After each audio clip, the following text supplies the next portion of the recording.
everyone! How are we all doing tonight? Hi.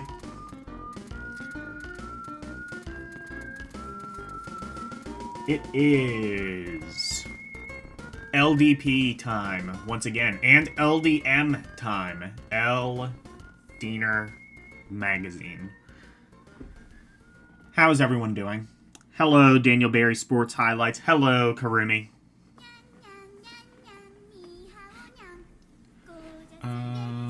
Is it actually shuffling?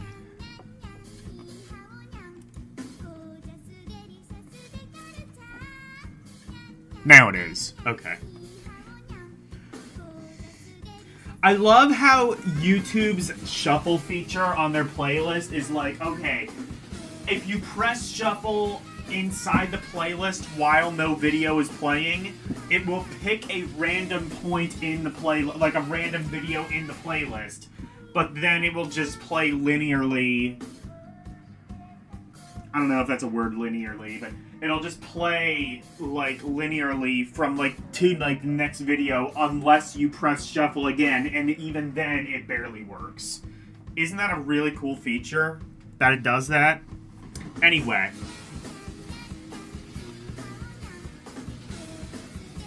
Who's ready to see some old as fuck video games? Oblavision? Oh, Oblivion rematch. Yes, coming to Switch 2. Actually, kill the music for a second. Actually, wait. One thing I actually should do, because I realized I forgot to do this on the stream previous. I forgot to turn the... Because, remember the game audio cut out on Monday's stream. So I forgot to turn off the... or I forgot to turn back on the compressor filter. Now I should sound a little bit better. Anyway, we gotta kill the music. I saw, like many of you did, the recent Partner Direct. And I'm afraid we have to say goodbye. Have a moment of silence for a fallen friend / adversary, depending on what side of the coin you happen to fall. I think we can put aside our differences and mourn the loss of the farming game. Farming game.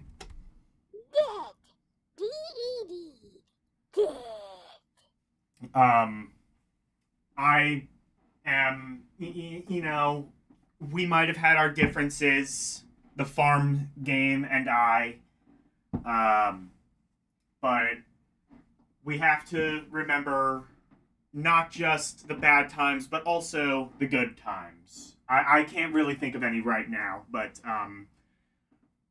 latest Nintendo Direct, no farming games. It had a shit ton of anime. A shit ton of anime games. And hopefully this will not be the end, but instead a new beginning. A new beginning of weebisation for the Nintendo Direct. So let's have a brief moment of silence to commemorate the death of the farming game.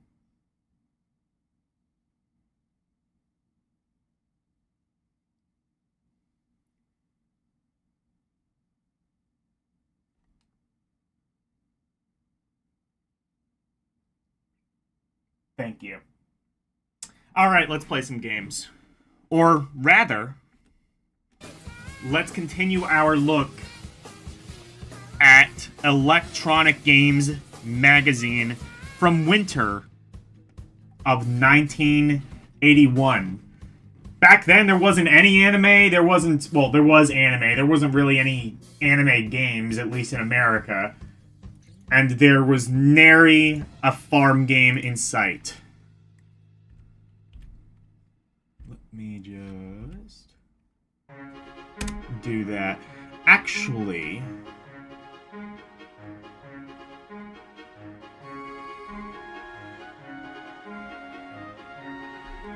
I want to test something real quick because I'm trying a new chat client. How's this working? Oh, it does work. It just... Okay. I know what I need to do.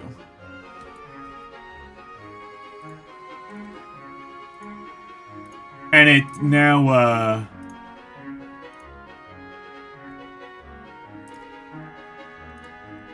Oh, right, because I need to do this. I need to... Because I cut it off, didn't I?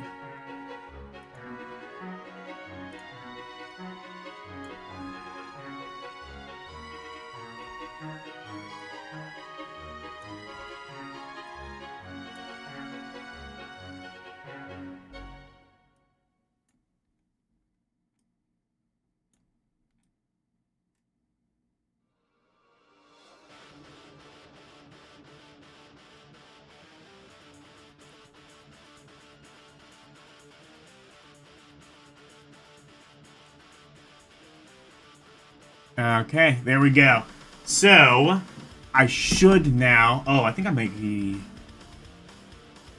I think I want to make that a little bit, wider. What is it set to now? Width is 300. Should I try? I'm gonna try 400.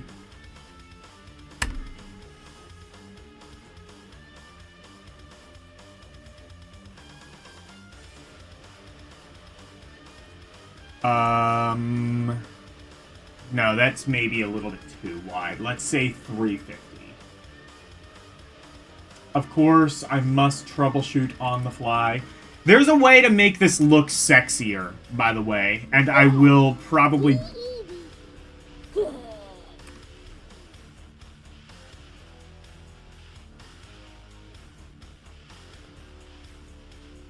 So... 350. That should be about right.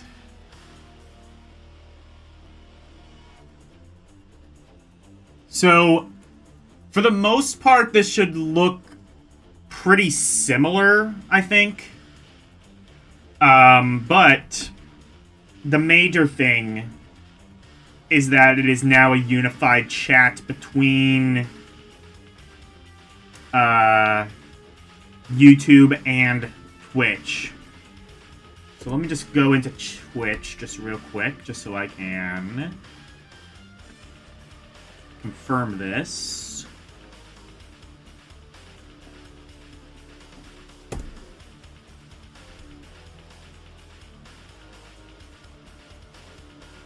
Yes, alright, perfect. It is unified. And the chats will just... Actually, I think there's a way to turn that off, and I'm going to do that right now.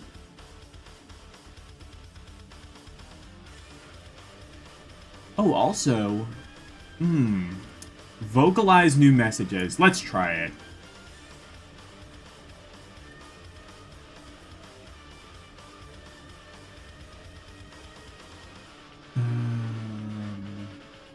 Settings. I want to turn off the auto-hide. I think I'm going to try that for now. Because I have a thought in mind with the auto-hide.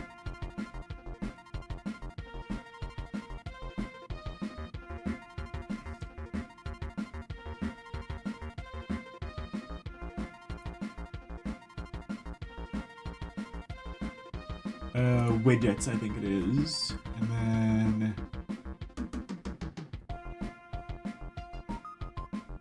disappearing messages off. I'm gonna turn that off. Okay, and now you can see all of the messages. I'm gonna keep this on for now, but I think I have an idea of what I'm going to do in the future.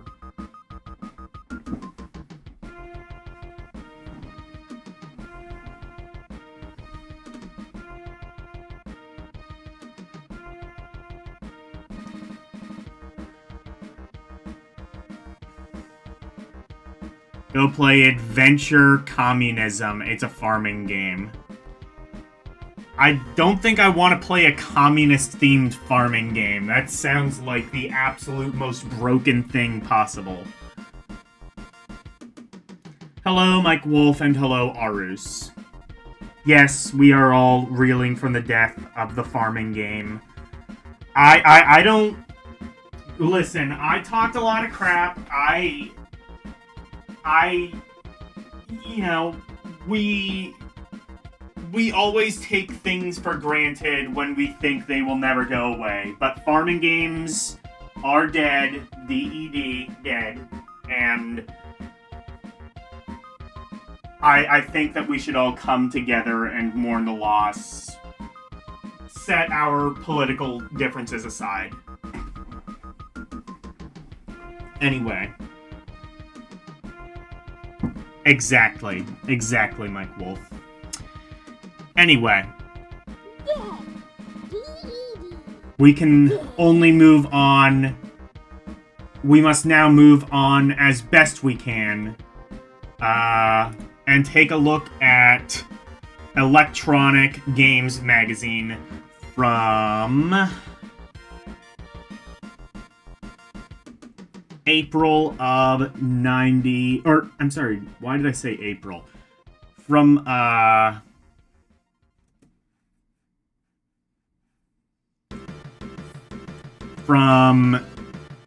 winter of 81.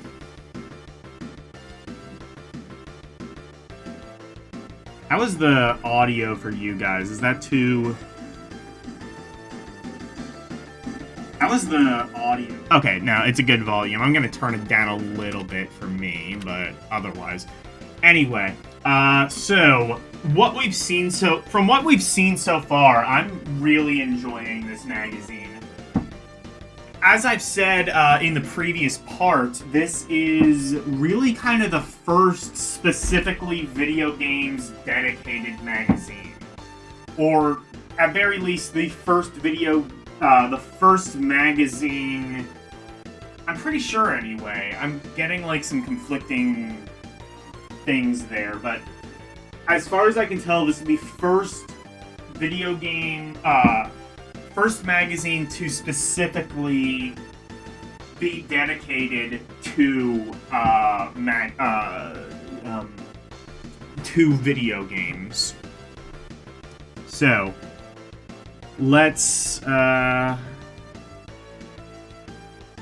read this. Am I still on Microsoft Anna? Did it save that properly? I just realized I can change speed and pitch. I can up-pitch Microsoft Anna! Holy shit.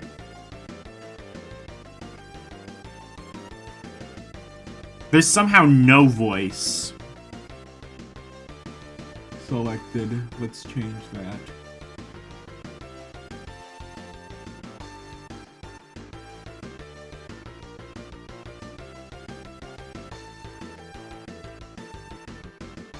There's Aria.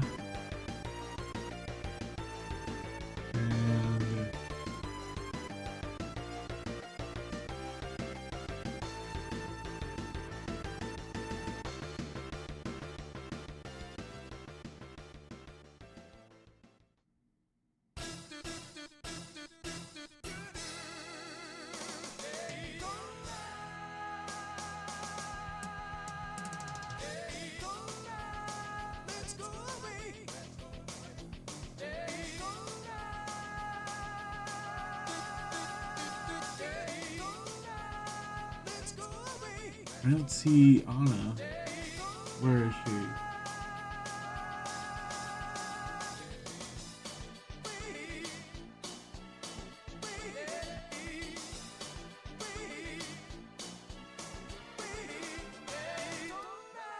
There it is, Anna. I just realized I can up-pitch her. Do I want to fuck with that? I don't know. Or even more interesting, I could down-pitch her. I didn't even realize that was a feature. Anyway.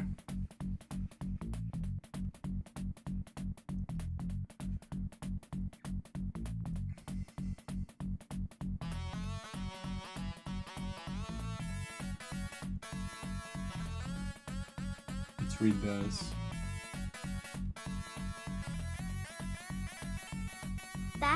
\D programmable game machines us that hook up to family television set have become part of at the fabric of American life.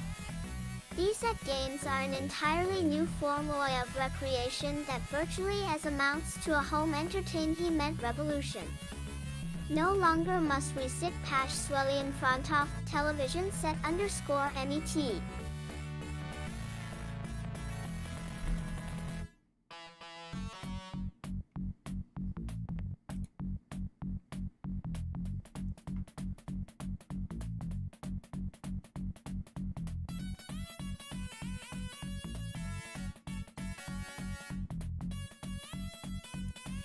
Programmable game machines that hook up to the family television set.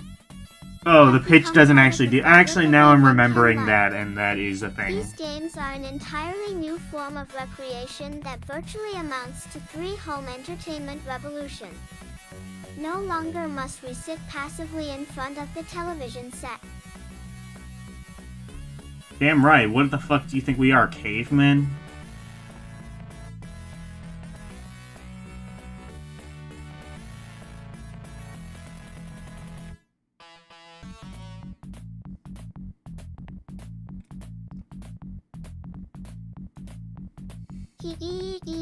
MES watching others have exciting adventures. Oh yeah, we did. With a patty or a We joystick did, in but hand, I think we're gonna the read this SE again, ready. because there's more to it. Willing and able to defend the Earth against aliens, LLY race high-powered cars at the Indianapolis Speedway or throw an 80-yard touchdown as in the waning seconds of the set gamma.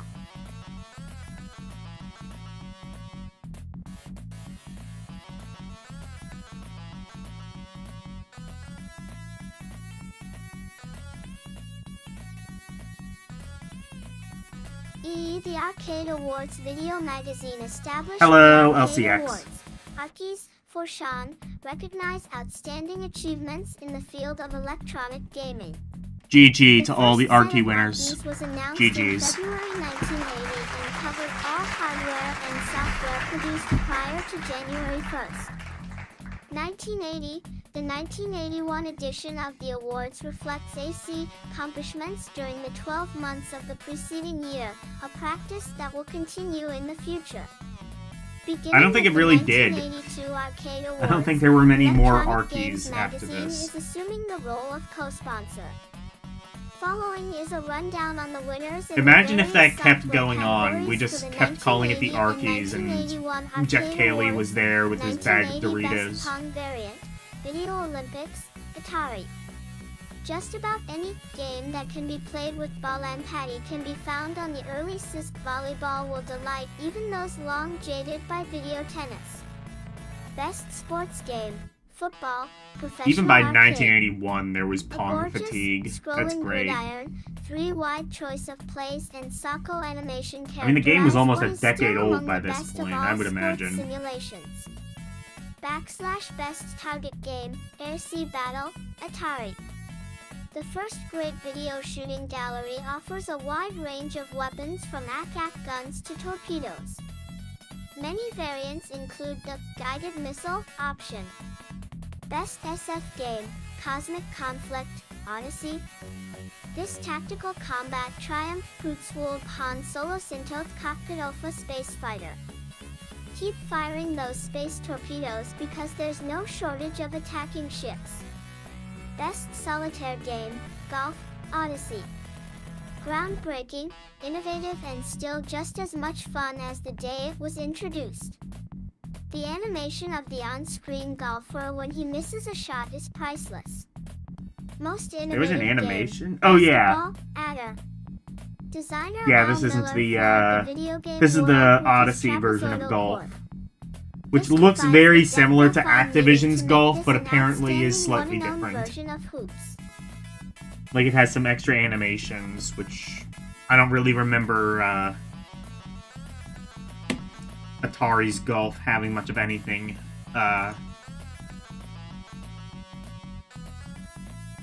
associated with that.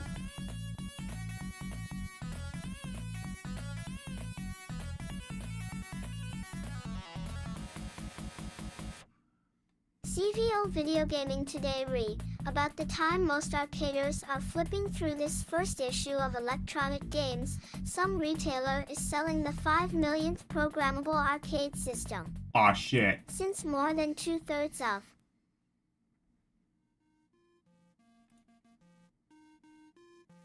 I wonder what, like, the actual number would be if we just, like, calculated every single game console release. Like, every single, game console sold. Like, from, like, the Magnavox Odyssey to the Switch 2. Like, all of them. It would probably be in the trillions, I would think. Rocketing into the stratosphere. Since the prime attraction has always been programmability, it should come as no surprise that sales of the cartridges A Game of the Year award? Well, I don't think they called them Game of the Year awards. They're calling them Arkies here. But I think... What did they say? What did they say? There was like... I didn't, like, catch what they said, but it was something else. It was like Odyssey Golf won one of them. I think, like, Adventure won one of the awards. Well, Adventure's pictured there in the top left, but...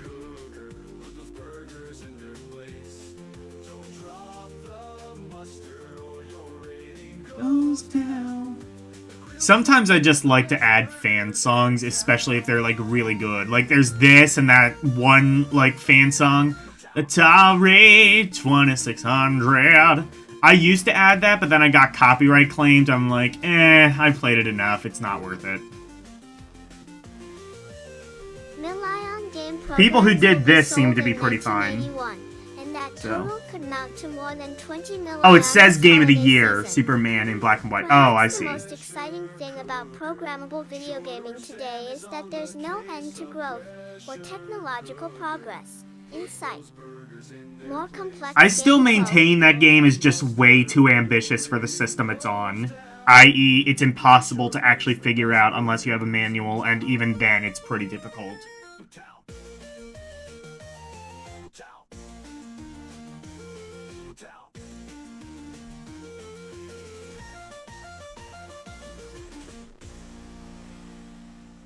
This person wrote a fan song about Pressure Cooker. What the fuck have you done lately?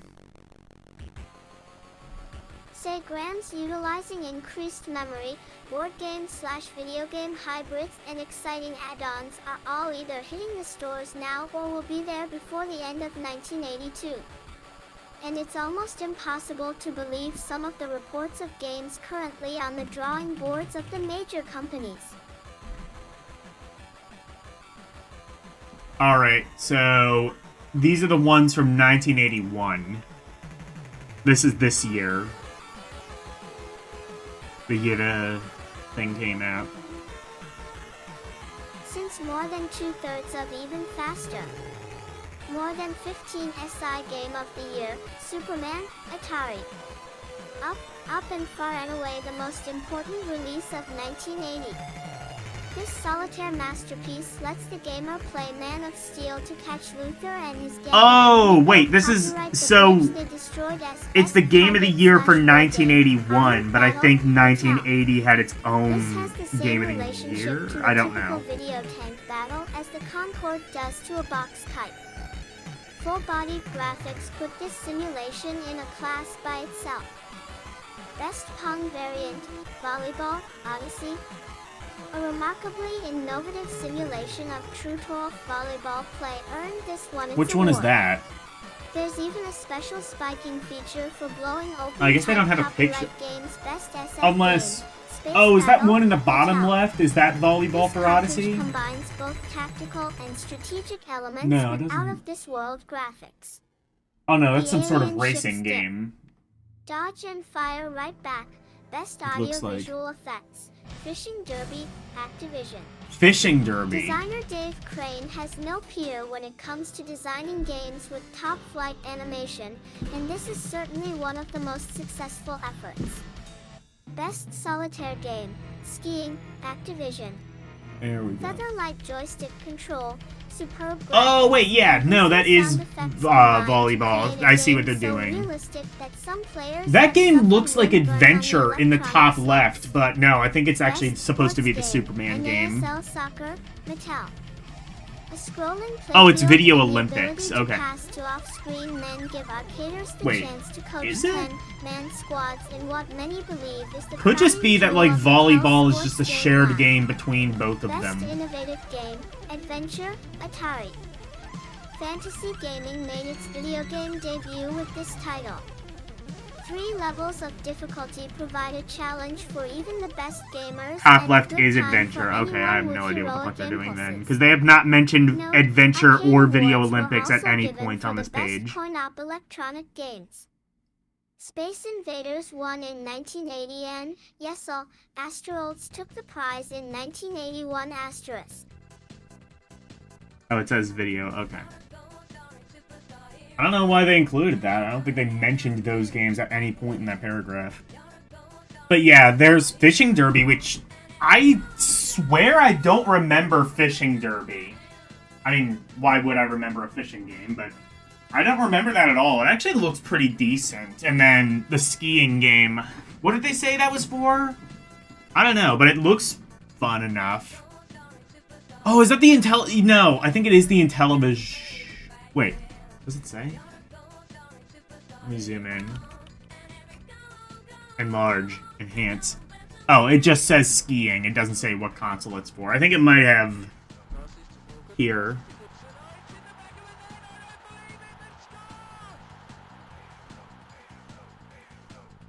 I think it's Intellivision skiing. If so, I think I've played that and it's pretty fun. It's basically ski-free before ski-free.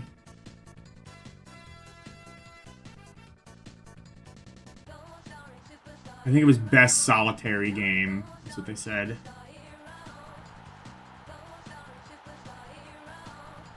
Best sports game is soccer by Mattel. Okay. Skiing. Oh, it's Activision skiing, so it's the Atari one.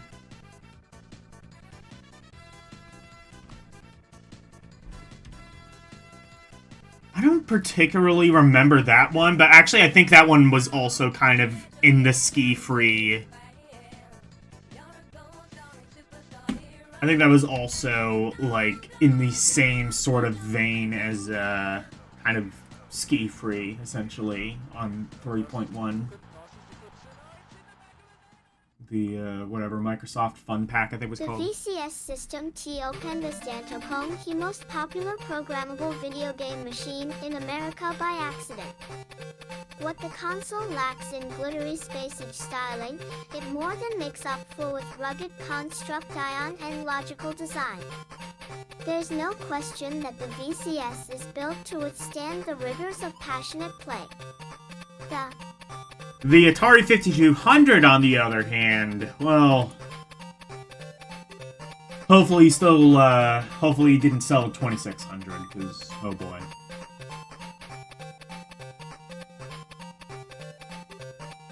Hopefully you, kept onto your receipts when you bought that. Plastic case easily takes the bangs and bashes of younger arcaders, and some frustrated older ones, too. Ollie functions are controlled by 2-position slide switches conveniently located on a front-facing panel on either side of the cartridge side. The console's rear Oh, this was... I guess the 4-switch one was out by this point. And changing from one type of controller to another takes a matter of seconds. Atari also offers a keypad for use with some games, and a special variation of its standard paddy that comes packed with the Indy 500 cartridge. If I remember, the driving controller is literally exactly the same as the regular paddle controller, except it doesn't have a stopper, so it just rotates freely infinitely. I've never owned a driving controller, but I think I've seen one before, and it's pretty much that. That said, if I remember right, I have used an Atari paddle controller, and for what it's worth, it goes quite a while before you have to worry about it stopping somewhere.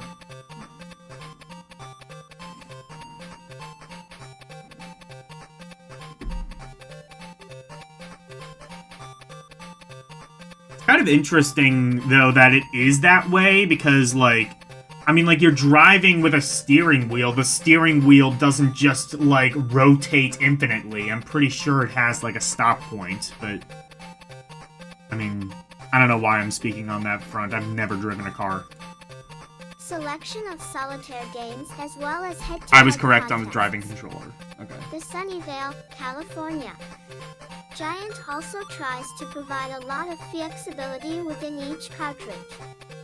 Some titles include well over 100 game variations. No one loves them all, of course, but the No one loves them all. Say hi to Jeremiah Thomas. He probably does. Nah, I'm kidding.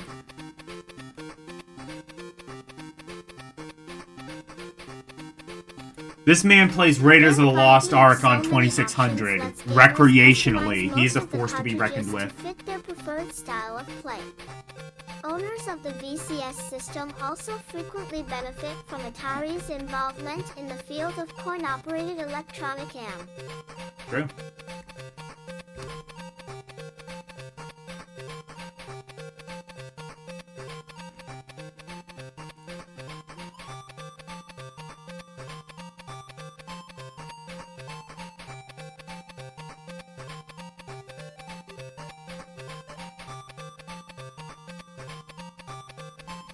Usements. Often, titles that establish credentials in the commercial arcades will subsequent LY be made available in home versions. This process has brought such super games as Space Invaders, Breakout, Missile Command, and Astrals to the home screen. Atari also leads when it comes to backing up its programmable video game system with service. Replacement parts, the AC adapter and RF modulator aren't quite as sturdy as the console, have always been widely available, and the company is now establishing a network of 500 repair stations. Well, the RF modulator is... Well, it's not hardwired to the console, but it's like you have to open it up to remove it. This is clearly the best home version of the single most popular coin-operated Better than, attraction of all time. I mean, it would be really stupid if someone made the controllers hardwired on a console, right? Nobody would do that, though. That would be crazy. Supplied by unparalleled success of Space Invaders. EA Re-T Go.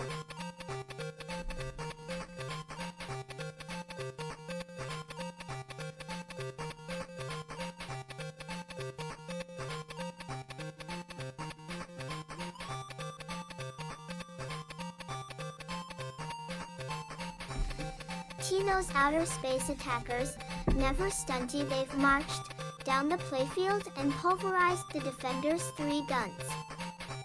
The Atari cartridge lets expert SIS players test their skill against challenging optional rules like fast bombs and invisible aliens.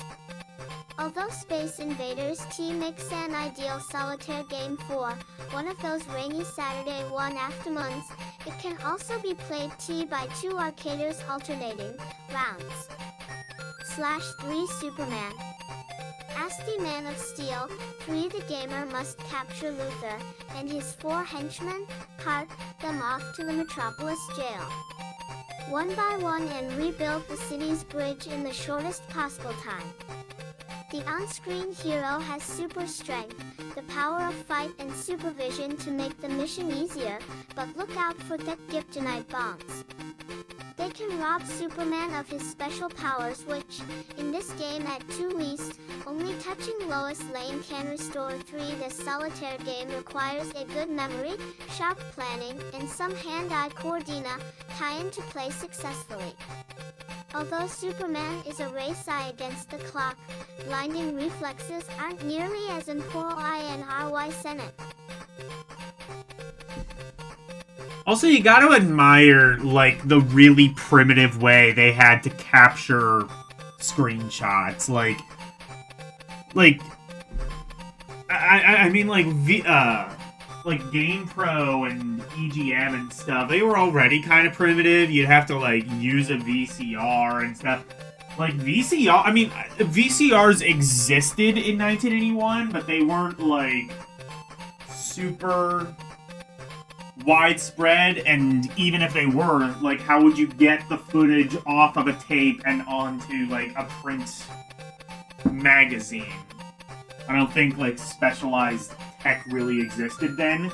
So what you had to do was, like, get a film camera, take a snapshot of the TV, and then just pray that it didn't, like, capture it mid-scan line, like what's done here with Air-Sea Battle.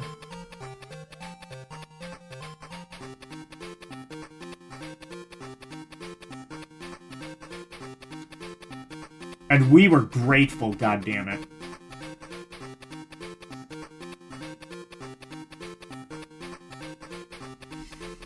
S-Tantas making the right movie at for the right time. Breakout. The classic ball can, one patty game has stood the testy of time and become a The certified testy of time. classic.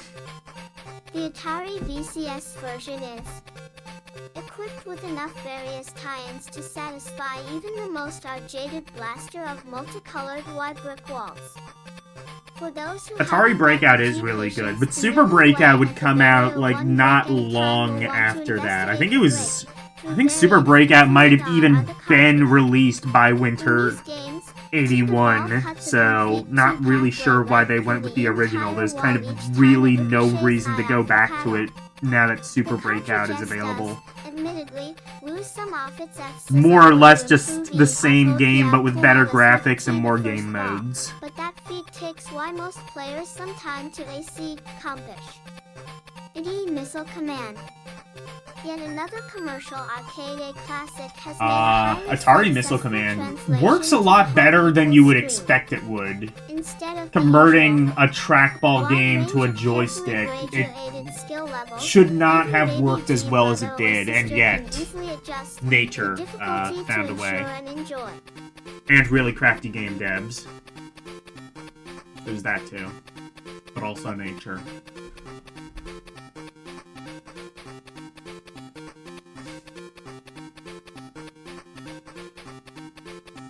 There was a trackball controller for the 2600. From what I understand, it's not near... From what I understand, it does not work as well as you might hope. And in fact, a lot of times, even with games like Missile Command or Centipede, I've heard it's just kind of preferable to play them with the joystick anyway, because the trackball isn't really that good. That's what I've heard. I've never used it. Naval game. The only major element missing from the home version is the lightning quick. Super Breakout was only available from Sears until a few months into 1982. That being said, Breakout is better than Super Breakout? Is it? I thought I remembered them being mostly the same, apart from just Super Breakout having better graphics. Oh no, actually I think Breakout did have like some modes that Super Breakout did. That might be right.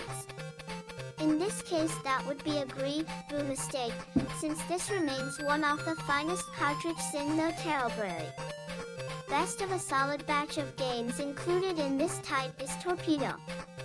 2 players fire at passing ships, competing against each other and the clock in this fast-paced target shoot. It makes an especially good choice for a small tournament, since a 3-game series can be completed in about 10 minutes, even allowing a lit time between games for dodging.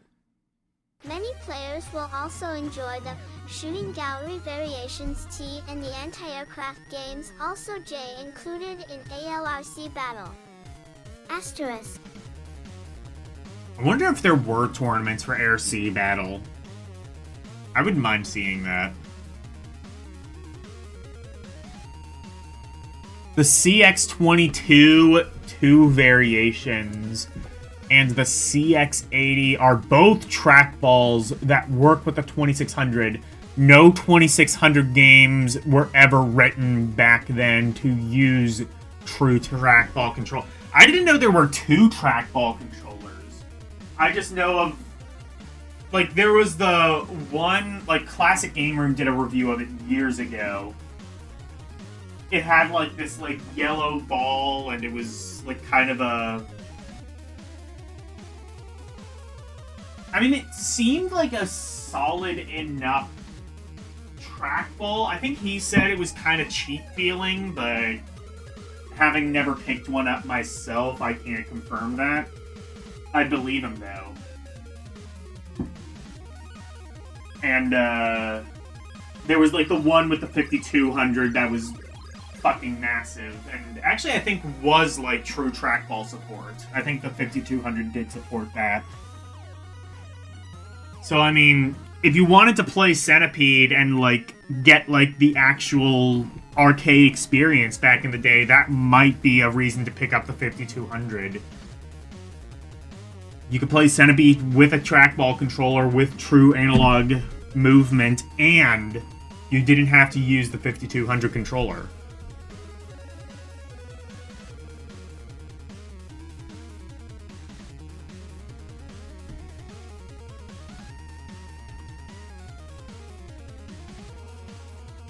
By the way, speaking of retro gamers, did you see John Hancock like sold his entire game collection to some guy it's like some nefarious group. I don't know the entire drama backstory behind them, but it's like some group in Sweden. I think I had my immediate take on that is different than I think a lot of people. A lot of people were like, because like, oh, he promised like to do like this video game museum and he sold that, whatever. My take is I'm kind of concerned that maybe, because he's not an old guy, he's probably like in his like mid to late 50s, but that's like old enough to where like maybe health concerns might be entering his mind. And I'm a little bit concerned that might be a possibility with him. I'm hoping he's okay, obviously, but I'm a little bit concerned. Am I sure? Yeah, he posted about it. He sold his game collection. He was gonna start up a game museum. I think he was like kind of teasing that, even asking for donations. So he's getting a lot of flack for like kind of asking for donations for this game museum and then just turning around and selling his game collection to some random guy. My thought is kind of like, what I'm thinking the case is, and I'm not saying this necessarily absolves him, but I'm saying, like, I think what it is like, he genuinely wanted to build a game museum, kind of looked into how much that would cost, both just financially and just, like, emotionally, just, like, kind of, like, how much he would have to put into it, physically. And I think he kind of was just like, I'm gonna sell my game collection off to someone else instead. That doesn't really absolve him, because he probably should have done that before he asked people for money, but, like, I'm not saying it's excusable, I'm saying I understand why that might have been the case.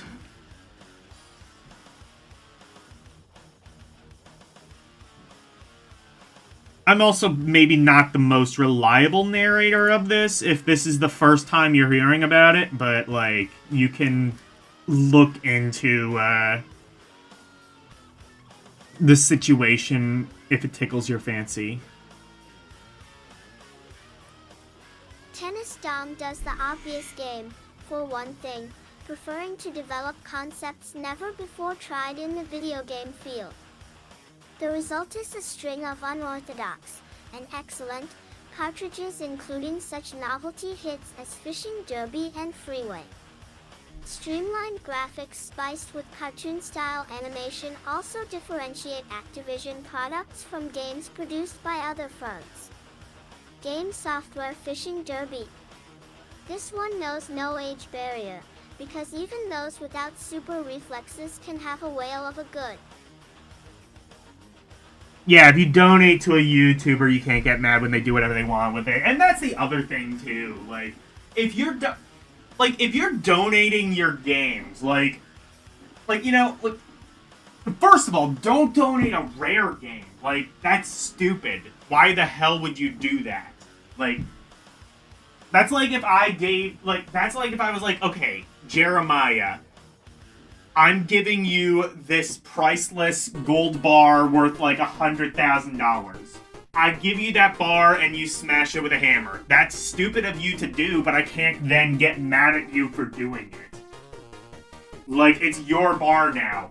I have relinquished ownership of it and I am giving it to you. You do as you wish with it. I think then, though, like, that's, like, less silly, though. Or, like, what's less silly, though, is, like,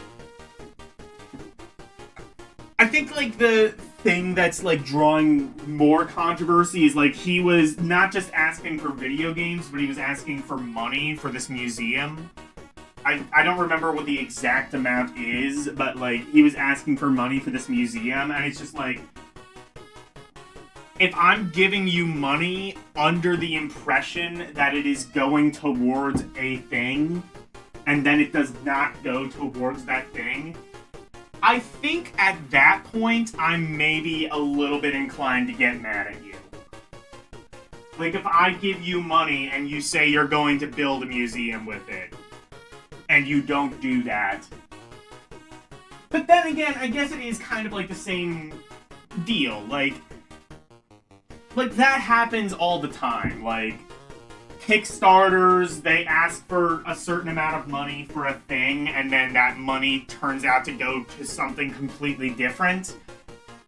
Because, like, you know, reality kind of, like, steps in and is like, hey, you think that it's going to cost you this much to build a museum, when in reality it's actually going to cost you this much, plus you're going to have to, like, you know, pay to keep the lights on, you're going to have to pay people to staff it, people to, like, pay for security to make sure, like, someone doesn't break in and steal all the games and consoles and stuff that are the showpiece of the museum.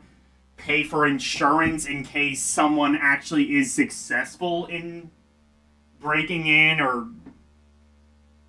not even stealing stuff, but just, like, you know, causing collateral damage in an attempt to steal something. You know, like, there's a lot that goes into a museum, and I think that he should have done his homework more when coming up with this idea, but I understand where he is coming from. Like, he already made the mistake. He can't put a genie back in a bottle, so this is, like, the way he can wash his hands of it the best that he can.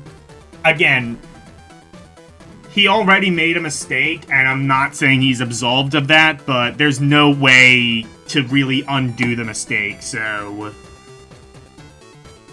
best do as much as you can.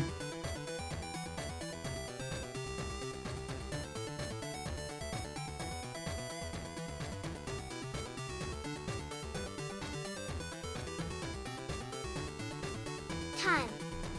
Its superb animation will appeal to kids weaned on Saturday morning cartoons, while the skill elements should please most adults.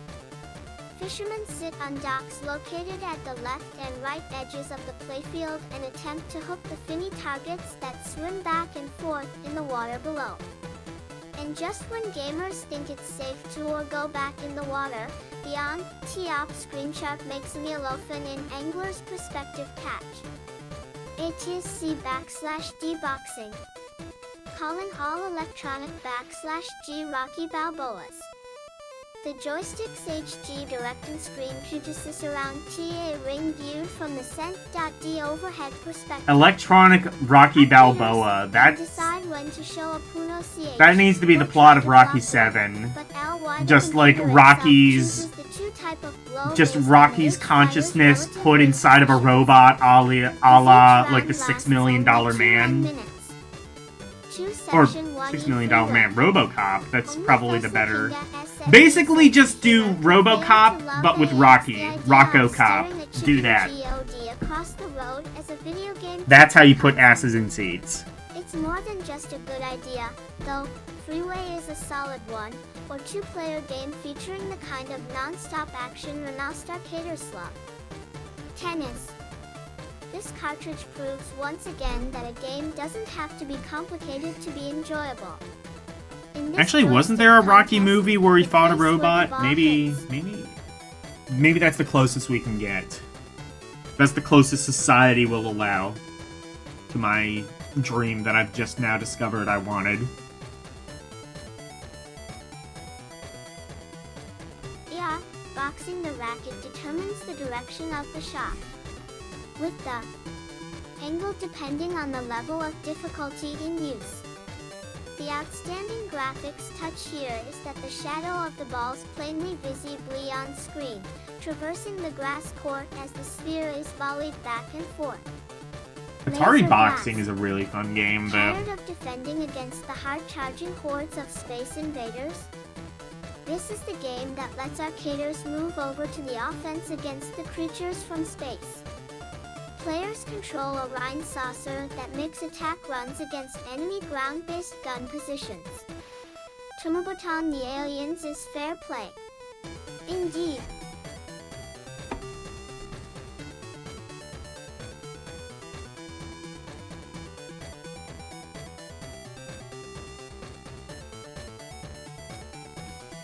Custom control with LE stick. Gamers searching for the ultimate home arcade control device should check out LStick, available from Datasoft Incorporated. For $39.95 each for the Atari VCS. This is a true joystick. 2, with attractive hand grip and a top-mounted action button. It's entirely freestanding, has no stationary base, and provides instant response through Wait, the use what? of sophisticated mercury-filed incline switches. Oh, it's that! Unfortunately, there are still a few bugs in the system. Of the pair tested by Electronic Games, Wait. the first worked perfectly in all directions but south. Oh while the no, other this isn't the performed thing I thought it perfectly. was. There's I thought also it was the potential problem of motion control oversensitivity. controller. Some gamers, trained on Although the it still typical uses Atari mercury joystick, switches, may so find this is LStick also a bit too joystick much that to could handy probably at kill you. first. Some will never get used to the different feel. Back in my Some day, we games played are with really game improved controllers by that could playing fucking them with kill this special you. controller. The biplane variant on Atari's combat cartridge was a revelation, and the cursor We were movement grateful, in Missile goddammit. Command became as fast as an arcade trackball. Once Datasoft Honestly, this has joystick ironed does out look the kind of few sick, though. remaining Better than problems, the LStick standard should one, I would fulfill its say. It potential as a deluxe seems like it would be a controller lot for the less truly stiff. discriminating Garrier. Yeah, I wonder how much that goes for on eBay now. I wonder if... Again, it uses mercury switches, so I kind of wonder if you could legally ship this now. I think you could, it's just like... I don't know. Like, I feel like... Like, I would be kind of scared, like, sending that, having customs look at it and be like, no, this is probably, like, biohazardous. New life for Fairchild Systems ZZ Incorporated may be the most inappropriately named company in the entire video game business.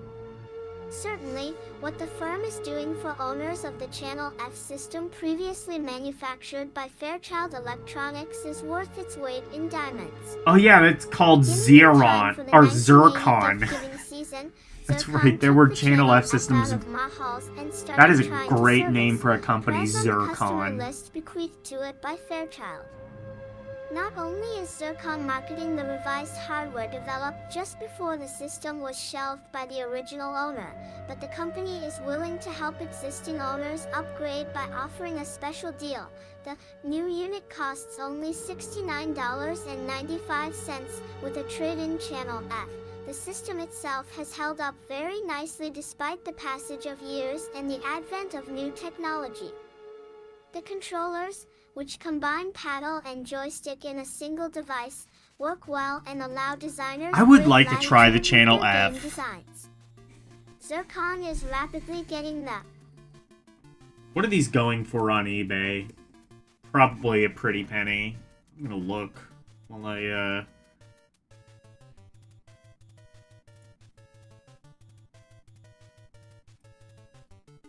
gonna look while it reads the rest of this. But the Channel F, like, the Channel F's controller is so strange, and I kind of want to see it. New products of its own to show the near future. Game software, Whizball. One thing's for sure, this one isn't exactly like anything else available to home arcaders. Whizball pits a pair of gamers against each other in a contest to see who can fire whizballs at a large floating block and nudge it through the opponent's goal. Slot machine. Very attractive full-color graphics highlight this electronic gambling cartridge. A picture of a large, one-armed bandit dominates the screen. Okay, yeah, no, it The is familiar fuck three you windows expensive. display the various pieces of fruit that mean so much to gamblers everywhere. Football. The players are depicted on screen as little X, ES, and 0, but play isn't bad at all. A total of 14 variations give coaches some scope for gridiron brainstorming.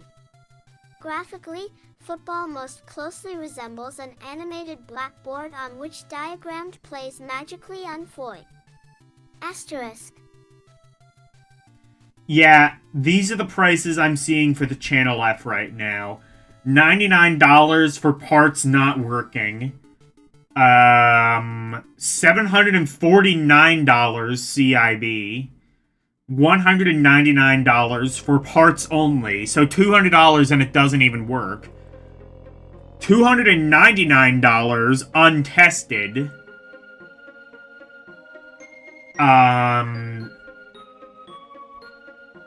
$225 and it works but needs repair, according to the ads. Pre-owned. Oh, there's actually a used one that supposedly. Oh no, it says untested, $300. Yeah, I'm not buying a Channel F anytime soon. Unless I just get super lucky in an auction like I did with the Vectrex.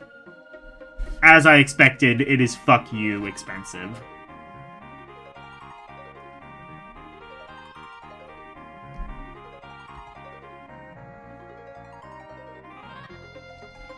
Maybe we can get an Odyssey 2.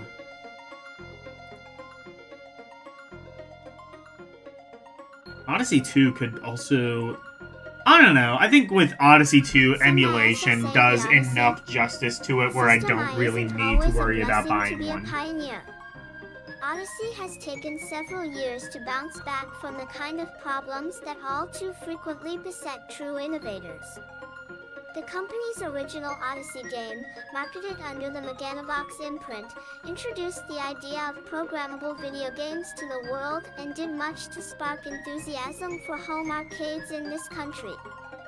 Unfortunately for Magnavox, it created an appetited coup, not really satisfied. Its designers based the device on the technology available in 1970, which resulted in a rather crude system by present-day standards. 44 Backtonic games.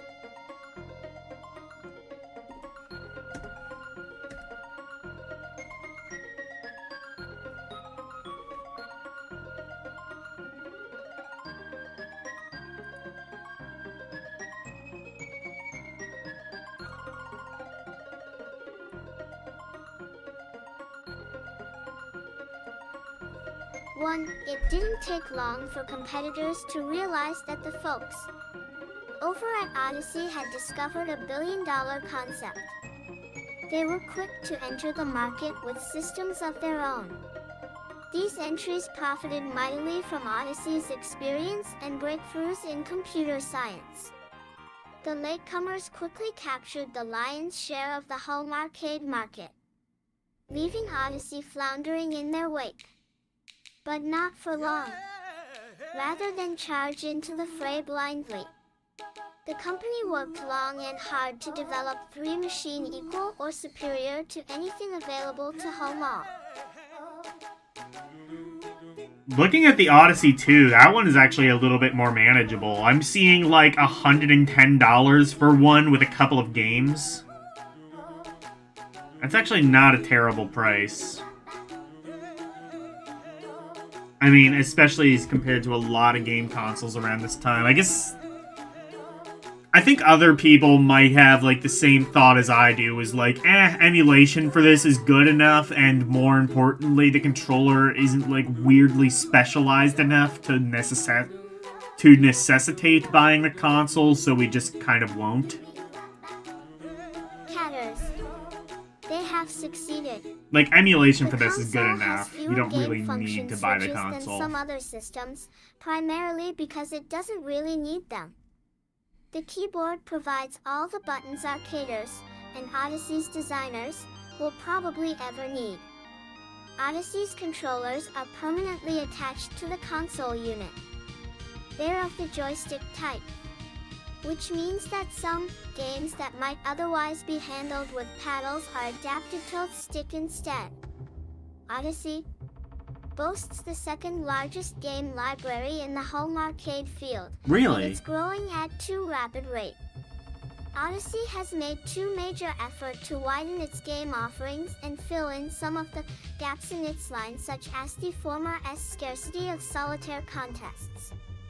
A glance at latest catalog in /dicates that their efforts have been crowned with success. Although sports and science /ton are the towering strengths one of the Odyssey cartridge line, there are now fine games in just about every category. Game software UFO. As commander of an Earth Federation saucer, the AR Catter baits a seemingly end=test supply of enemy UFOs. 3. The Federation cruiser has a defensive shield and a powerful gun. Butitis pathetically Viona.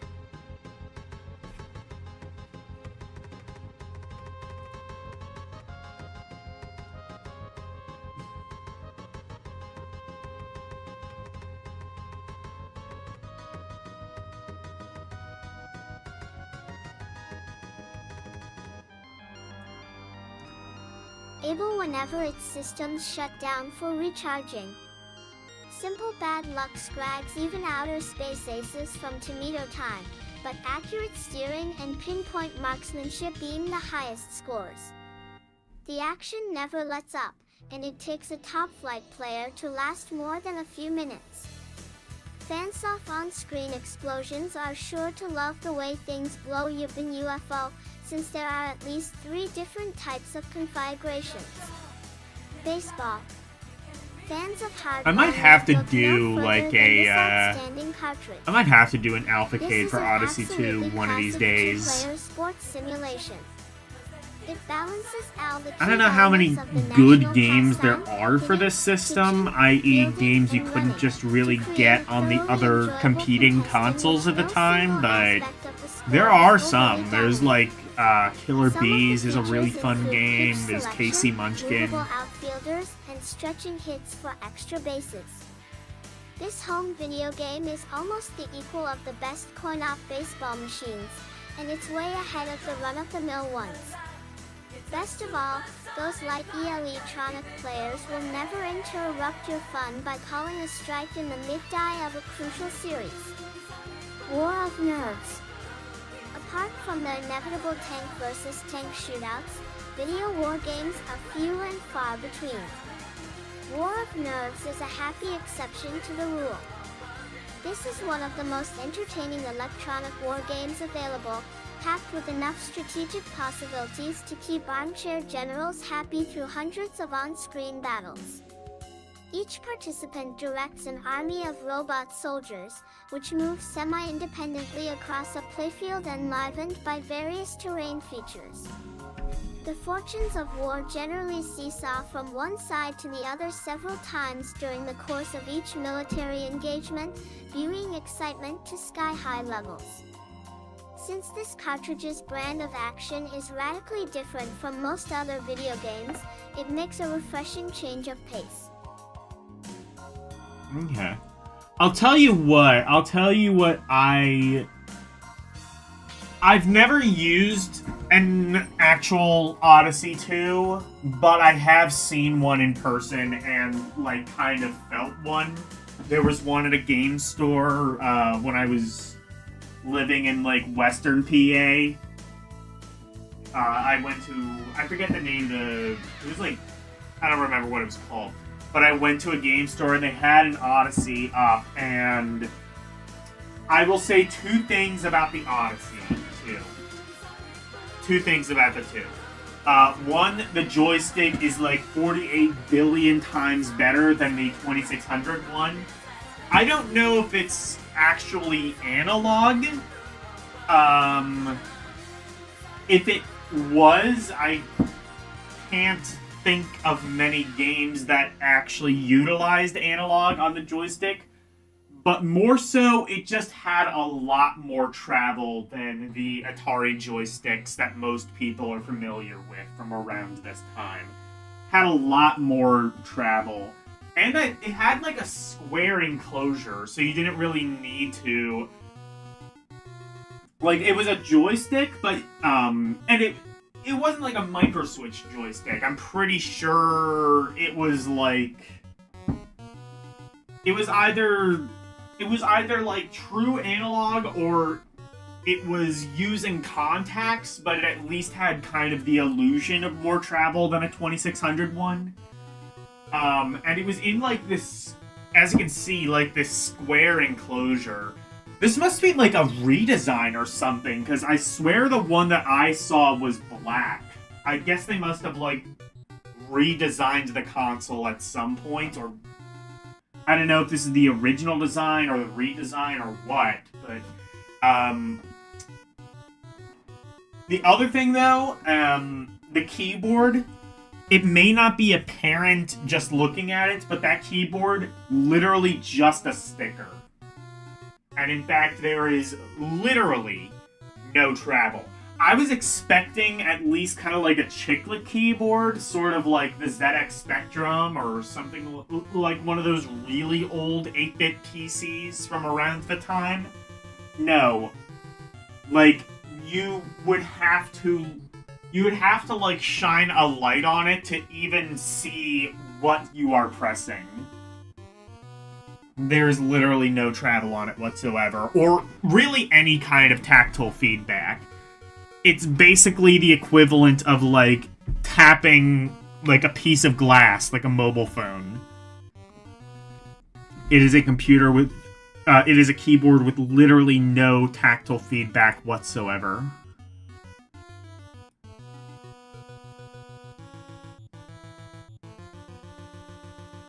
Computer golf.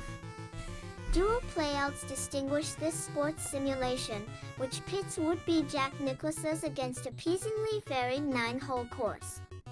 Swingers tee off. How many times have they done that exact sort of like simile? That spots the locations of the fairway and surrounding hazards. Like would-be Han Solo, armchair general, armchair Jack Nicholson or Jack Nicholas. I get the two confused. Whatever. I don't think I'm the only one.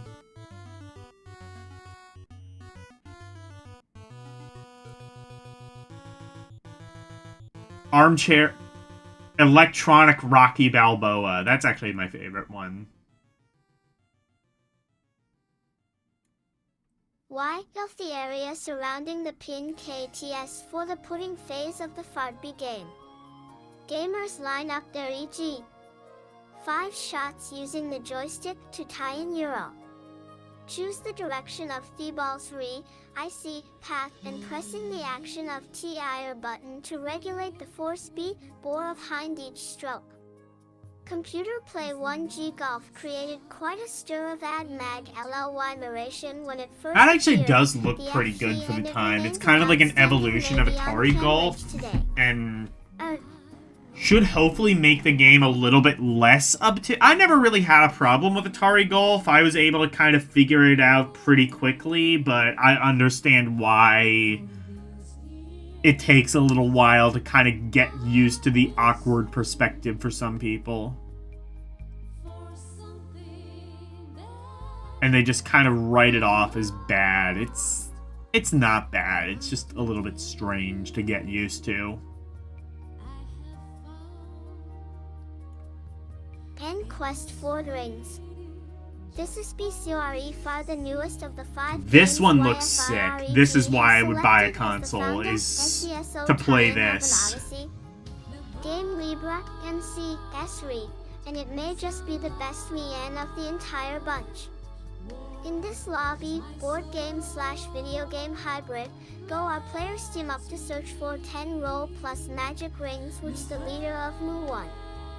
The forces of evil has hidden in Torji labyrinths deep beneath the AG hurt. Gamers may choose any op.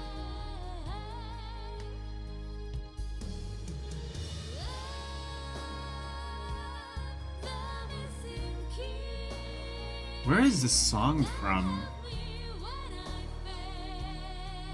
Combinations of 4 different types of characters, each possessing a unique special ability.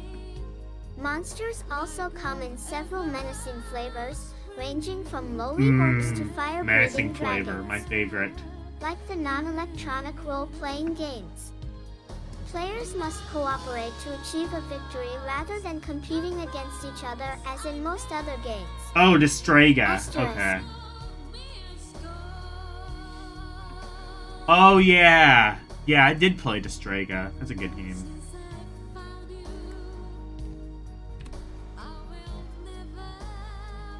Well, here we have the Intellivision. Alright. Sell us on the Intellivision. Not that you need much selling. I mean, the console basically sells itself, but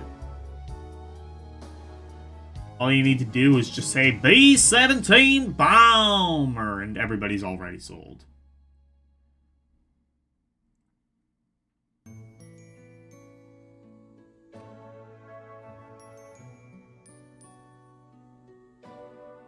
I think that game wasn't out by this point, though. Ball So, CEA, to be the fair. Intellivision System, It was modular, dark is and the depressing buzzword times at before Mattel, which hopes to B-17 POS Bomber. tie in its Intellivision about halfway between pure video game systems and personal computers. The idea is to start with the currently available master component and then, as times goes by, add the keyboard and other peripherals to create a true microcomputer. Into the starlit night, foolish dreamers turn their gaze, waiting on a shooting star. But what if that star is not to come? Will their LCX, when are you gonna sing this song? Air. Auto racing. Unfortunately, the often promised keyboard is still not available in the stores. Mattel, after failing to come through on several announced deliveries word dates, is now playing its Cortopos Core 8 cards close to the vest out half. The best guess is that Interlive IE Game Shown owners will finally get a compute crack at this important add-on with this sometime during 1982. Urcon, meanwhile, though, How did you even connect the keyboard to the Intellivision? There's no controller ports. the sleekly true Well, there's no design controller master ports, also there's no component extension ultimately ports. intended Would you just have to, fit like, inside. plug it in through the cartridge slot? Wait, I'm like... Right? There was no extension port, was there? I'm like feeling around the console. I don't think there was. No, you would literally have to... Yeah, you'd have to literally plug it in through the cartridge slot. Because they kind of just... And it's kind of funny how, like... So, the entire reason... So, we did eventually get the Intellivision keyboard. And it basically came under duress. Basically, spent so long teasing this, and like it just spent so long in development hell, that I think they literally got sued, and as a result, they basically had to release the thing. And release almost no games that were in any way compatible with it. They even, like, to be fair, though, they even released, like, a revised version for the Intellivision 2 that just plugged in through the controller The port. keyboard is one of the best-looking electronic devices on the market today. The real prize is the superb Mattel controller. There are two attached to the game, and the console has recesses into which they slip easily when not in use. Superb Intellivision Each controller. has a I don't think those words have direction ever disc been for used together in movement that and a set of sentence. 4 side-mounted buttons. Apart from here Each and Intellivision me cartridge comes with a set of 2 colorful overlays that slip into the controllers, relaying it. customizing them to facilitate play of the game in question.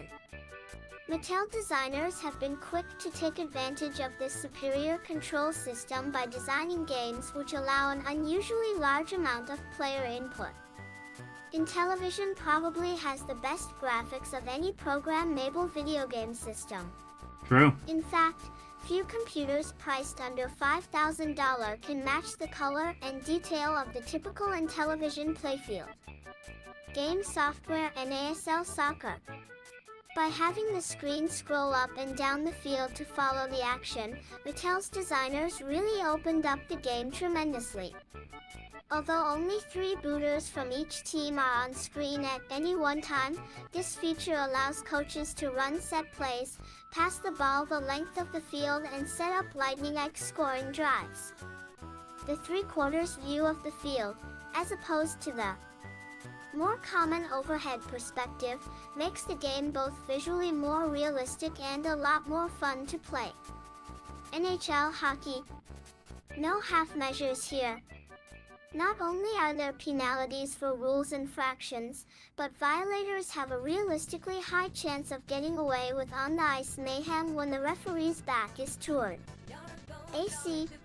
Tie-in is fast on this trapezoidal rink, with skaters gathering their speed when they rush down the ice in a straight line. The Y computer controls the goalies, I, and dittos an excellent OB. The T netminders will stop almost any simple shot except for a point-blank slapper. Just as in real N hockey, the idea is to make TH goalie hit the ice to make a save. E and then fire home a rebound IC with man in the mask south Y of position.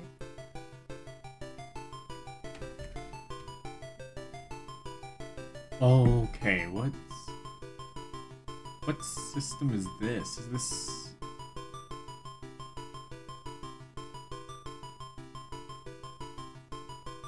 Oh no, is this still Intellivision? It doesn't look like it. Oh, I think it is, yeah. Stands for reason we have 2 pages per system. Loses every time in this one, T-Unius it's backed up by sound long-range strategy. In this sultry contest, players deploy S2MO of 3 ship squadrons 2 against 5 mighty fleets of /Eagers. Oh no. Whenever the warring I factions meet in deep space, the F faction moves to ship versus ship plus combat. Graphics, especially in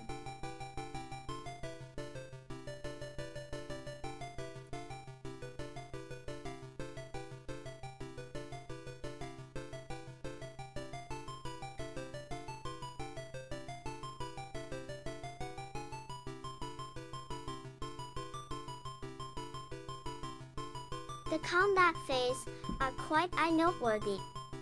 The marauding 1S alien craft have a realistic look while seldom seen in video game SS animation. NBA basketball. This wonder, 3 fully authentic recreation of the /hoop sport has everything from +1 cheering crowds on the sideline lay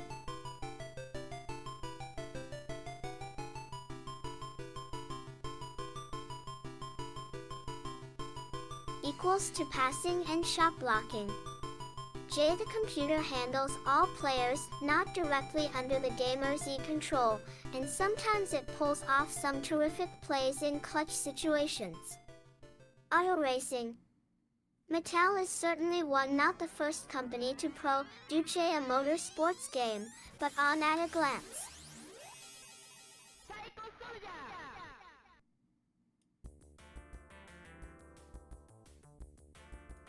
Auto racing clearly laps all the S competition. The cartridge offers S drivers a wide choice of cars and S tracks, making it fairly easy to handicap the better racers and make it an even contest. I think I tried this one, and I remember it not having a CPU CPU mode. Another class compared to the usual So I could never really actually play it. Contests. Asterisk.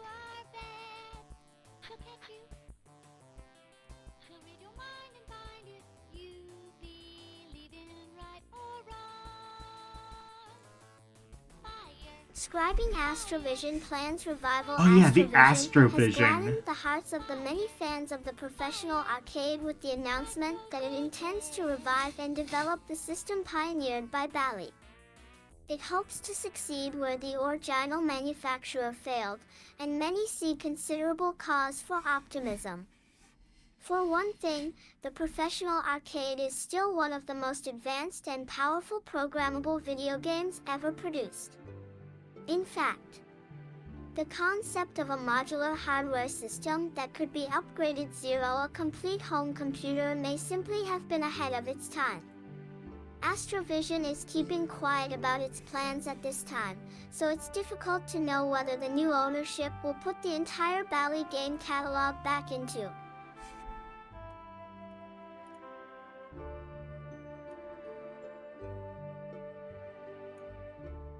distribution or just selected titles. Likewise, Astrovision has revealed no information concerning the development of new games for its system. One thing the company has already promised is a grass keyboard with 24K of memory. But even in his case, no firm delivery date is specified. The professional arcade system. The professional arcade is a modular system that attempts to bridge the gap between the video games and home computers. At its heart is a compact console that features a keypad, a pair of Bally's unique controllers, and a covered rack for storing game cartridges and cassettes. Oh, that's cool. The keypad And is cassettes. and the built-in calculator and can also Did it have a reset cassette screen drive? colors. Or is that Perhaps just... future games Because they will make used to use call of- game cartridges game cassettes for a while. Like, I remember there was like a thing on the Vectrex box that tried to call them game cassettes. Despite the fact they were not actual cassettes. Please. The pad as an input device. Has surprisingly, the professional arcade comes pre-programmed TOF to play 3 games, Gunfight, 1 Checkmate, and Scribing Audi. Even more surprisingly, they are all very much worth playing. Then and their big plus, the Profstate Signal Arcade is the only programmable video game that allows players to attach up to 4 joystick-style controllers at the same time. Oh, it had Actually, 4-player Bally compatibility? designers combined the Oh, well, functions there of you a go. joystick and a pad I thought the inside a 5200 single was the device. first to do that. No, Stones in Bally game was doing software it packed Gunfight. at least a This year two-player earlier, ad maybe in their game original is one as in good like as anything 79 or you'll whatever, find in a that coin-op came out. parlor.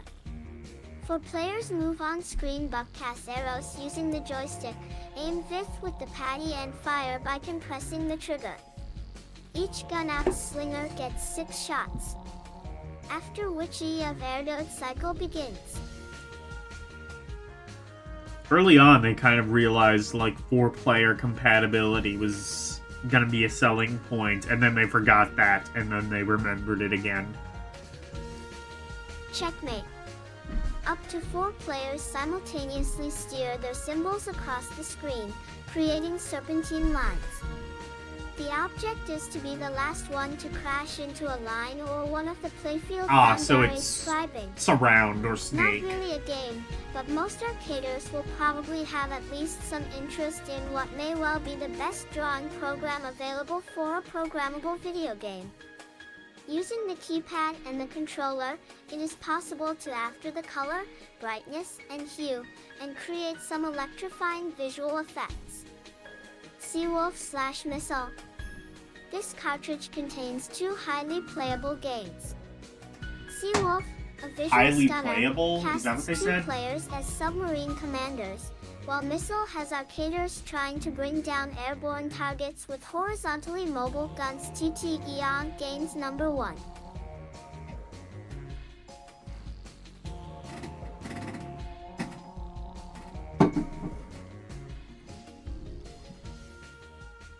The Atari 400 and 800 computers released in late 1979 and allowed 4 joysticks. Oh! So that's where the 5200 got it from. Okay. Stands to reason the 5200 was more or less just a consoleized version of the 400 and 800, so stands to reason it would carry over the 4 joysticks. At least on the original model. Anyway, which system is for you? I mean, the obvious answer is the Vectrex, but let's see what they say.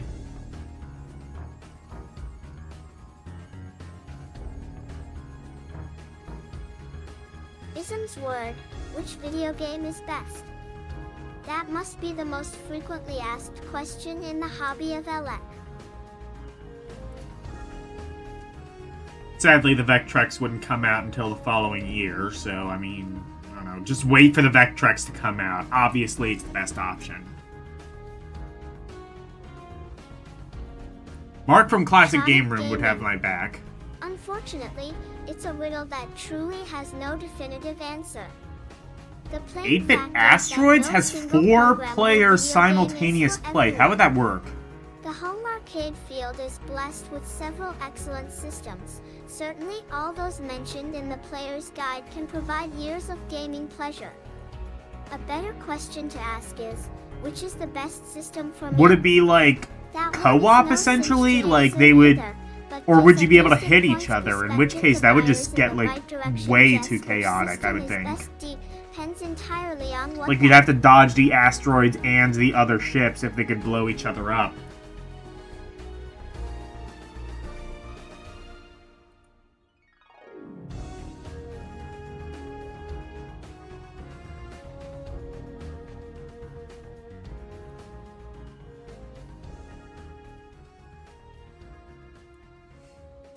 Gamer wants from the Threes machine. Sports nuts will naturally desire a video game that puts a heavy emphasis on athletic simulations. On 4 the other asteroid hand, ships those flying who have around. spent a lot of time with Not point sure if arcade players style can games, shoot each SE other. would be better Okay. advised to RSC I could a see that system maybe offers working up as like a lots of decent cartridges of co-op this type. mode. Another But important code if there's like a is how the co-op system RAM slash will be competitive used thing, I once can't you see get that it really zero working. home from the store I mean, it and would work, upgrade it just it. wouldn't be fun. If the arcader spends VE2 lot of time enjoying his hobby solo, then it makes JE sense to buy one of the Dehi Weiss that provides lots of op.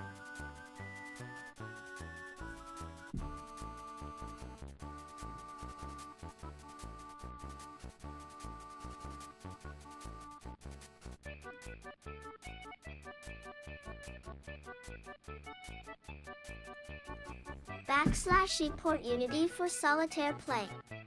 Of course, if there's always a room full of people waiting sport or at the joystick, then head-to-head games take 10 on increased You importance. can't believe the channel F is still Then, being covered the here. Oh, table they below re-released it. mesmerizes the feelings of the to staff off electronic games. The RS should not be automatically taken as gospel. Rafaritisa and collection of opinions solicited They from had recently experienced re-released gamers, it those intended to by merely serve what? as a guide. Zircon, I think was the name of the company. For sure. Least Which is the whichever game greatest you finally name for a choose will games do its company job ever, of Zircon. keeping you But entertained long and well asterisk. yeah, they had like recently like rebadged them and like released like another hardware revision, I think. I looked up prices of the Channel F, and needless to say, I am not buying a Channel F anytime soon. Unless you wanted to give me money, in which case I might buy a Channel F, or I might not. Either way, you gave me the money, so fuck off.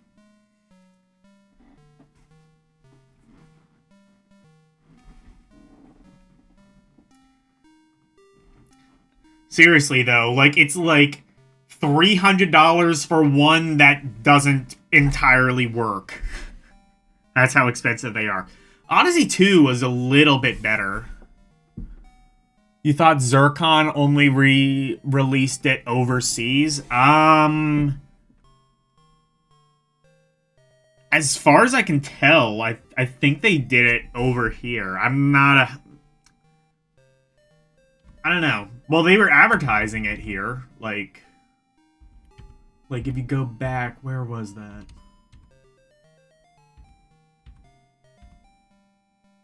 In television. There. That's the Zircon Channel F.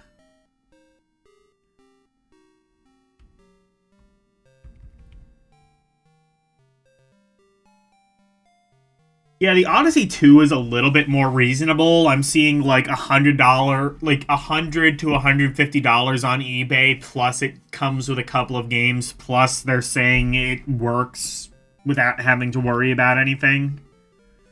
And I think it kind of like goes down to like what I was saying of like the Channel F has like a weird controller that you can't exactly emulate because nobody else is making a controller like that. Odyssey 2, for the most part, you can kind of emulate that and not really lose a whole lot. The only reason I would want to get an Odyssey 2 is so that I could play Quest for the Rings. I mean, you can, I guess, technically play it on an emulator. Because, like, the weird thing about Quest for the Rings is it's like a video game, board game hybrid. So you would kind of need the board. I think essentially what you would have to do is just buy the board and then play the game on an emulator. But man, I would totally want to do that because Quest for the Rings looks sick. They've spent like half the magazine talking about that game. And I totally understand why, because it looks sick as hell.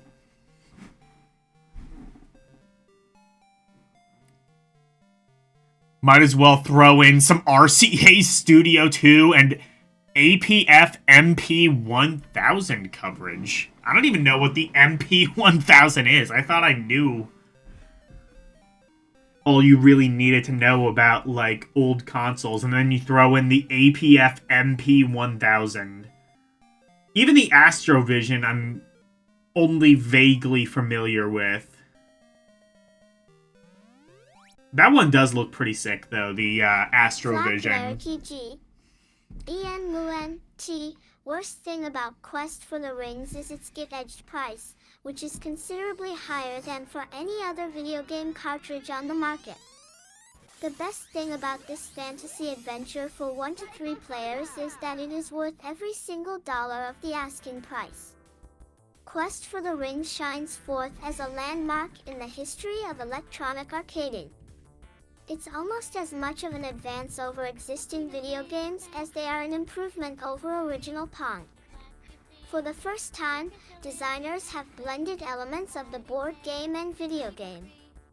And since humans perform some of the tasks, like moving the heroes around the colorful map that comes with the cartridge, that the Odyssey console would otherwise have to handle, Quest for the Rings is a giant step ahead of.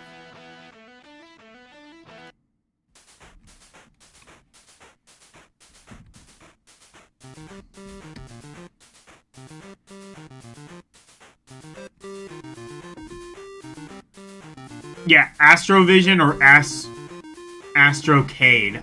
Aren't they the same thing? The Astrovision, it was the, fucking... What was the Bally console that was originally? It was like the one... No, I think it was the same... I think they are the same thing, right? It's like the Astrocade slash the Astrovision slash the Bally console slash... Like, it went under like 4 or 5 different names, because they didn't really know how to market the damn thing. Like, nobody really knew how to make that console sell, so they were just like... There were like 5 different companies passing it around, being like, oh, let me try. Maybe I can get something out of this. BBLTTNRTCPA at Ringmaster H. Sun Ben AEO of the 23. Yeah, it has 5 different names. That's what I thought. GHT Evil with 3 WE deck fight at least maneuver. Own various creatures. The Ringmaster has Deleros gated to guard the Mythic Eases. 5 say Pat. Or yeah, it was the Astrovision Astrocade. That's what it was.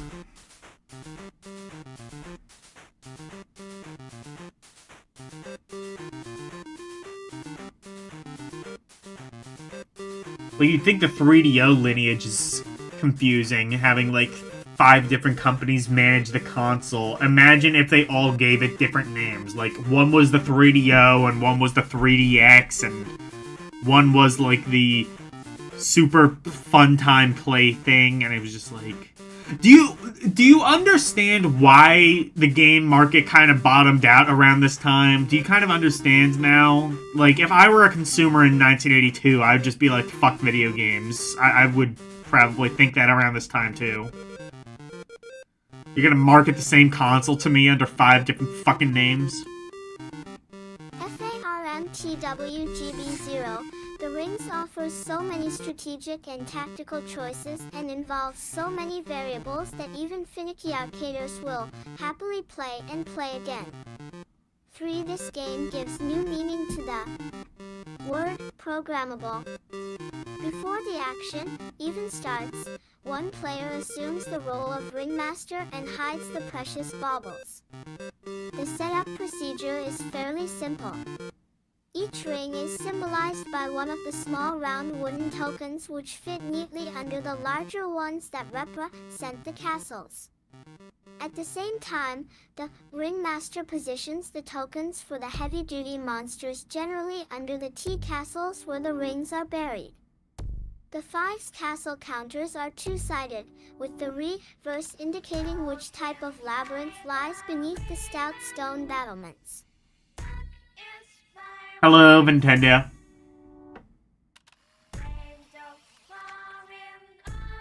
Yeah, they maxed out on the bloops. Look, I'll make this simple for you. Alright, what you do, you forget all of what you've heard here. Forget about Zircon, Astrocade, Astrovision, APF 1853, whatever. What you do... You go out, you spend like $10,000, buy a Vectrex. Problem solved.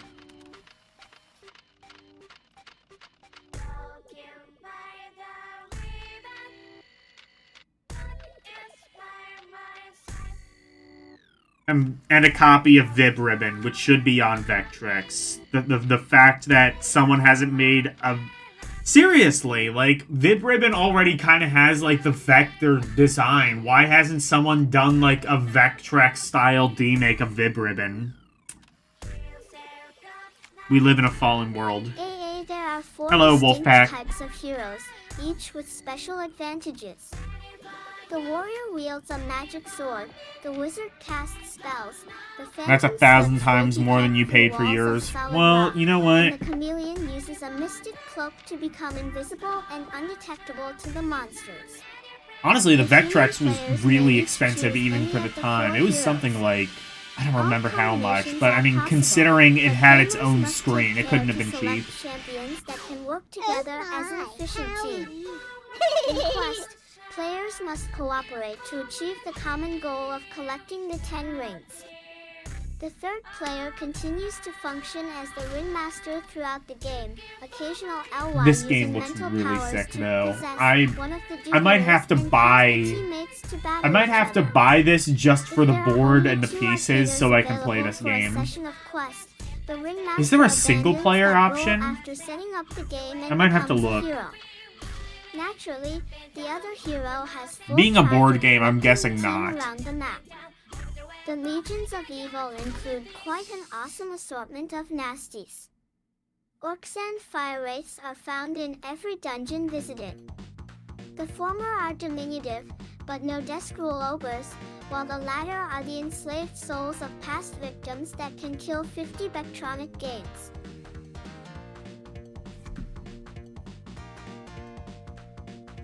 Actually, I think it said like 2 to 6 players, so that should answer the question.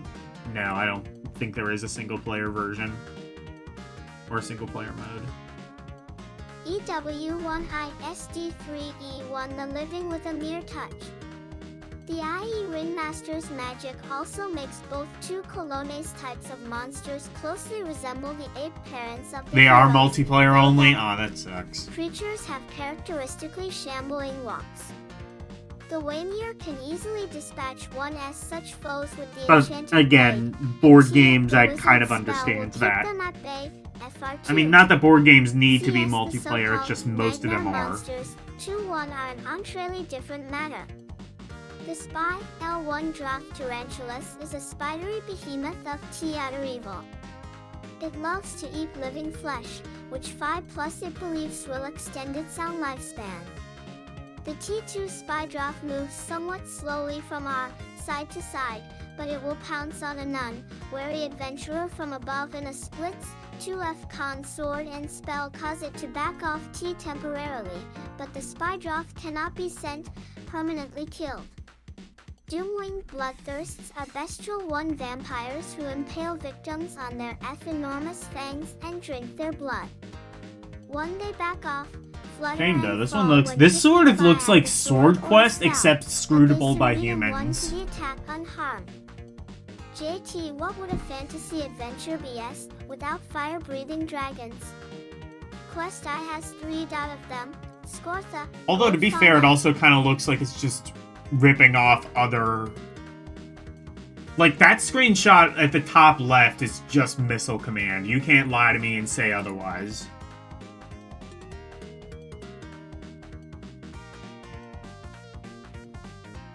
And Mithrog, who will give the heroes a rough time, indeed. Waving the magic sword will make Adragon turn away and the wizard can stop the flame breath with a spell, but nothing deters these super monsters for long. Running and hiding is often the best strategy when a dragon stands between the heroes and their prize. The actual battles take place within underground dungeons constructed by Jay the Ringmaster and equally malevolent allies. There are Hello, 4 Arus types. on the Twitch The side. Lychee Hello. individual labyrinth is randomly generated by the Odyssey and is totally AP unique. The dungeons were built by men but subsequently captured by I will, the Ringmaster. Post the link to TCH, the my, Crystal Caverns Twitch have page, as invisible I am walls and simulcasting they're built now. by the wing wielders at the Ringmaster's command. I finally have a These chat that places can, are quite dangerous because the combine the monsters two RS automatically can sense view the on movement YouTube. of the PY unseeable or barriers. not view, whatever. The walls in the shift.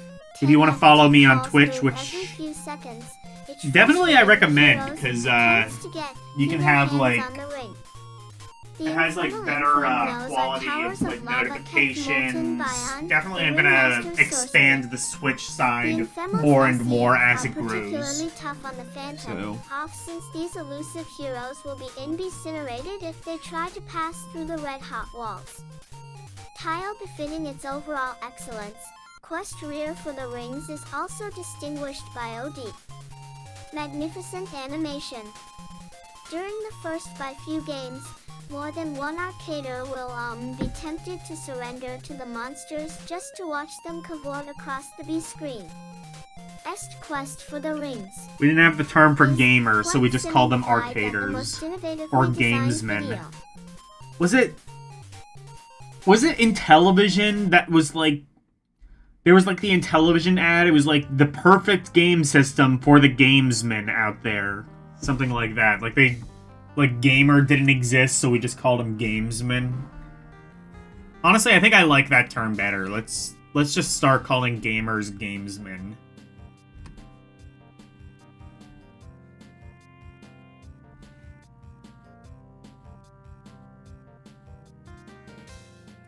I do not identify as a gamer, only as a gamesman.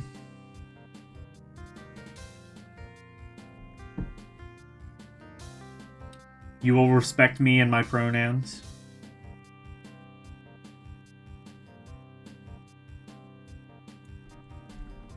Game of all time. Now that Odyssey, designers have started to tap the potential of the system's keyboard, Electronic Arcaders can only drool with anticipation. Yeah, you can also over the sub to prospect of an Arus and entire Wolf on series Twitch. of I've done such so for marvelous both. Cartridges. AA2A MES command, Atari/CX2638, represents the most successful conversion of a commercial arcade super game to the more limited confines of a home programmable system. Devotees of the coin-op classic may miss the blurring speed of that version's trackball controller, or the incoming fragmentation missiles, but virtually every other element of this Atari masterpiece has made the underscore jummy to the VCS format. Gamers still launch anti-missile missiles from the command center, positioned in the mid-die of the 6 cities under its protection at the base of the playfield. Suddenly, the night sky is streaked with incoming fire, caused by luminous waves of attacking missiles. An alien assault has begun and grows faster and deadlier with each successive wave. Armed with 3 10-load rounds of ammunition, the human commander uses the joystick controller to target and launch his missiles in an attempt to establish a protective umbrella of defensive fire. Cities are destroyed when hit by enemy missiles, and at least one must still be standing in order to keep the game alive. Scoring 10,000 points causes one previously annihilated city to rise from its ashes. Strategically, the cities to the immediate left and right of the command center are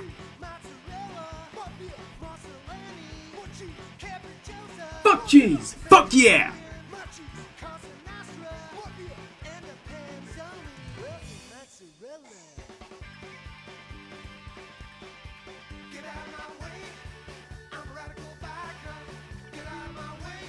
two the most vital.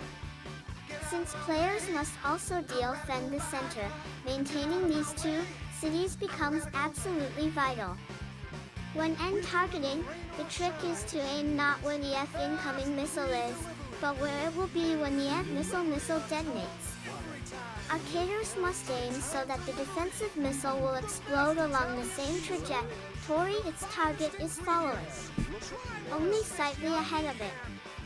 Once a missile detonates, its explosive force mushrooms outward, incinerating any incoming projectiles luckless enough to make contact.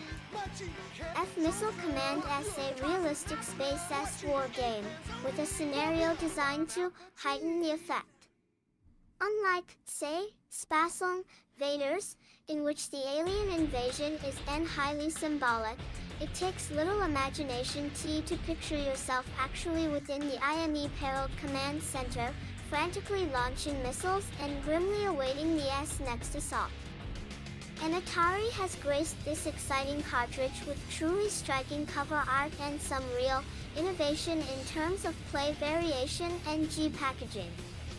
Rather than offering hundreds of play options, Missile Command and game numbers change only the skill level H at which play begins.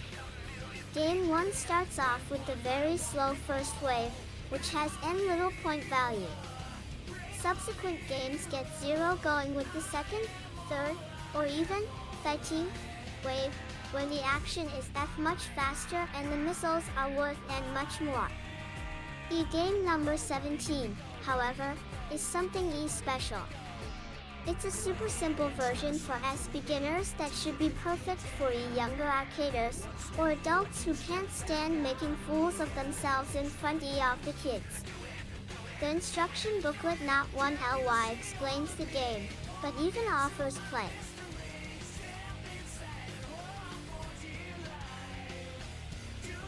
Yeah, Atari Missile Command. I was saying earlier, Atari Missile Command is way better than it had any right to be. Like, converting, like, in 1981, converting a game that was a trackball game to a joystick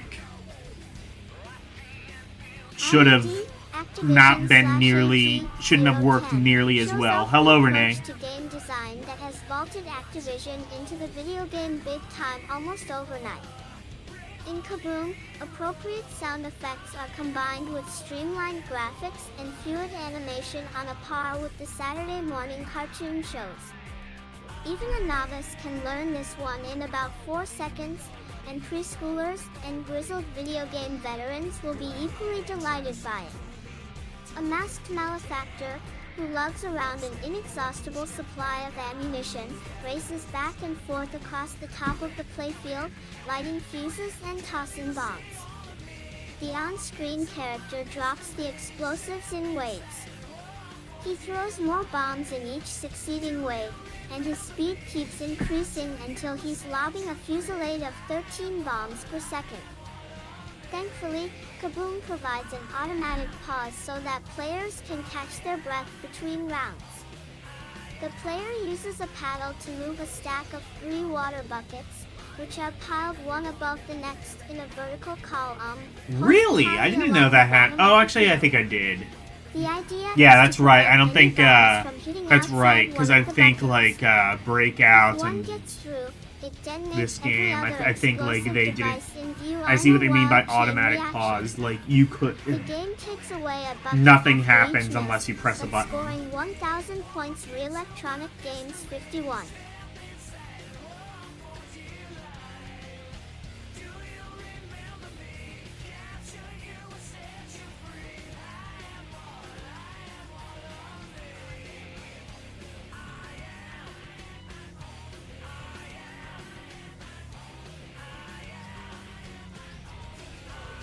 Stores a lost tub if the arcader has fewer than 3 currently in play. As a result of this rules quirk, Kaboom designer Larry Kaplan suggests sacrificing a tub just before reaching the 1.000 point milestone. After the explosion, the game resumes at a speed 1 notch slower, giving the player a bit of a breather. And once the score passes 1,000, the machine restores the lost bucket, anyway. Kaplan has jokingly described his creation as mindless. It isn't, but it is also not a game in which precisely lining up each catch can be a viable strategy. Kaboom is impressionistic. When the speed escalates to 13 bombs per second, going with the flow must be the order of the day. Sweep back Track and forth these across balls, the I screen agree. and try to get a sense of the pat-down. Let your natural arcader's instincts take control of movements. Kaboom is infinitely more enjoyable than the commercial arcade game upon which it is loosely based, Avalanche. Kaplan's delightful electronic Avalanche, is that's the what main I- reason. Fuses sizzle, bombs detonate in a beautiful display of video pyrotechnics. The water in the buckets Video splashes when an pyrotechnics. explosive Man, that's a lands, term that and we the don't use bomber's anymore, habitual and we frown should. turns into a smile whenever he slips an incendiary device past the defender. Scoring in Kaboom follows the new trend toward lower totals. Those who customarily make the Space Invaders scoreboard roll over a dozen times a game will be hard-pressed to top 3,000 inches this change of pace cartridge for the Atari VCS. Setting the difficulty switch to gives those who've mastered the game a fresh challenge by having the DE.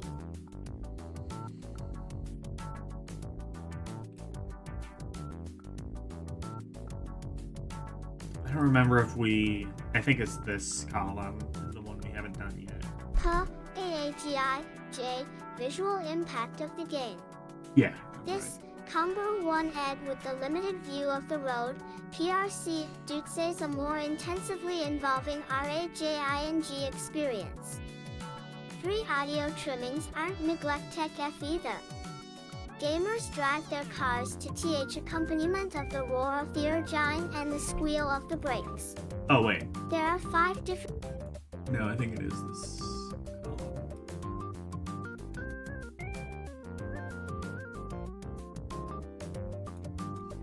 T-Coca size of the buckets. The electronic arcade world will probably never witness a national Kaboom tournament, but the cartridge does provide a refreshing change from skill and the strategy-intensive games.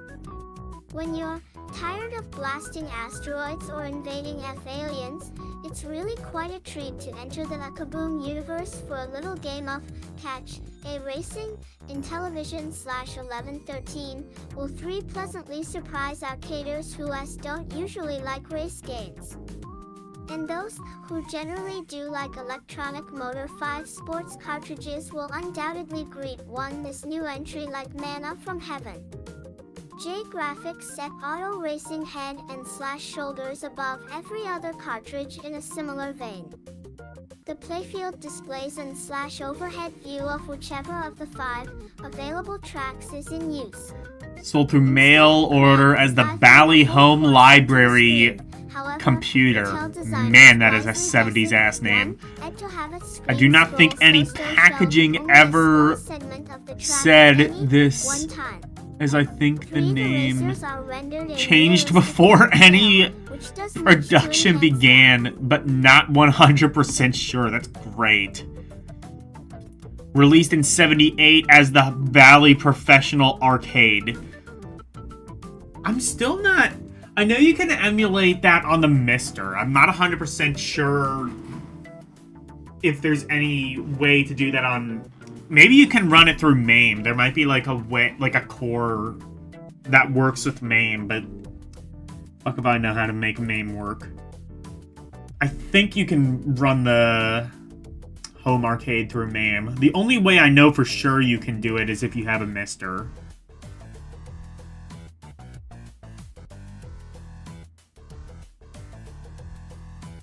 So visual impact of the game.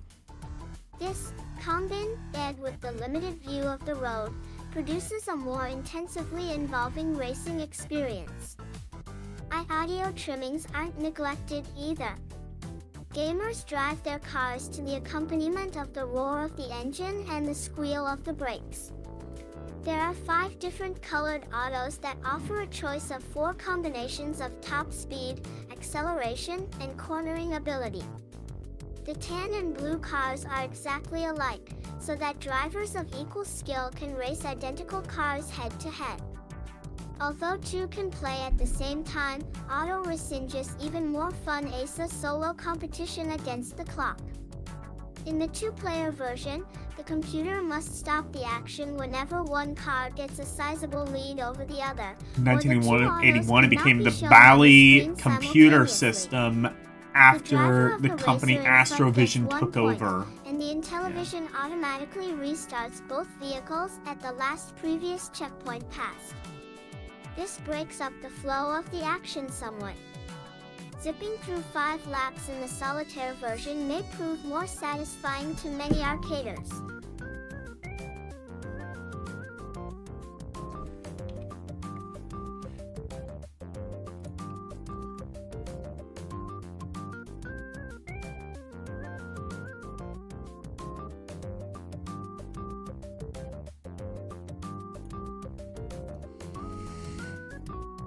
Auto racing is Then, one of in those games 1982, in which the it driver became- merely wins up to top speed and takes the entire course flat out. Braking The Bally accomplished by pushing Astrocade. a button on the side of the hand controller is absolutely necessary. The trick is to slow down as little as possible in the turns without spinning off the track. Running off the road into the grassy ruts on either side will greedy slow down a racer, and This hitting entire any of the page has trackside no obstacles illustrations. It's results in a just thunderous words. crash. Because of the wide choice of cars Honestly, and I respect courses, that. auto racing will challenge players of all levels of ability. It's easy to handicap the more proficient drivers by giving them the weaker cars, while a poorer player will get a real lift from using one of the racers with good cornering ability. Insidious thing about UFO Odyssey /9430 is that a new round starts within seconds after the previous one ends. Your Federation Star Cruiser has no sooner fallen prey to a marauding UFO than a new Federation saucer pops onto the screen. When a game is as delightfully addictive as UFO, such an auto-start feature may pose a health hazard to more computer-savvy Health players. hazard. As commander of an Earth Federation Star Cruiser patrolling a perilous... I tried sector playing of space, UFO gamer last must week battle and I three couldn't distinct get types any of the UFOs. controls to work. Random So I ones assume the drift game aimlessly through requires space, the computer to hunter-killers work. home in on the Federation ship, and enemy lightspeed starships fire computer-guided missiles. Which isn't to say that the Star Cruiser I'll is finish this helpless. review and then I'll actually The test that. Federation ship is surrounded by a force field, indicated by a ring of little blue dots encircling the saucer, that disintegrates all forms of UFOs on contact. The saucer also has a powerful offensive weapon in the form of a laser cannon. When the commander presses the action button, Hello, the laser Cozy- fires in the direction Hello, indicated Cozy by the Jamma blue Z- dot and the force 2. field ring. Cozy Jamma 2, Aiming how can are be you a doing little tonight? tricky at first. The dot rotates clockwise around the ship. I'm during doing movement, well. stopping only when the cannon's pointed exactly in the direction of flight. Can you play this on The PC? ship itself makes a If pretty you have an potent Odyssey weapon emulator. as well. Any Um, UFO explodes on contact with the shield, so like making RetroArch ramming or a something, you could useful probably and play it. effective tactic. There is a catch, however. Whenever What's the best standalone? What's the big standalone Odyssey emulator? Is it Ozone? I think that's like still the core that RetroArch uses.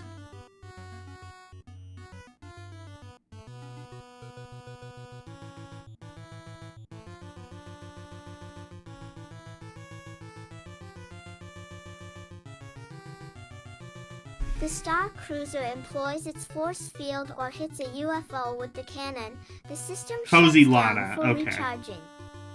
UFO is a fine example of how programmable video game cartridges I can misread borrow that, I'm extra so sorry. touches from corn-out electronic games.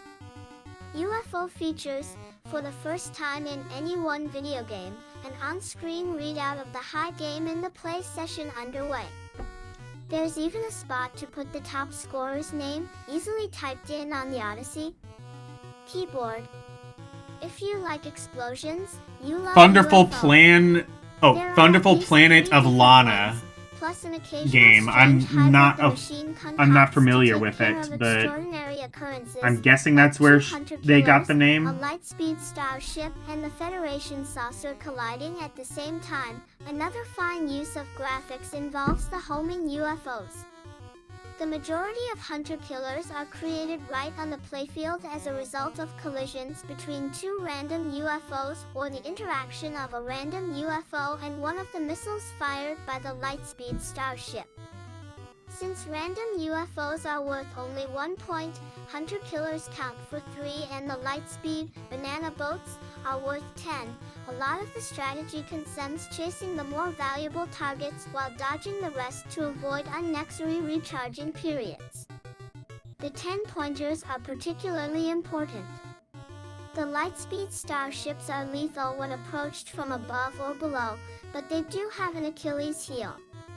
The invaders can't fire horizontally, so the Federation ship is safe if it rushes at the lightspeed craft from due east or west relative to its position on the playfield. The 10-point UFOs pose the greatest danger to the Federation saucer, but players who merely dodge them will find it mighty hard to mount up many points. UFO is one of the best games in the entire Odyssey library and seems destined to become something of a video game classic. This is a must-buy Something for of every a video Odyssey game classic. owner. Not quite. Alright, I'm gonna try this, see if I can get it working. Also, I think I'm gonna keep the music on because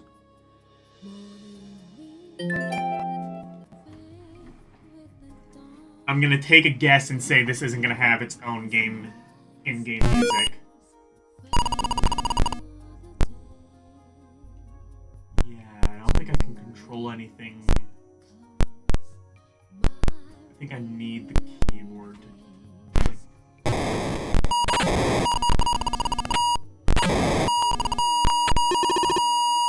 Oh god, that's a horrible noise.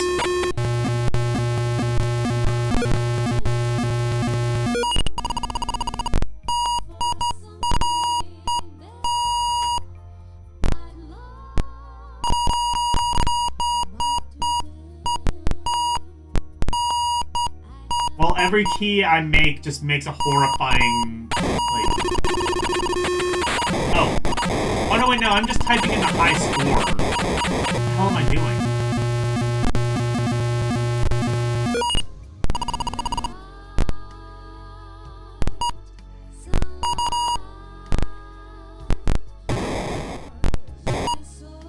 No, I'm just typing in the high score. How do I play this?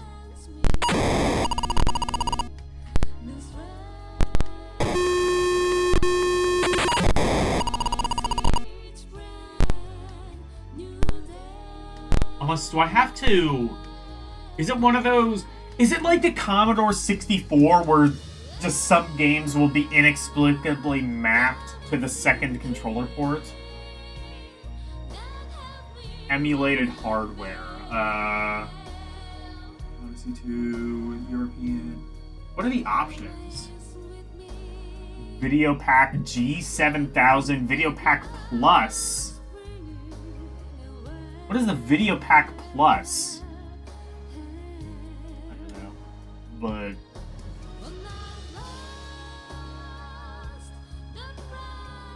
Swap... Oh, is that what it is?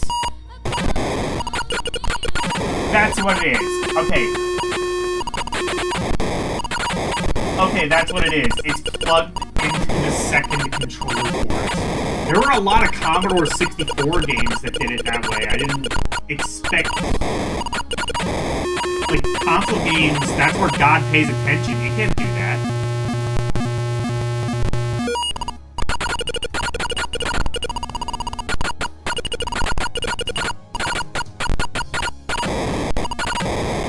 This is actually pretty fun, though, I must say. Controls very fluidly.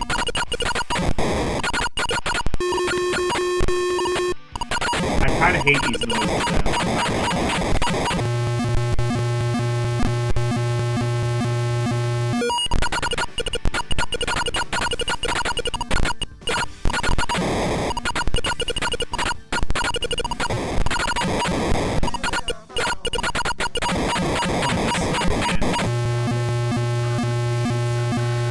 Yeah, this game is actually pretty fun. Also, like, they were saying, like, the game starts immediately, which it does. It does give you a couple of seconds to breathe. So, I mean, it's not, like, I don't think that's as bad as they sort of made it out to be. It's just not like, Kaboom, where, like,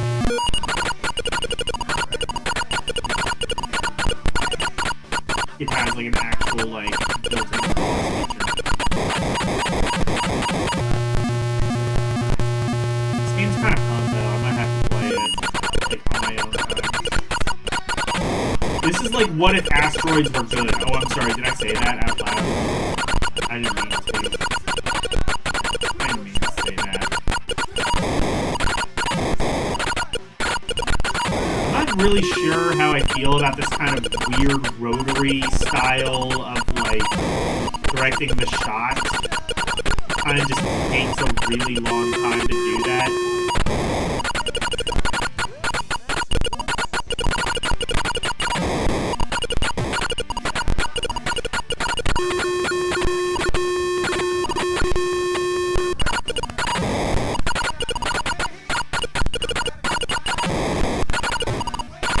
Like, this is almost like what if asteroids met Robotron?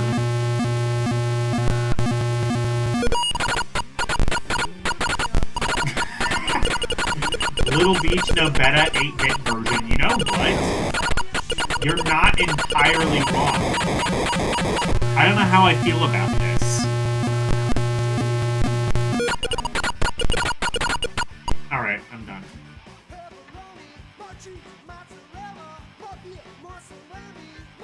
Do you play any other games besides this? Yeah, I play...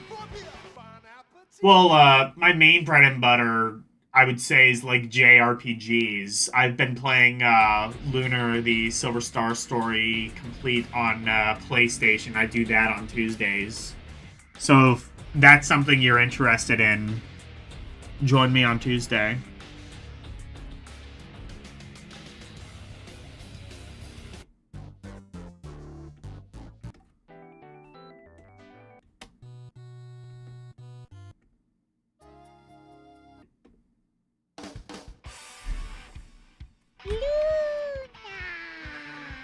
Damn right, Lunar.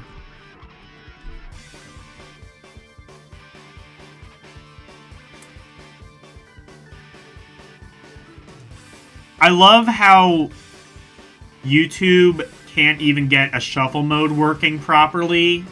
You know that thing that Apple got working in like the mid-2000s? YouTube can't do it.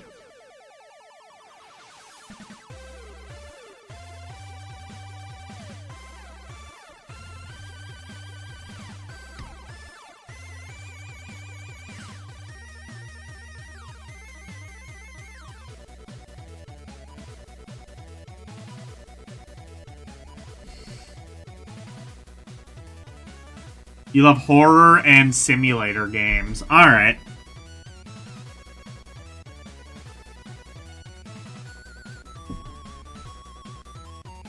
Well, right now we're looking at Electronic Games magazine from winter of 1981. This is the first fully dedicated, first magazine fully dedicated to video games to be released.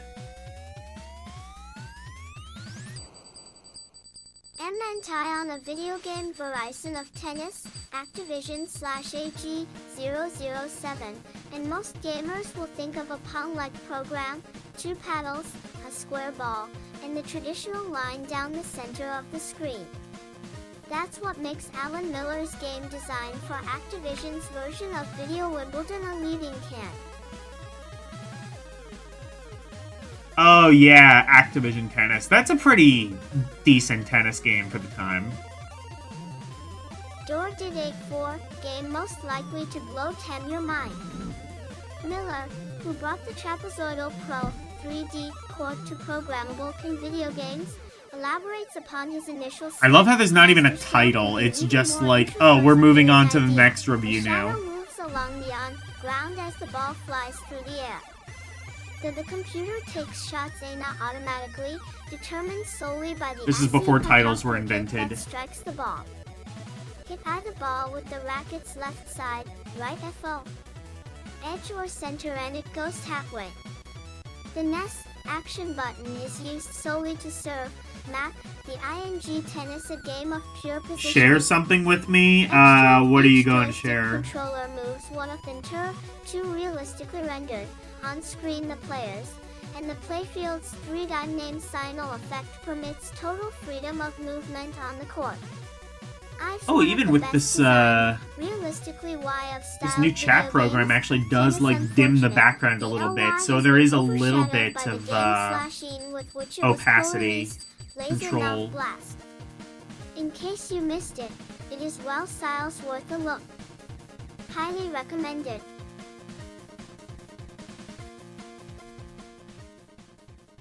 Okay, Sea Battle. That's an Intellivision game, isn't it?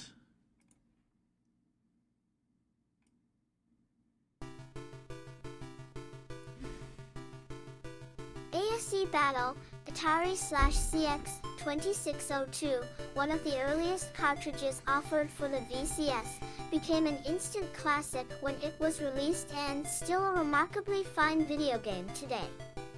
Its introduction heralded the dawn of the age of If you're trying to send a link, programmability I'm not because it was the first sure. title that departed from the ball and patty I don't contest think that that's ruled the list allowed back by in default on Twitch. I 1978. might have to fiddle around with the RC settings Battle's to allow numerous that. play variations allow gamers to To be fair, fire I think that anti-aircraft guns, the benefit of launch Twitch is torpedoes, that I pilot actually jets, can and do steer that. battleships, all within a It's basic not like YouTube shooting where only gallery mods format. can share links. I don't The have to program like employs do a the whole thing where I just horizontally like. striped playfield executed in pleasing shades of blue across, which I move think there targets is an like option so to many allow ducks in links. a row. It's just disabled Number by 11 default, is which probably fair the enough. best of the But variations.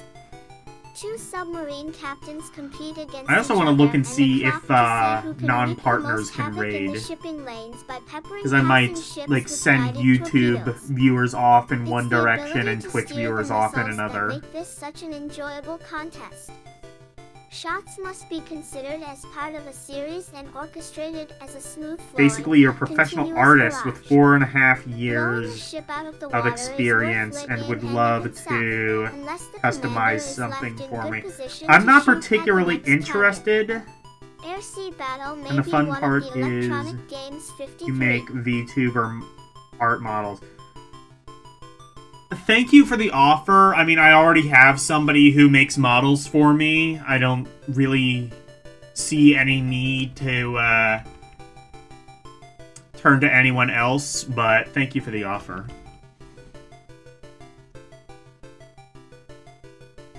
Anyway, that was Sea Battle. Well, I guess there's another little, like, couple of sentences left, but... Oldest VCS cartridges, but it certainly hasn't dated. Yes, and that other person Rather, aged is there in graced, chat. hopefully, and is still one of Atari's outstanding 2 software selections. Oh, your bio.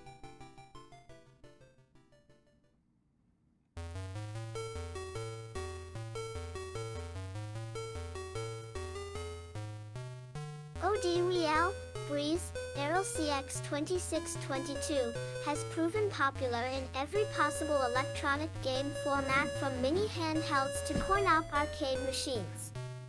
Breakout is probably the most successful game developed from the ball, scent and paddle formula introduced by 2Pong. In the basic game, players manipulate a horizontally movable patty across the bottom of the playfield in an attempt to hit the ball against the sent 7 rows of colored bricks near the top of the screen. Sent the ball removes a brick each time it plus smashes into one and Back in then the days when bounces you had to 2 back explain the toward rules of patty. Breakout.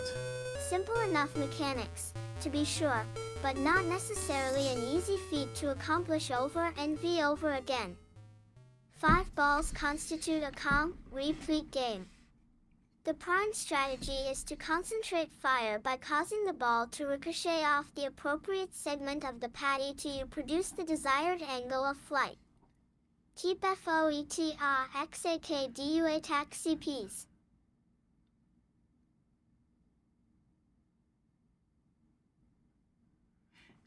Yeah, thank you, Lewd Gamer.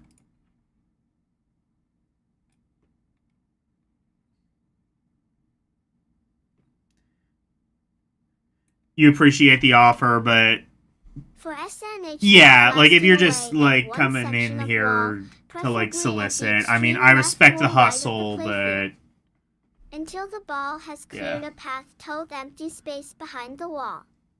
And then the ball will bounce around back there instead of returning to the lower portion of the field, scoring points in bunches instead of one at a time. Lick the Same cartridge contains 0 breakthrough. A souped-up version of the classic game. This time, the ball clears a icy path through the entire wall, bounces all off the rear of the playfield and once by again plows through the bricks on the IS return trip. Breakthrough, though a little less challenging than Breakout, can easily become an addiction. It's great for head-to-head competition, since a best 3 out of 5 series takes less than a half-an hour, and it's also a lot of fun solo. Unfortunately, many gamers find their skill improved so much as a result of constant replay that they are able to clear both walls with just one ball. If that happens to you, and returning to Breakout may provide fast relief, and a new lease on life for the cartridge.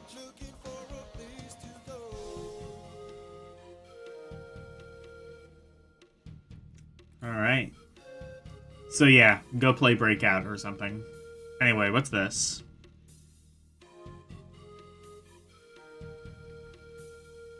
Ben's Activision/AG002 is the first cartridge devoted to the fiststick scene, and it's a real knockout. Oh, boxing. Video managers maneuver their boxers, colored black and white for easy identification. I like Atari boxing, in the as clinches, unbelievably around the ring basic view as it from might be. overhead to keep the game from wallowing in the complexity. I think I gave it a The pretty computer decent assumes rating. the It was chore of either touch fun selection. or very fun. The gamer decides when to throw leather by pressing the action button, but the system wall then selects the appropriate blow-in light GHT of the two boxers' relative positions are within the ring. Wall rounds last 2 minutes instead of the regulation 3, but this is probably orgaon due to the kindness of some generous soul at Activision. Only Rocky could survive 15 of these grueling rounds without taints of the ears once, and the HB Charlie beat Tilly off half boxing in Fordlam, needing a thumb transplant. The on-screen screen pugilists could probably batter walls away at Alright, each other let's play a forever, drinking but game. The human managers will need a breather fast Okay. between rounds. A little experimenteeker tie-in indicates Every that time 3 they make rounds the for most preliminary obvious and possible 5 for main reference event to make a good thing matches. that is Stick and that is run loosely the best associated tactic with in boxing. the given genre, Keep throwing take the a jab drink. and try to So, dance away like, from if there's your a space opponent's game and they long-range mention bombs. Star Wars, take a drink. Flat-footed If sluggers there's a haven't boxing got a game clue and in they this mention one. Rocky, take a drink. Once the other boxer is immobilized against the ropes or in a corner, it's time to have your man bore in for the coup de grace. Keep the action button pressed to pound out devastating combinations. Normally, the computer forces a fighter to back up a little and get out of harm's way when he takes a solid punch, but this is impossible if the pugilist I'm has also gonna nowhere say to it doesn't escape. count if, like, Show the no sports mercy. game is actually Knockouts licensed. So, like, occur when Pele one Soccer, boxer that doesn't scores count. 100 points in a single round. If that happens, look carefully. Your opponent may have left the room to get a soft drink or something. On the other hand, scoring less than 50 points suggests that the manager should adopt a more aggressive strategy in the future. Manager? What are you talking about? This isn't a management sim. What are you on?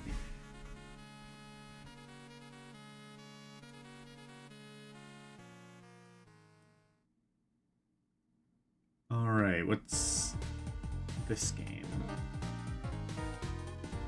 Oh, hell yeah, Streets of Rage 2 music. Alan Vaders, plus Odyssey/IB 3634-1 makes excellent use Alien of the basic Invaders. Space Invaders concept to produce a game that's different enough to be great fun.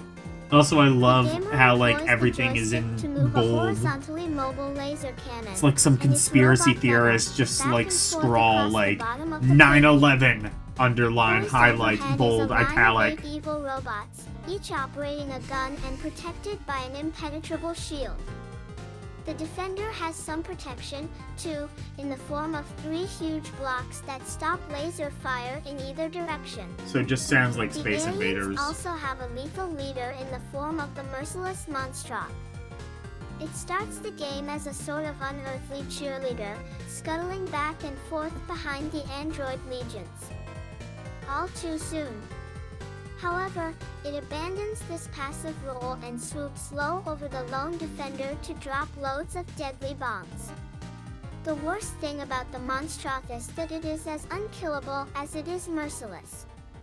If there's even one evil robot left on the screen, the horrid creature regenerates within seconds after taking a seemingly deadly blast from the laser cannon.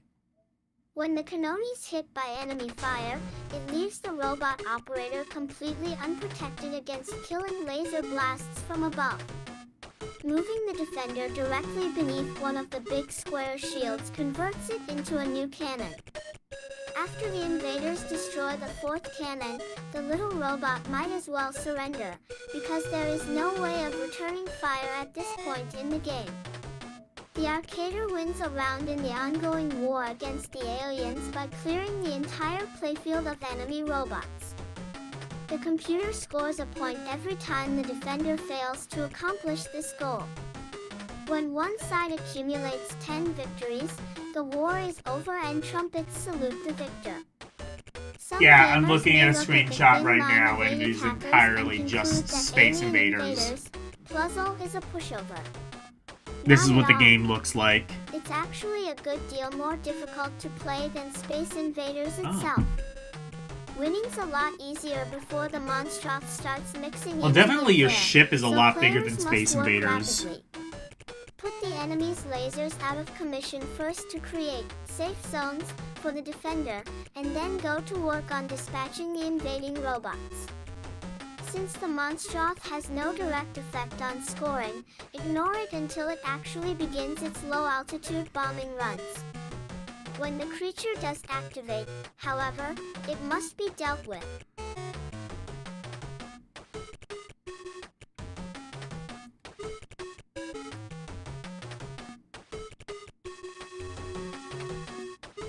Slash regularly and repeatedly, or it will get the F defender sooner or later.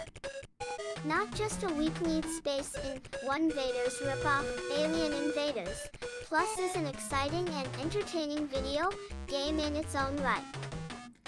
Kinda just looks like a Space Invaders ripoff, but maybe I'm wrong.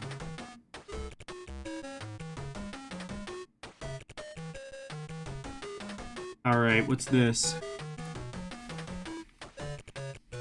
Two-Tong II, F-Zero Arcader can be a Luke Sky 2 Walker with Space Battle, Intelli 1 Vision /2612. Space one of the few Battle. Video games that combine strategic and tactical elements in the same cartridge. The one way in which the three defending fighter squadrons, each with 3 space-wide craft, are deployed to protect the one mothership is as important to ultimate victory as a steady hand with the laser during the ship-to-ship combat portion. The strategic playfield shows the mothership in the center of the screen, one threatened by 5 enemy fleets with up to 15 ships in each. Pressing the clearly unmarked alien key on the controller allows the Arcader to select a target. The player Y can then dispatch the red, white or blue squadron by pushing the appropriate section of the overlay. When a defending group reaches the attacking fleet's S position, both symbols will begin flash ing on the screen. This is the cue to push the Go to Bat equals TLE button that switches the action to equals the tactical display. The Arcader is now in the cockpit of one of his fighters. The beautifully drawn alien ships not only dodge your I never laser get tired fire, of hearing this they song. also blast back at you with lasers of their own. The screen automatically returns to the strategic playfield when an entire alien flotilla is vanquished, or when Yeah, the I've seen this game. It's a little bit like pushes the Star radar Raiders key on the controller 2600. Another button is used to return a squadron to the mothership. I think for I later if I reassignment. remember right, I kind of Equals prefer in Star routing the Raiders, defending but squadrons, T is important to avoid This one's two alright, too. simultaneous battles whenever possible. The comput will automatically conduct any engagement in which the player doesn't take active control of the fighters, but the machine essentially exchanges one fighter for 3 attackers. Since the player needs to destroy at least 5 foes for every defending ship lost, it's clear that the computer should be permitted to lead a squadron into battle only in the one most dire emergency or as a delaying T-Tactic 3. The game can be played at any of 4S speeds. The second slowest is a good one when you check to learn Space Battle, and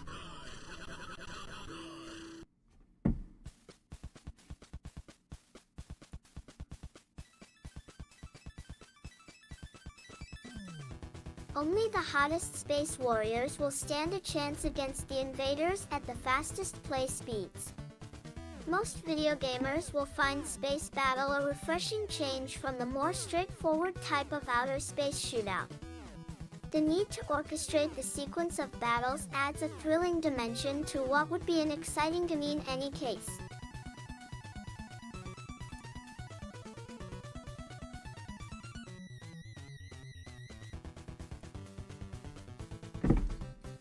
// DeWizball, Zircon Channel F/C020 was one of the last, and best, cartridges Fairchild produced before abandoning its programmable video game system. Video Marketing the Channel Whizball. F, Video Whizball may finally get the acclaim it richly deserves. The concept is astonishingly unique. The audio Jeremiah and visual was effects talking are about how, powerful, like, and it's play strange that value they're is still excellent. covering the Channel F. Well, Each gamer controls a vertically this is one of the movable last paddle games in front of a Fairchild goal at either side of put the out. I don't know if Zircon put out any of their own games or if they just as veteran like, arcaders might expect. Released like some unsold stock that Instead, they Fairchild shoot had. I'm not Whizballs 100% at a large sure. free-floating block. Gamers fire at the floater from 3 angles: upward, The floater, downward, that's and not. horizontally, in an Okay. attempt to shove it through the I opponent's wouldn't have goal. used that word. The action is somewhat reminiscent of the old commercial arcade game in which players direct air or water guns at ping pong balls. The fun really begins when more than one floater appears on the screen at a time. In the ultimate version, as many as 4 of these big, dumb blocks are bouncing around the field, creating all kinds of havoc. When a player's paddle is hit by either a floater or a rival's whizball, it disappears from the screen for a short interval as a penalty. Of course, that leaves the goal open to attack. Players can't fire again until the previous whizball strikes something. When the floater is very close to a paddle, however, the defender can loose a series of whizballs with machine gun-like rapidity. This is really a good game, especially in light of the limited graphics capability of the Channel F system. There is no similar limit on the inventiveness of the designer who created Video Whizball, and Zircon should be thanked for resurrecting this excellent cartridge. Electronic Games 55.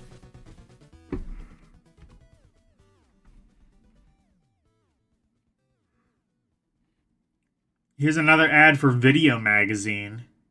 This does look kind of cool. It's like a magazine just dedicated to like home video releases, but also occasionally kind of gets into video games as well. Elia Plus Video Disc Systems, Blank Tape, Video Accessories, Pre-recorded Man, I wish I had a program Laserdisc sources, player, workstations, or a video disc and player more. as they called it. Before you open your wallet, open the 1982 Video Buyer's Guide, the most comprehensive guide. They're actually available not to the facts, like figures, as and expensive features as of I was more kind than of scared they 400 would video be. They're like products. 100, On 150 sale bucks. at your favorite newsstand, or use the handy coupon to order by Which is mail. probably more than I would want to spend on one, but at the same time, like, I theoretically could.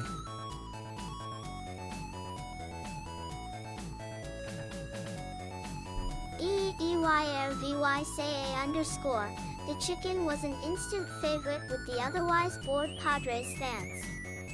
Who has hatched himself quite a career as the mascot of the perennially foul That is Padres really National stretching League it for a baseball pun. team.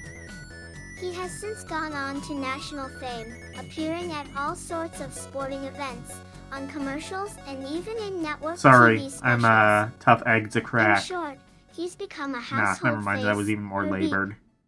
So it sounded like a natural for Activision and the chicken to get together to promote this fantastic new game. Alas, the deal with the chicken fell through. But the idea of using on-screen chickens proved irresistible.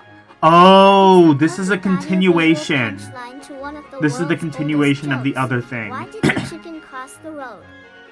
Activision president Jim Levy fitted the final piece in the freeway jigsaw puzzle. Crane Why did the had chicken wanted to cross the offer road several to different teleport roads to back where he challenge came from, arcaders, apparently? and it was Levy who suggested that Activision check out traffic patterns on major highways across the nation. We had to make some adjustments, Levy concedes, since they weren't all 10-lane highways. But this way, players all over the country have the opportunity to get their chicken across a familiar roadway. This touch of local color works perfectly. Gamers can guide their video chickens over such beloved stretches of blacktop as Lakeshore Drive in Chicago, of course, the Santa Monica Freeway in Los Angeles, and New York's infamous Long Island Expressway. Each highway is represented by a traffic flow typically found on it at a specific time of the day or night. Morning hours feature mostly truck traffic. You know you didn't need to do that, while right? rush hour Like, scenarios you could have fill just all done the lanes Frogger. with You didn't need to, like, study. While most home video games are be seen Okay. in reworkings of classic themes or be translations of coin-operated winners, B Freeway stands out as wonderfully, BL joyously original.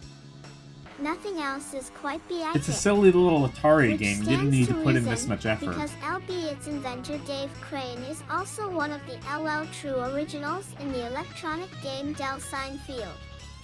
BO, and in case you were wondering, LL the chicken in the joke crossed the road LL in hopes of earning enough points to receive Activision's award for Freeway MG Excellence, the Pulitzer Prize.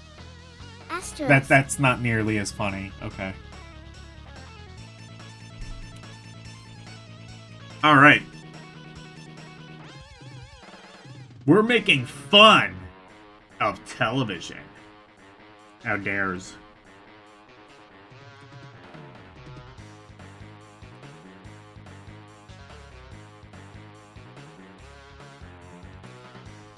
Introducing electronic games, the first and only game devoted exclusively to America's fastest-growing hobby, playing electronic games. Yeah, Edited advertise for the exact electronic magazine gamers we're by currently Electronic reading. G's Electronic Games is pure unadulterated gaming fun from cover FO cover.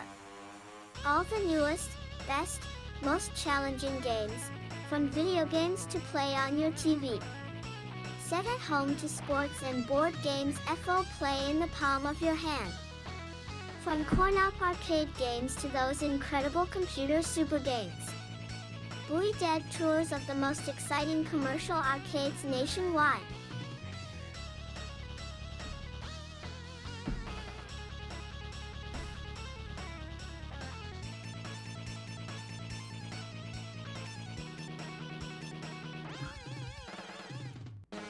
Authoritative reviews by Electronic Games Test Lab of the latest equipment from a purely gaming point of view.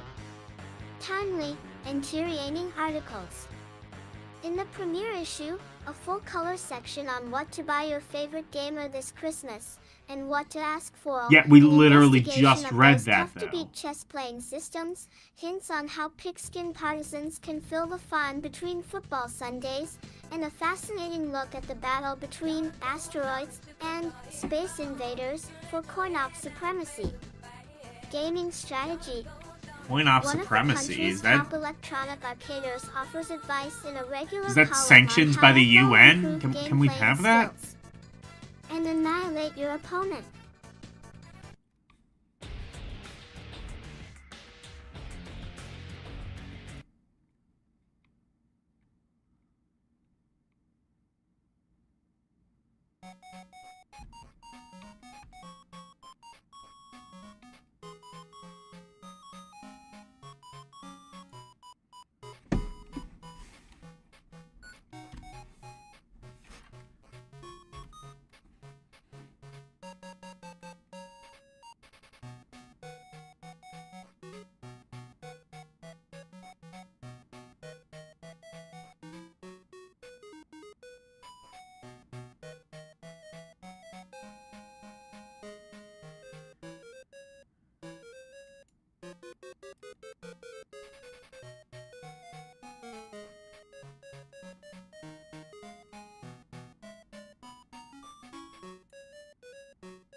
G. Serralders, Atari/Atari 400 and 800, is the game that, in the opinion of many, sells a lot of 400 computer systems for the Sunnyvale, California, manufacturer.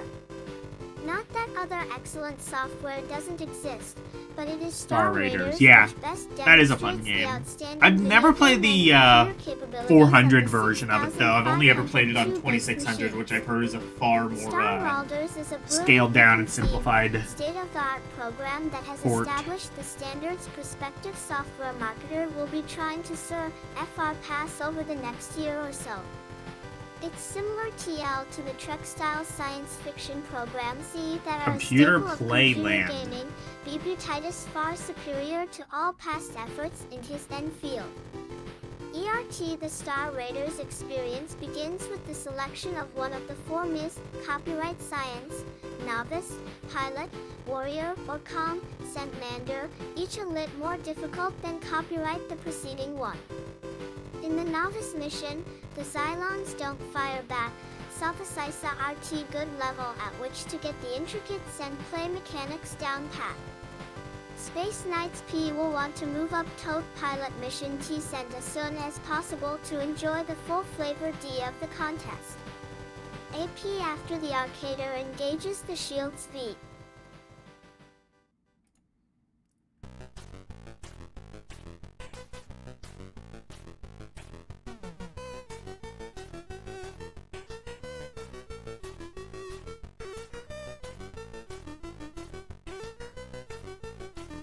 FISR INA SST at T33 27.0 TTAT T. What?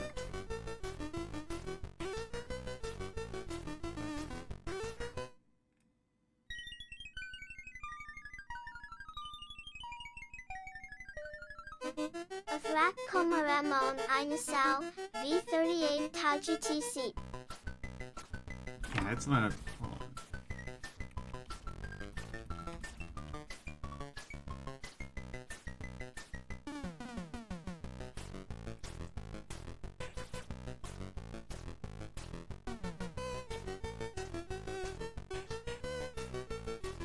S on the keyboard, There and we go. computer, asterisk, C. It's time to punch G to bring the galactic chart up on the viewing screen. This grid shows the locations of friendly star bases and the various Cylon attack squadrons. The same field also furnishes helpful data concerning the energy cost of hyperspace travel, damage control, and the current star date.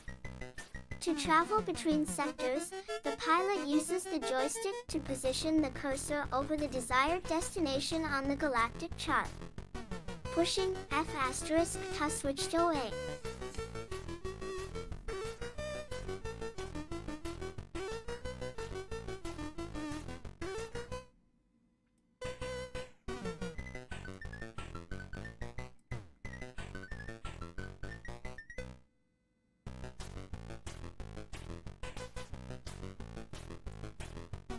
RE front view of normal space, the Arcader then powers up the hyperwarp engines. Star Raiders' single most breathtaking visual is the jaunt through null space. It's a science fiction vision straight from Star Wars. When the ship arrives at a Cylon-occupied sector, the screen flashes red, a klaxon sounds, and the machine prints out a red alert, whamming. And that's where Star Raiders diverges from the run-of-the-mill strategic simulation. The cartridge also boasts a tactical combat phase in which Cylon fighters dive toward the Earth ship's front screen, disappear momentarily, and then reappear on the rear screen, zooming into the vastness of space. Alien vessels crisscross. Yeah, jump modes.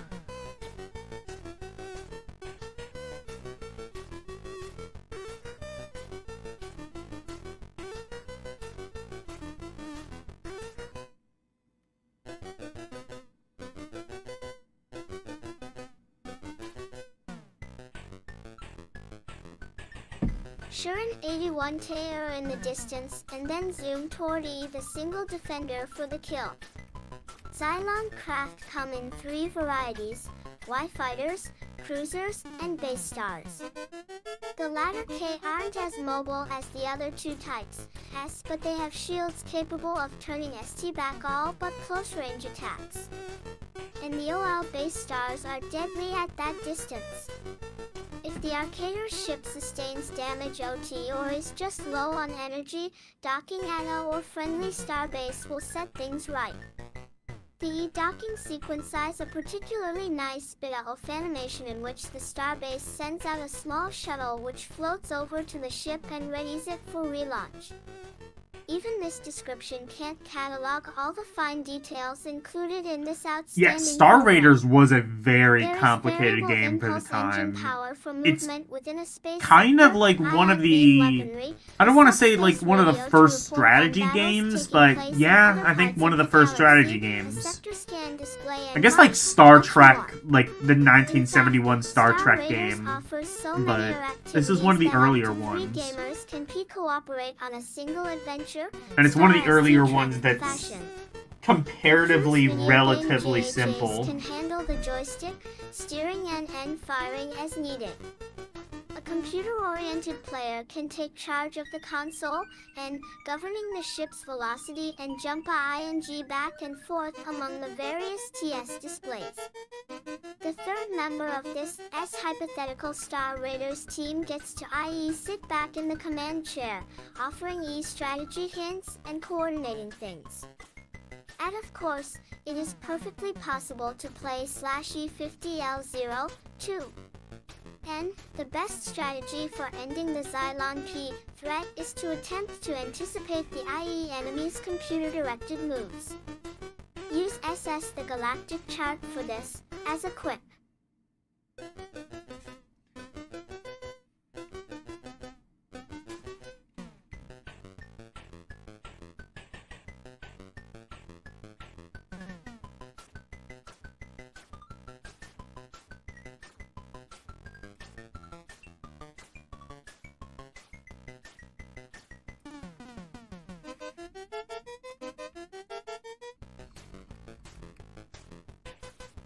I don't know if there was something written there. There isn't.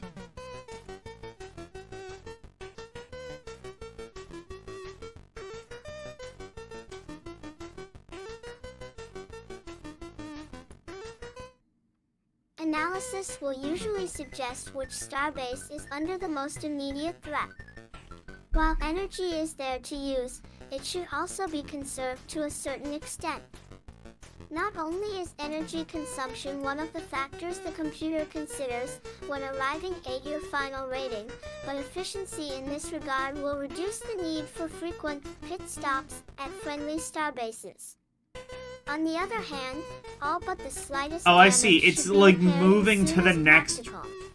There's The not ship even like without really shields much of isn't a... going to be much more than a For the juicy computer target for one, a there's pack not of even really Xylon much of a Hellfighters. break between And reviews. don't It's forget just, the oh, by subspace the way, radio, we're talking about bowling now. without which it is possible to blunder around in one corner of the galaxy while the invaders wipe out a starbase undetected in another sector. If you haven't enjoyed a Star Raiders mission yet, do so at once. Then you'll know how pulse-pounding a computer game can be. Bill Kunkel and Frank Laney, Bowling, Bill PBI Kunkel, that's a / great Atari name. 400 and 800 / I buy 16K ours. is a very interesting cassette from a company that is better known for educational software. Obviously, someone at the company plays hooky from the schoolwork, because this is certainly an excellent sports simulation. Players enter their names on the electronic score sheet in the order in which they desire to play. This done, the computer switches to an overhead view of an alley with a bowling ball moving from side to side at the foul line. There are 3 play variants, each offering a different type of action. In the simplest, the ball travels in a straight line from the point.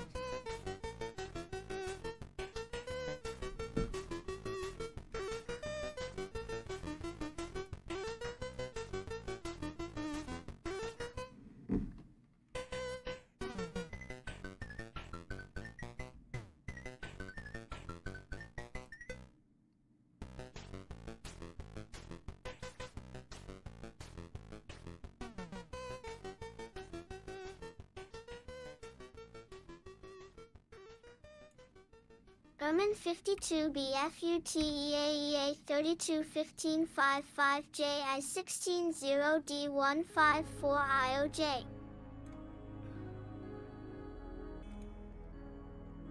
Oh, hell yeah, here's some heavy Nova.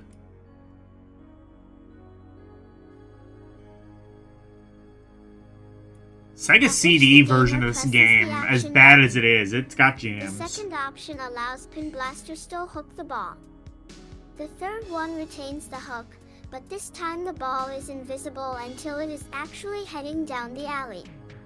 Graduates of the Atari VCS bowling cartridge should be whammed that this version of bowling features a realistic hook, instead of tumbling the ball into a 16-beat guided missile. It's just a gentle nudge.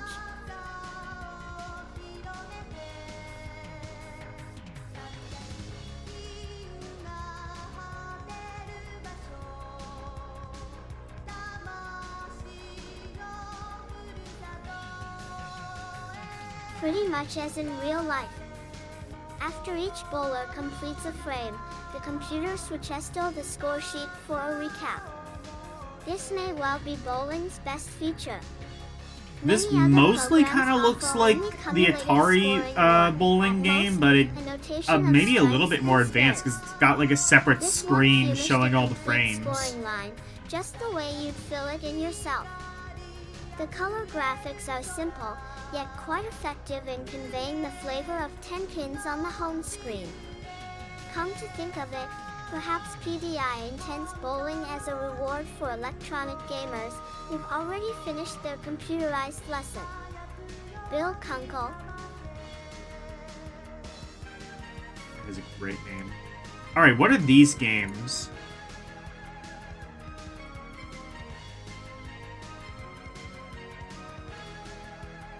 House of Usher, Beneath the Pyramid and Sands of Mars, Crystalware / Atari 400 and 800, Apple II, PET, TRS-80, are the first trio of releases from one of the most controversial new software publishers.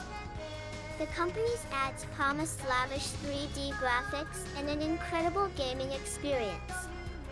Although the announced titles carried higher price tags than most other computers.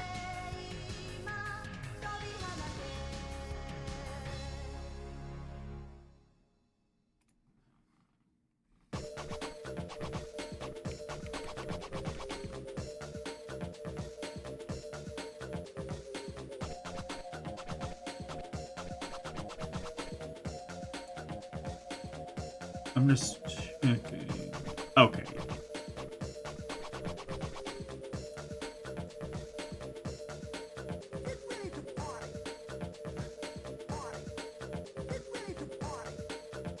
This is the best Aqua song I've ever heard. Almost as good as that one L sent the other time.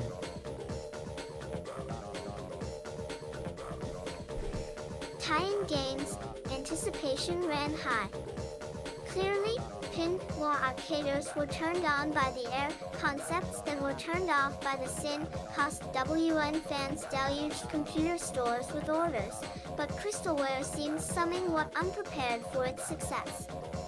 When slowly filled orders finally reached OK gamers, they were horrified to find that 4-bit. Serious programming errors marked the premium-priced games. We sold 20 copies of Sands of Mars, one retailer confided to Electronic Games, and 19 of them came back. Wow. No one wants to pay $40 for a game and then have to correct the programmer's mistakes. That's In insane. fairness, what might first have looked like a ripoff may have We resulted sold from 20 copies of the game unintentional and 19 came follow-up. back. Owner/designer John Bell is now making a sincere effort You guys to talk about how untangle the mess. broken fucking Oblivion Copies is. of the game in the stores today are reportedly That's error-free. Undoubtedly, gamers who bought defective ones will meet. So basically 1/5 of the Crystalware anxious games. to rectify any EO problems. 9. Sands of Mars begins in a spaceport. 1/5 of the where Captain, games. The player has just 3 secured financing Someone was to buy like, okay, supplies I'll and deal with how hire a shitty the crew game for a is. trip to the Red Planet. The crew travels to the launch pad in a truck, gets out and walks toward the yet waiting rocket. The playfield then shifts, F5 a representation of the ship's bridge, E10 where a view screen provides instruct-ng tie-ins for takeoff. 3 By this point, the typical gamer is drooling over the marvelous graphics. After the blast-off, the ship navigates through a beautifully rendered version of PY outer space. But when it finally reaches Stall, its destination, the game sinks beneath Pet, the Martian sands, carrying all its bright OM promise with it. Off, the Martian phase of the game is Pro-ads leaved on a separate disc, and the arcader one in will realize instantly just how separate UG once the program loads. The visuals in this section suffer badly in comparison to the treats contained in the first half of. Wow, this might be the first negative review of a game ever.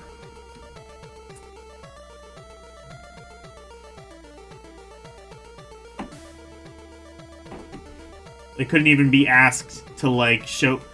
Honestly, they probably should have shown screenshots, given, like, how, like, a lot of the stuff promised was the graphics, and then the subsequent disappointment. Ogo 030.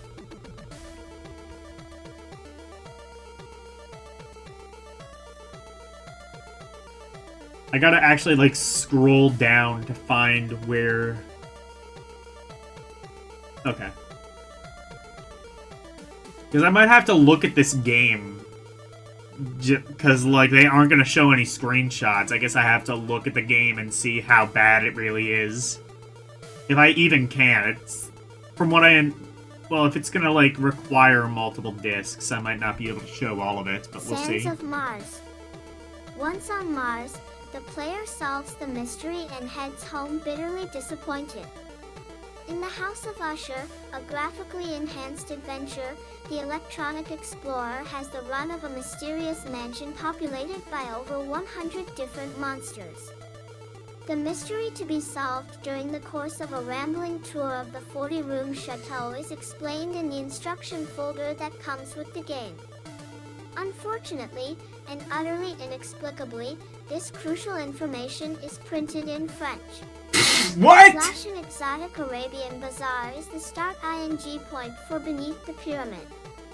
There the intrepid arcader may buy the supplies needed for an expedition to the nearby pyramid. Once within the stone walls of the mighty tomb, the adventurer is free to wander through 4 levels, each composed of a different maze, in search of a golden cat idol. The latter 2 games make better than usual use of Atari's strong graphics and contain no glaring programming fiascos in their current editions. While House of Usher and Beneath the Pyramid are a little more expensive than some software, they are also of higher quality. I can't even find the And game. all arcade addicts will want to keep an eye peeled for future Crystalware releases, because this company may well give us some sensational games once it gets its act together. I don't think they ever did. Tetro. What was the other game, though? Maybe I'll look and see if I can find that.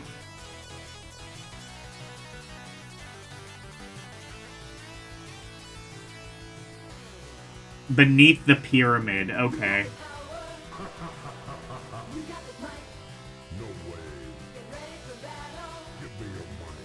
Give me your money. Give me your money.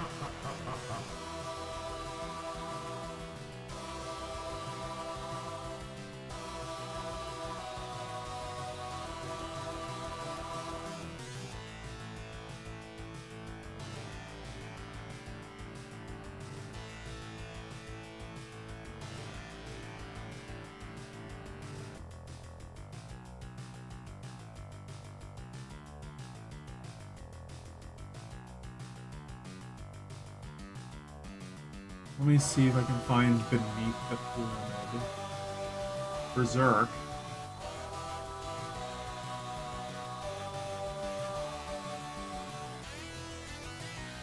Ah, Beneath the Pyramids. Okay, we found that.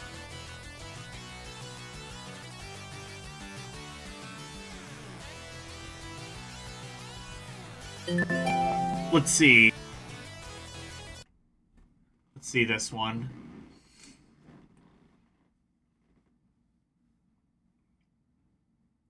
Is this even gonna load? Oh, it might not. Okay.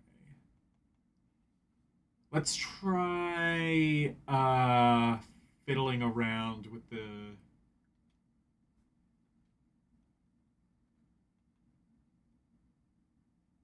Oh, I have to do this.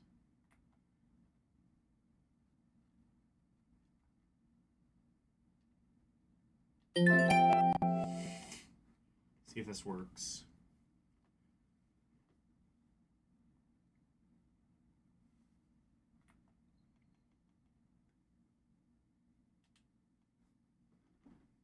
Excel.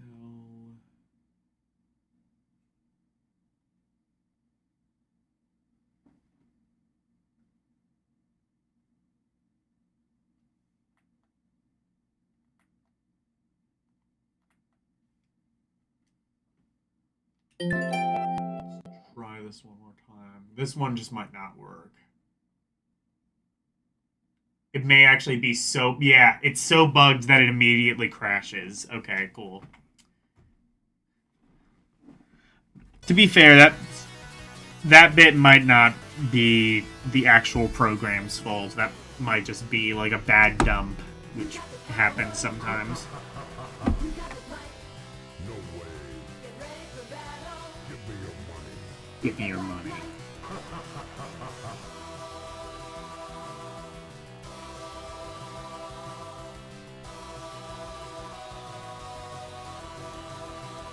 Well, hopefully this game will be better.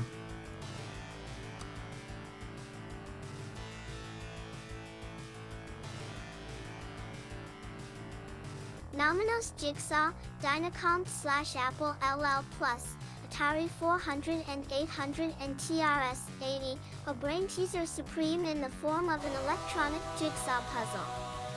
Would-be solvers attempt to fit 60 oddly shaped pieces, pictured on screen Alright, at all stands to times, reason. into a 9x9 grid. Nominos Jigsaw has 3 levels of play, with 3 options available at each level. The computer generates a new puzzle every time. I love that one game, though. Very Like, likely oh, the yeah, we printed the application will instructions occur. in French. Once Oops. the picture is properly assembled, the program rates the solver's ability based on 3 factors: the amount of elapsed time, the number of guesses, and the difficulty of the puzzle completed. No way. The audio and visual effects are quite satisfactory, and designer Quite Jerry White has used a satisfactory. basic/machine language mix to shorten response time.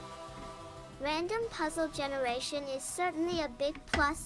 7 Sire CREKSARTY what you are, CP.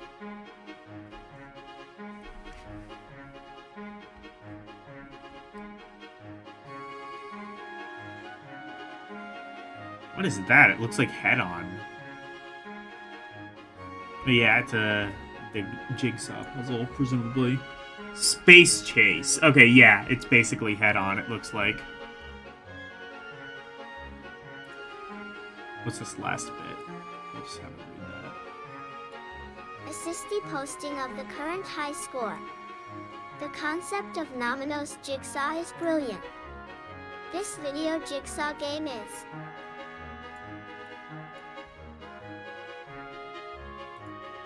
Yeah, so Space Chase, aka head-on, it looks like.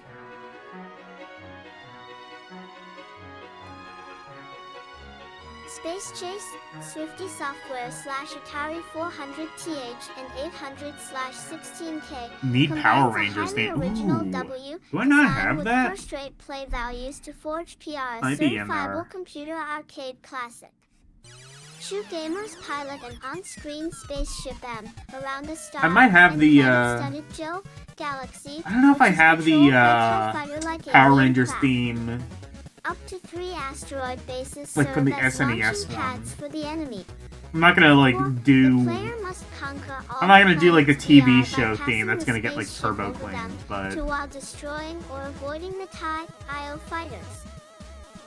The spaceship has shields and can set BZ mines, but scrolling off the screen is probably the best I default. see what you mean though. That The the patrol Black ship's Knight point music can't does pass totally beyond the sound boundaries of the TH like that. galaxy, while the gamer's craft can exit out the screen on one edge and return via the opposite one at will.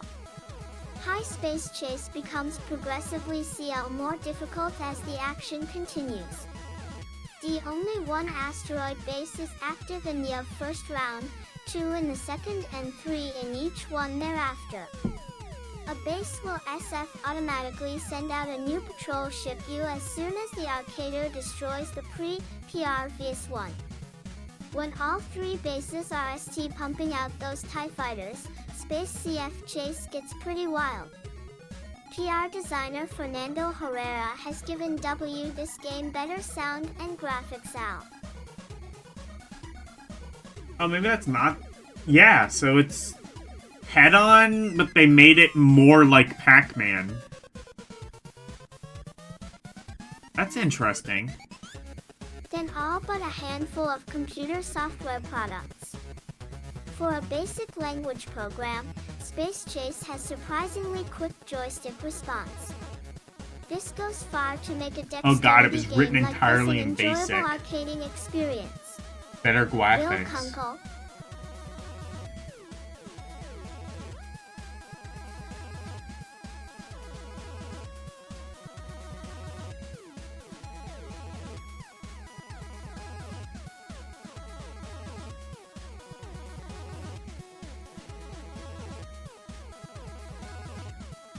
MLACET, DeRET at Air, 5 War at Sea, Custom Electronics / Atari Y, 400 War and at Sea, 800 okay. / 16K cassette or 24K disc. TS brings the board game classic Battleship 1 to electronic arcading. Video Admiral Z lob shells add a 10 by 10 grid, and then bite their nails waiting for the computer to fire ET back. 2 after the human player and the Com. 5 pewter have keyed in the initial positions of their fleets, play proceeds in the familiar, alternating turns manner. Every vessel can withstand 2 TOFIF hits. The exact number, as well as the LY current damage status off every ship, ISINs. Dicated by a summary printed towed right of the actual playfield. All thought the pictures are nothing else special. The designer has gone to unuse it to provide the game with APE, appropriate audio accompaniment. This starts with an opening chorus of Aim Chores Away to put the arcader in the proper mood and continues through the end whole game. Torpedoes, for instance, CS are launched with a satisfying. The starlit night, foolish dreamers turn their gaze, waiting on a shooting star. But what if that star is not to come? Will their dreams fade to nothing? CCJIE Jerry say BCTESH Hushel, and the metal fish can be heard cleaving through the WATE toward their targets. Those who like the original board game, a group that certainly include many young gamers, are bound to enjoy War at Sea. Bill Kunkel, Here's some Lunar. Pretty sure it's Lunar. Should guide me by. There's a hole within my soul. What will fill this emptiness inside? IABDJJ Shayad, Alan Rain, Broderbund / Apple 1148K, is a dynamic home arcade version of the coin-op hit Galaxian. Players fire at the bat-like Alien invaders Rain. with a horizontally Spelled mobile spaceship R-A-I-N. situated on the lower edge of the playfield. Okay. Unlike original Space Invaders, the creatures here don't merely jiggle from side to side waiting for a sharpshooter to mow them Galaxian down. got jiggle physics. The aliens will suddenly sprout huge wings, break formation, and execute a dive-bombing run against the harried defender. In terms of its sound and graphics, this program is just about at the commercial arcade level. It falls short only in its execution speed, which is slightly slower than Galician fans really like. Nonetheless, Alan Rain is currently the best available Alan home Rain. edition of this highly popular coin-op classic. Bill Kunkel. How about Asteroid Field?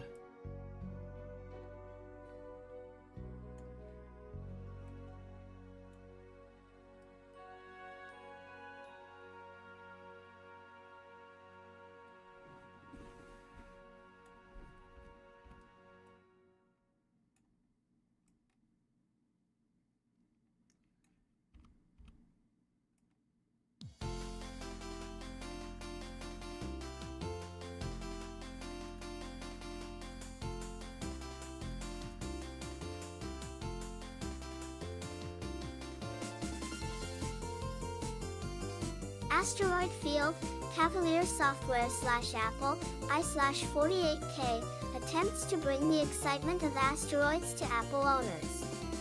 This is not an easy goal to accomplish. Sounds much like some harder than protagonist to a translating 3D Galaxian action into game. I mean, microcomputer the last form. one I'm pretty sure was That's just a because Galaxian Asteroids, clone.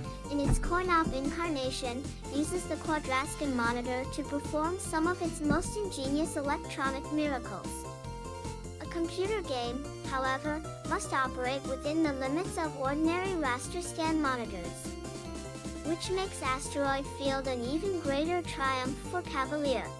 Oh, it's It can't be Asteroid, exactly but like the coin-op version, but it's close enough to satisfy even the most Obviously, you couldn't make discriminating with a vector arcader. display in mind. Play procedure should be familiar to just about everyone who likes Is that what this electronic is? music. Nagi's theme. Okay. The gamer pilots a ship I know I've heard it making on your its way channel through a before. region of outer space overrun with debris.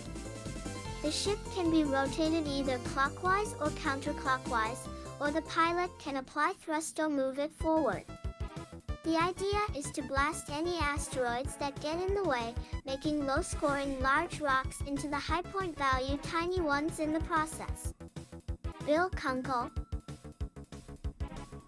But yeah, like gameplay-wise, it sounds just like Asteroids. But they were able to like kind of replicate the vector style of it, which is pretty cool.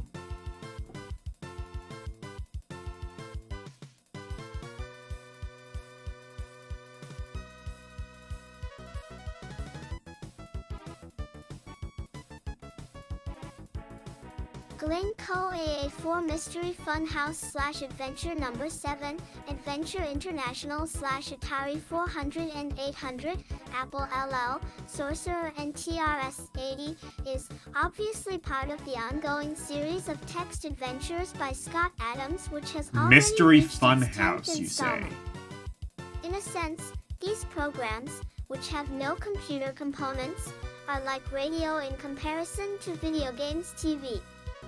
Still, they can give gamers who like solving tricky puzzles many hours of fun. Fuzzies. Actions are initiated using simple commands. Usually, these short messages are typed into the computer So in it's the a text form adventure. verb noun. Okay. For instance, the monitor prints out the fact that the player is standing in a room containing only a desk. The order There's a of very desks polished would produce a shmup sentence of Vampire reply from the Survivor machine game like indicating that yours there is a on note the Steam desk. called Following this up Pick a with Yumi green note Dreams. results All in right. the computer spitting out the message contained in the note. I think Mystery Hallow Cure Funhouse might still be requires the my arcader favorite to of retrieve a those set of hidden games, even coins better from than their resting Vampire place Survivors, somewhere in in my the humble funhouse. opinion. Of course, accomplishing. Fuck yeah. Alright, chat, come get your Satisfy. It's time. This is the time, this is the place, this is the moment.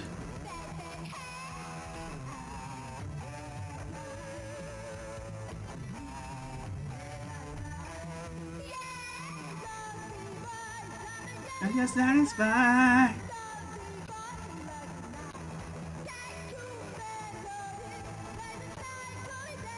TRSRSAN Cyril Taija SVSB Empire of the Overmind, Avalon Hill /Apple IL, Atari 800, Pet Avalon TRS Hill, why do I know that refutes name? the notion that only dexterity games can be exciting.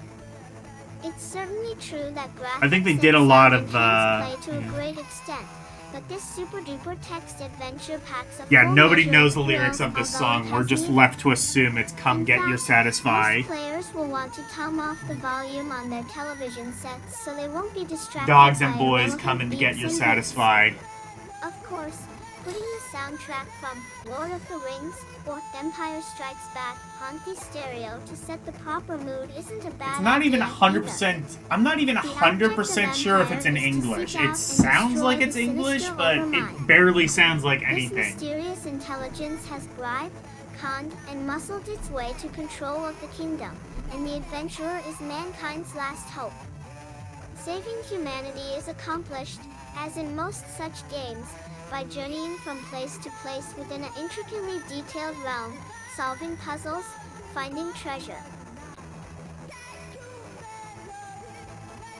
Ketchup, dogs and boys.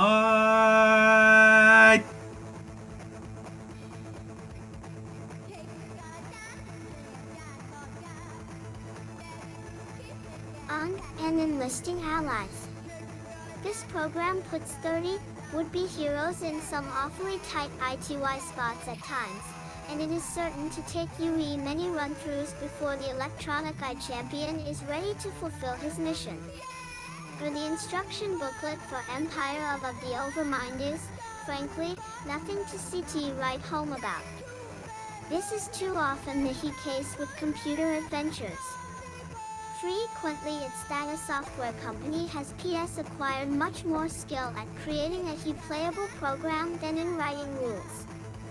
Or considering the expertise available at ZAH, the #1 publisher of adult strategy games, it ought to be Adult possible what now? to provide gamers with a little bit more detail about the fantasy world they're about to enter.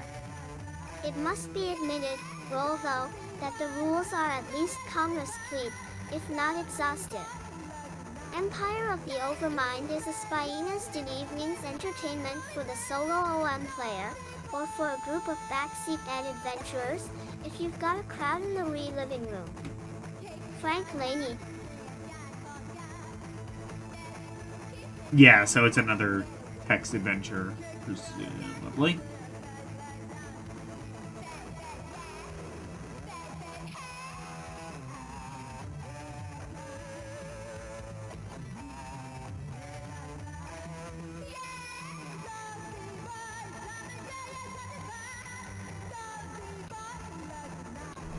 ILYRESHCHERSRGL Dino Wars, Radio Shack /TRS 80 call or computer /4K will amuse those who can get past the fact that it lacks the scintillating graphics used in software designed for some of the other home computers. Oh, this is TRS Dino 80. Wars pits two arcaders against each other in an aggressive, loft-the-jungle fight for survival.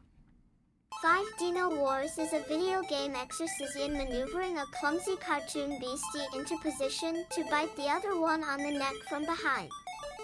In fact, It says this just is roll out TRS the 80 rival saurian exclusive. from the Let me proper see. position, and it yawps and This actually falls seems right like it over could be with a a fun great game. thump, and the fallen dinosaur's human master loses 20 points. The dinosaurs, colored red and blue, are shown on the screen in 6 basic POS tie-ins: direct right or left, forward right or left, and back right or left.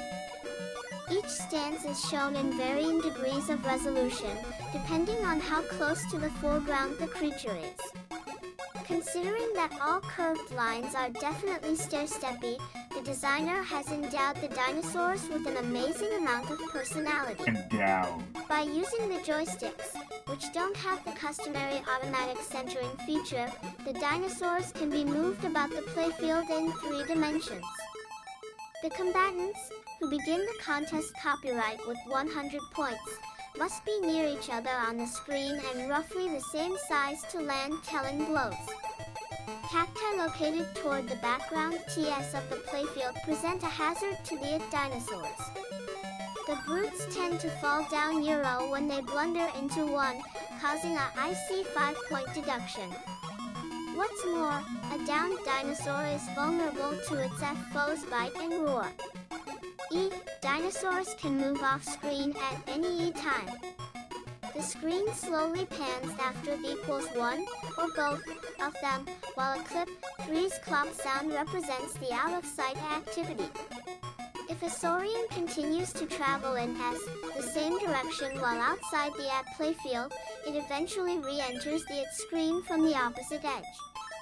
The look game ends when a dinosaur has lost copyright enough fights, or bumped into enough pesky cacti, to use up its stock of points. 1. The action immediately stops, and the defeated dinosaur lumbers into the distance, squawking sorrowfully. The tick-tlee page then returns. It presents a listing 0 of how many games each dinosaur has won during the entire play session, then Euro in progress. Ross Chamberlain continued on page 65. I'm looking, and I think it may have just stayed. Yeah, it looks like it just stayed TRS-80 exclusive, which means I cannot play it at this current moment. I did not have anything to emulate TRS-80. There are TRS-80 emulators, and once I migrate over to this new PC, which is gonna be a bit more of a... Okay. Is Bluetooth on PC supposed to be dog shit? Because, like, I tried hooking up my Switch Pro controller to my PC through Bluetooth because it wasn't working wired. And it had like 2 or so seconds of input lag. I looked it up on ChatGPT and it was like, oh yeah, it's supposed to be like that.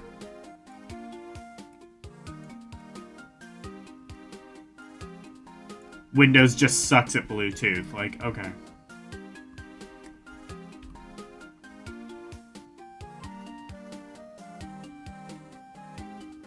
Okay, are these arcade games now? It looks like.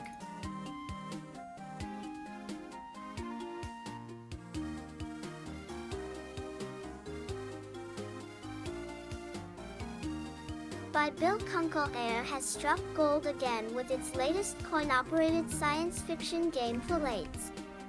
The company that has given arcaders such delightful machines as Route 16, Eagle and Phoenix has more than kept up to its own high standards with this latest release. JE1. Fillades, I've never even heard of that one.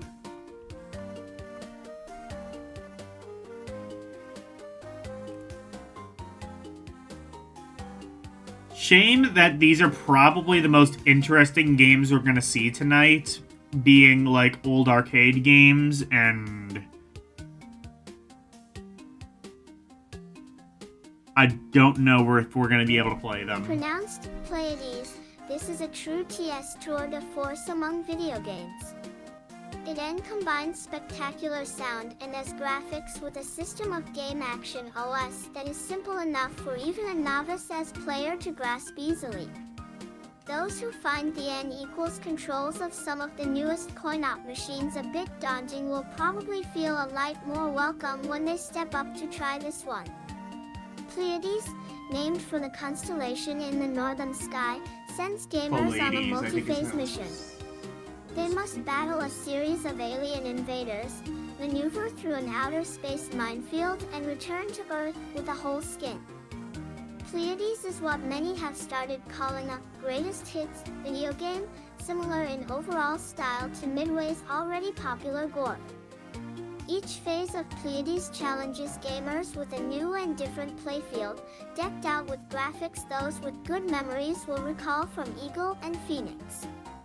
The longer the arcader keeps playing, the more wondrous sights flash across the monitor screen. Great, Burkheit aliens burst into flame and crash to the ground in a wild pyrotechnic display when hit by laser fire. Pyrotechnic. The mighty wall of flame supports the ship, and the nasties pass RG. Man, video games need to bring back pyrotechnics. Oh wait, no, they all have them now. Never mind. Aw, hell yeah, Ernest Evans.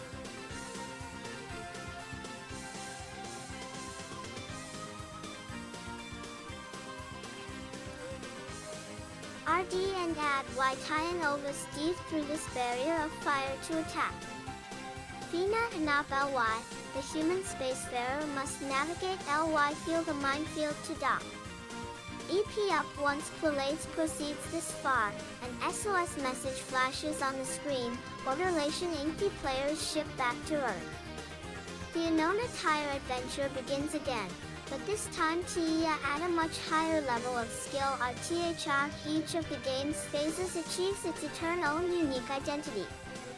This makes a refreshing change from other games that arcade repeat on a very short cycle and can be semi-come hypnotically repetitive when some ready one is I actually really tying up have the this points. game. And I think I'm gonna play it. This is more likely to happen than D-Diff on some of the other recent commercial fix arcade games. Pleiades is neither simple from nor childish, but it is just a shade easier to gain some mastery over it.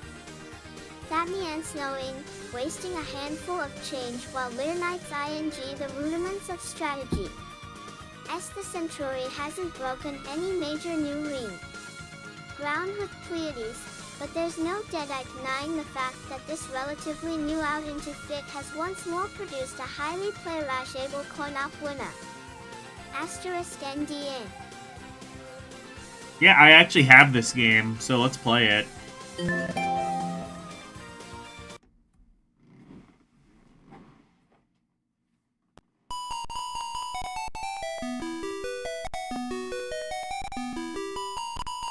If you like to fucking rock, fucking roll.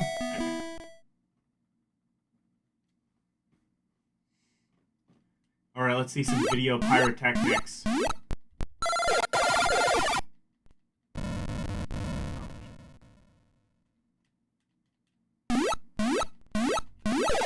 Oh my god.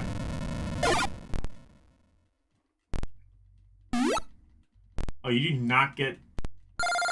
Oh no, you do have a bit of a... Okay, so it's Galaga, but it's impossible. It's Galaga, but impossible for aliens.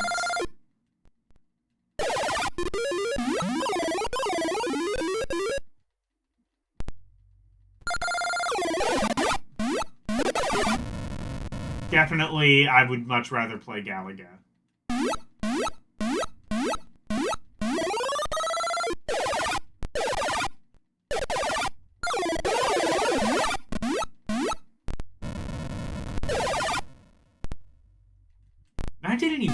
Galaga would have been out by this point, right? Yeah, I think so. Yeah, so it's Galaga, but made impossible for impossible gamers.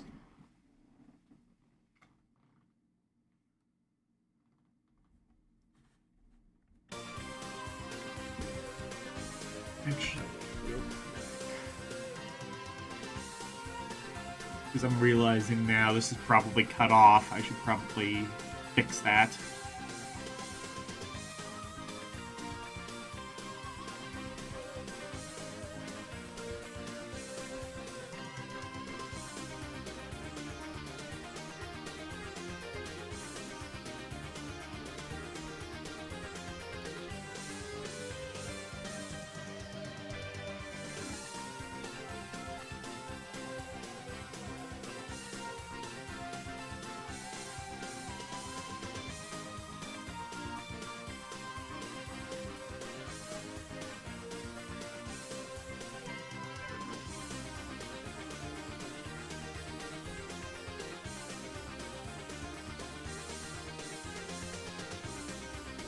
Okay, there we go.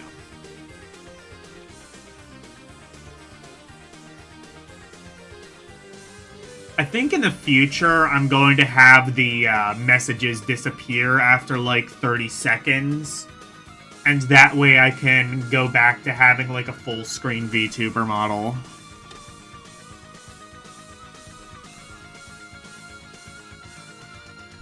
Everything will be nice and all unified and comfy and cozy. Unlike the cozy farm games, which, sorry to remind you all, but are in fact DED dead.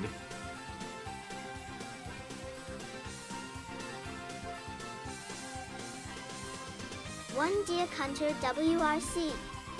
X slash Deer Space Hunter, that's a good Odyssey, movie. Sega slash Gremlin. I say as if Sega I've slash ever seen it. Gremlin is responsible for producing some of the most graphically and innovative Oh no, co-op Space electronic Odyssey. games five around.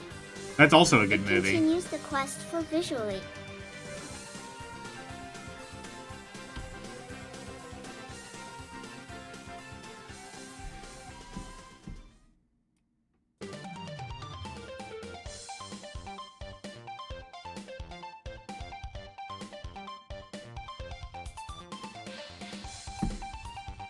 exciting programs with good play value with its latest entry, Space Odyssey. The colors are soft and pale, utterly unique in the realm of video game visuals. The color system in Space Odyssey is capable of generating 256 hues, every one of which appears to flash across the screen at some point during the course of this multi-part science fiction adventure. Oh, cool. Like Seizure the warning. popular Defender, Space Odyssey lets arcaders pilot a rocket, controlling the speed, direction, and altitude over an exotic, scrolling unearthly landscape. Among the menaces threatening the game are UFO bases which launch small diamond-shaped craft and a humongous mothership that is capable of absorbing several direct hits without sustaining damage. Once the Defender-like horizontal phase is successfully completed, several vertically oriented rounds of action commence. The first has the arcader viewing an alien city from above, while the following two sequences take place in outer space. Adventurers must face this final pair of challenges. Honestly, that was a Begun. thing to do back Players then. must Was just guide like, hey, unarmed you know, ships like past how you have black like holes 3 and games, careening meteors. all of which bring in a ton of Complete money? all What these if we phases combined and them the into game one begins game, anew at a higher level so it of brings in just difficulty, as much naturally. money, but you get to save like 3 spaces worth of room on the floor?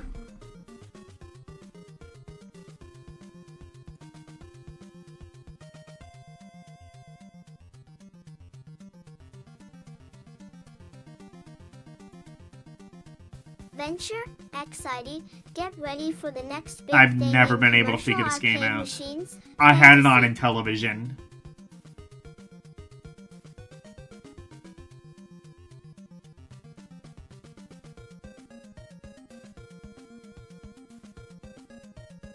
Exidy, though, definitely one of the unsung heroes of Golden Age arcade games. Put out games like Mousetrap, which, in my opinion, is personally better than Pac-Man. UE Adventures. As science-fictional video games begin to supersaturate the quarterly op parlors, designers have been searching ING for new directions in which to go. CE Fantasy Adventures, role-playing 56 games, dragon slaying, and heroic to quests have been hot media topics for over a year now. Just as Star Wars, CE launched the science fiction boom a few years back, films like Dragon Slayer, CE, Knight Riders, Excalibur, and even Raiders of the Lost Ark are piquing ITI nationwide interest in adventure simulations. At Exidy's latest entry, Venture, is the CH first coin-op to reflect this emerging ND trend. It combines high-resolution graphics, innovative design, and first-rate its sound effects in an attempt to recreate the "What's in the Next Room" appeal tale of computer text adventures in a highly relevant These are all, like, context. formatted slightly the game differently, by the scenario way, concerns a between man who this, asks the for evil computer haunted section, and the dungeon. console section. Each level contains many halls. I kind of feel rooms, like in and this then early chambers. stage of the magazine, there was just Gamers some will sort of discover tonal hidden used disconnect treasures, damsels between, in like, the distress, three- and monsters of every description. I think There there are were, like, keys up people sleeves who to were, solve, like, goblins editing to slay, different and a fair sections of the FF. magazines. Made in to impress. It remains to be seen whether Advent Tour coin-ops will ever rival science fiction arcade machines in popularity. This is But if probably more the games of best of the Venture's high three, but it's quality still are not produced, great. this new type of Cameron-style arcade game is certain to be success. ASY full. Yeah, I mean, I don't know if Venture was necessarily successful. It wasn't unsuccessful. I think it shifted a couple. It was decently successful in the home. I don't know about arcades though.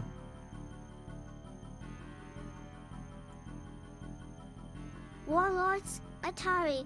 If you've only played the home version of Warlord, this coin-op newcomer should prove to be a pleasant I surprise. have only played the home version of It is perhaps Warlords. the most visually sensational video game ever designed. Through the creative use of colored overlays, Atari has made Warlord a feast for the eyes. A castle rests in each corner of the playfield with the region's /monarch seen from overhead. Probably would be better to play in inside. arcade. Players guard their warlords with a combination shield/catapult that moves freely over the exposed half of the outer wall. Suddenly, a monstrous dragon appears on the screen, breathes a gigantic fireball and spits it into play. The fireball roars across the field, flaming tail in its wake, destroying bricks in any castle/wall it touches. Players must either deflect the red-hot missiles or catch them, and then shoot them into play one again, this time toward a rival citadel. When Warlord gets going full tilt, there can be up to 4 fireballs bounding around the screen. Action at this point can only be described as hectic. Here's one game that sounds as exciting as it looks. Fireballs hiss, reflecting, shields emit a ping and dragons roar in a medley of noise. Again, you've got to see Warlord to believe it. The VCS version is a delightful variation of Breakout, but its coin-op, Big Brother is sure to restore your arcading sense of wonder. Asterisk. Thank God, I was running low on sense of wonder.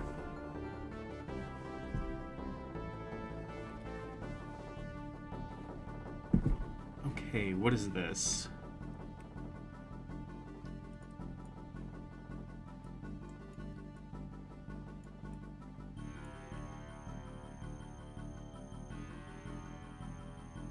Oh, more computer playland, okay.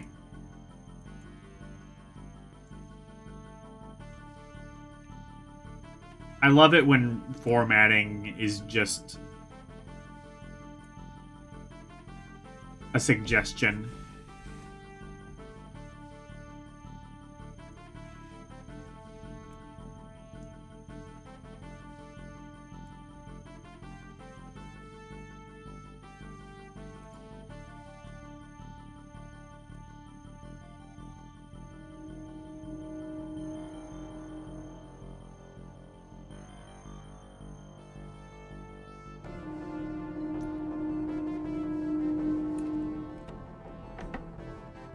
Lords of Karma, Avalon Hill/Apple I, Atari 800, PET and TRS-80 is something a little bit different in the way of text adventures. Instead of scooping up treasure, players attempt to qualify for ascension to heaven by displaying their charity and bravery. Whoa! Oh, there are plenty of creatures and evildoers to smite, but there are also brownie points to be gained for giving alms to the poor and evidencing piety. The protagonist begins the adventure in the central Is this the square first of game with a morality walled system? city surrounded by forest and situated near the ocean of storms. Maybe not. Maybe I was The thinking... hero is then free to wander through the sprawling and diverse region. Wait, it might be. This might be the Players first enter game their with a commands morality using system. short, That's two-word cool. phrases. These usually consist of a verb followed by the noun, which is to receive the action. The instruction folder doesn't disclose Oh, what Avalon Hill most of became these Beam commands Software. are, Now so I adventurers remember. should expect to spend the first Now I couple remember of why play they're relevant sessions to me. trying to figure out what will work and what will draw only a puzzled response from the computer. One helpful feature is that travel in any direction, north, south, east, west, up and down, can be accomplished by typing in only the first letter of the operative word. The tis, n, works just as well as go north.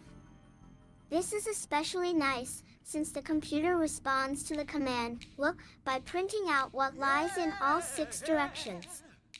A typical segment of play might go something like this. Players moves in boldface. You are in Golconda's central square. Look north, a gate south, a street east, a wall west, a golden door up, the sky down, the ground. You are in Golconda's central square and you are at the north gate of Golconda and you see a man in rags. You are in a narrow valley. Top man, the beggar says, alms for the poor. You are in a narrow valley in a typical Lords of Karma advent.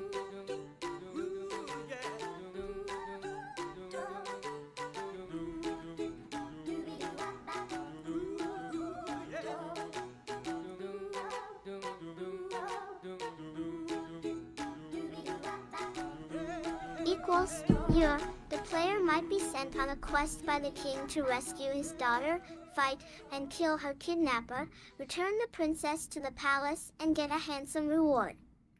Though some may find the computer equals little terse, particularly compared to LL, Avalon Hillsong Empire of the Overt Mind, Lords of Karma provides an unusually wide variety of adventuring experiences in a single program.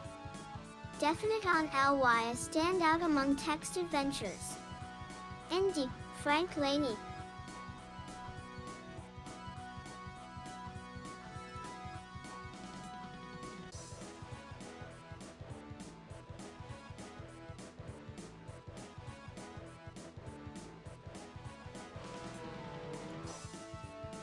Callie Aker KTEI, Frank Laney.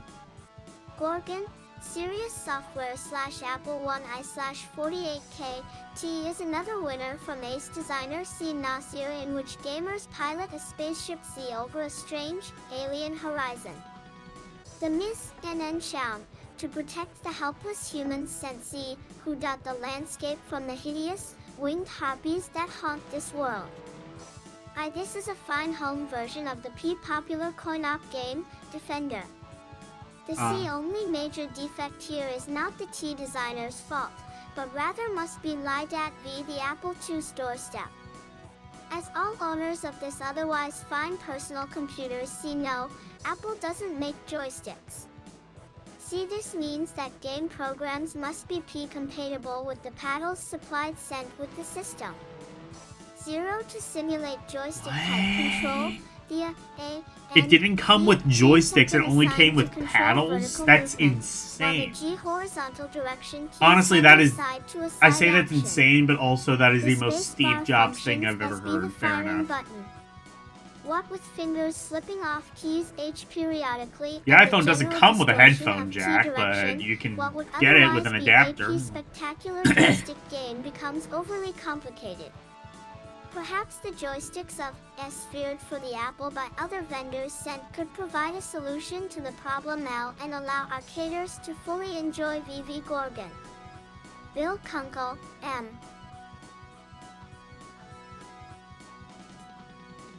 Yeah, you had to play Defender with a paddle. I don't know about that. No.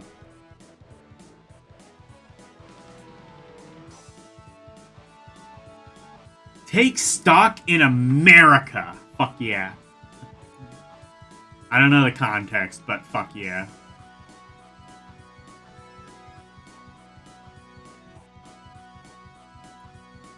Horse racing, CE Software /Atari 400 and 800 /16K.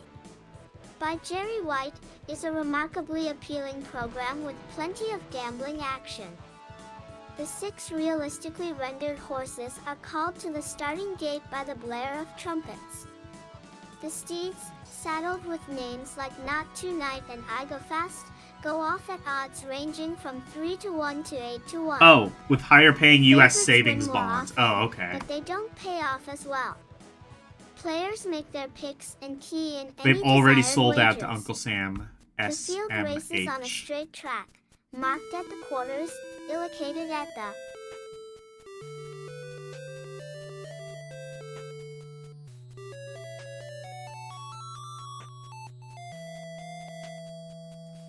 top of the playfield.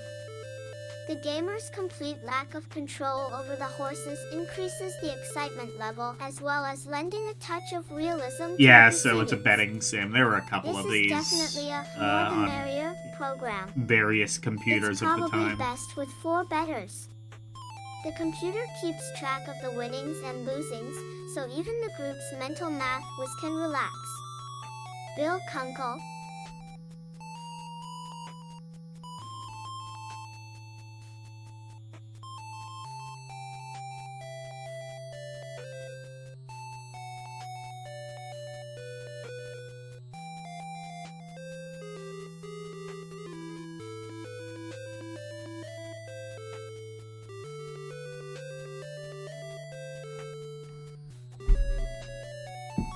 Kunkel equals Space Trader, Spectral Associatesh / TRS 80 Color Computer is an ELEC 3K tronic board game of commerce, stock for deals, mergers, and good old cutthroat nip competition. Fuck yeah. Space doesn't really have ISS much to do with the game, but who NS cares? Us 2 to 4 can participate. Each round, the computer randomly offers a player a choice of 5 possible locations on which to build an outpost. Space Trader is played on a 9 by 12 grid dotted jot with red stars. There are essentially 3 types of airs outposts. Unattached ones are not ejects. Sent to a star, outpost, or existing ship ping lane. A second possibility involves Ed choosing an outpost that is next to a star or unattached outpost and establishing a new shipping lane. Only 5 such lanes may exist in the game at any one time. The TRS-82 assigns each new one a name in alphabetical order as a mnemonic for players. A third alternative, after shipping lanes YS have already been formed, is to merge of 2 existing ones by selecting an outpost site adjacent to both. Adam The program Savage makes good use takes of a on-off look at the screen so-called graphics to help participants or check any location status at a glance. Hepatuli Unattached outposts are denoted with a white diamond. perpetual while motion attached ones are machine marked with figures their out the lane's trick special almost symbol. immediately. Yeah. Whenever a player chooses I would imagine an anyone who RK0 knows post, anything he about also gets physics an would opportunity probably to buy RK stock in any exciting lines. be able to work that Although the out. of shipping lanes I standard wouldn't, gets a but 5 share head start, somebody who's- which players can buy as many reshares as they can afford. There's also of money toad made as a result of mergers. How does it TH work? and Is there like a stock splits, wire or So something? the victor must be ST, someone part stock manipulator and 1 part wheeler dealer. EY Space Trader exudes the same appeal to acquisitiveness and greed that have made games like Monopoly and acquire such universal favorites. 1E, although there'll never be marathon Space Trader games, since the struggle for economic supremacy uses a maximum Yes, of hidden 40 power source. turns. I see.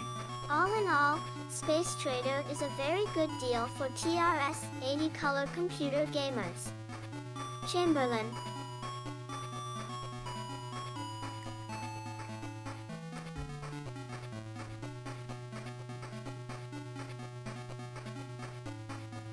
Okay, what the fuck is that?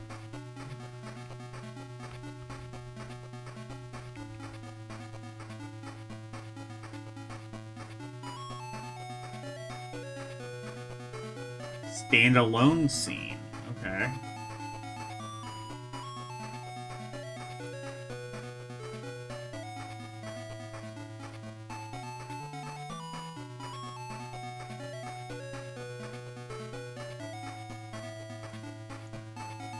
You defeat the tyrant's band of brigands? Can you withstand the dragon's attack and find the 3 magic keys to open the tower? Can you retrieve the ancient magic scepter that lies within? All this, and much more, awaits you with Milton Bradley's beautifully designed Dark Tower. The game is made up of a plastic electronic Dark tower powered by Oh my 2 god, is that the one that distinct Orson Welles was alkaline pimping? batteries, a game board, and It many is. playing pieces. The I see. package is Oh thoughtfully wow, so they designed even to like provide covered storage electronic space for the assembled or game. board games with an Setting up will electronic take some component. time, I but think once this is the one that completed, Orson Dark Welles was Tower will printing. provide many hours of adventure gaming for 1 to 4 players. While on their mission to lay siege to the Dark Tower, heroes battle brigands, face dragons, get I'm not gonna lie hopelessly though, lost that in game did look uncharted really sick from the territory, and have commercials. bands of warriors decimated by plague. A wizard's curse may be put on them, or they may curse another player. But the rewards that accompany these dangers are worth seeking. You may win golden treasures, or a dragon's word to help you kill that fire-spitting beast. You may even be awarded the flying horse, Pegasus. The game board is divided into 4 quadrants, each containing 4 buildings, a ruin, a bazaar, a tomb, and a sanctuary. Each quadrant represents a kingdom and is festooned with a flag. In 66 electronic games.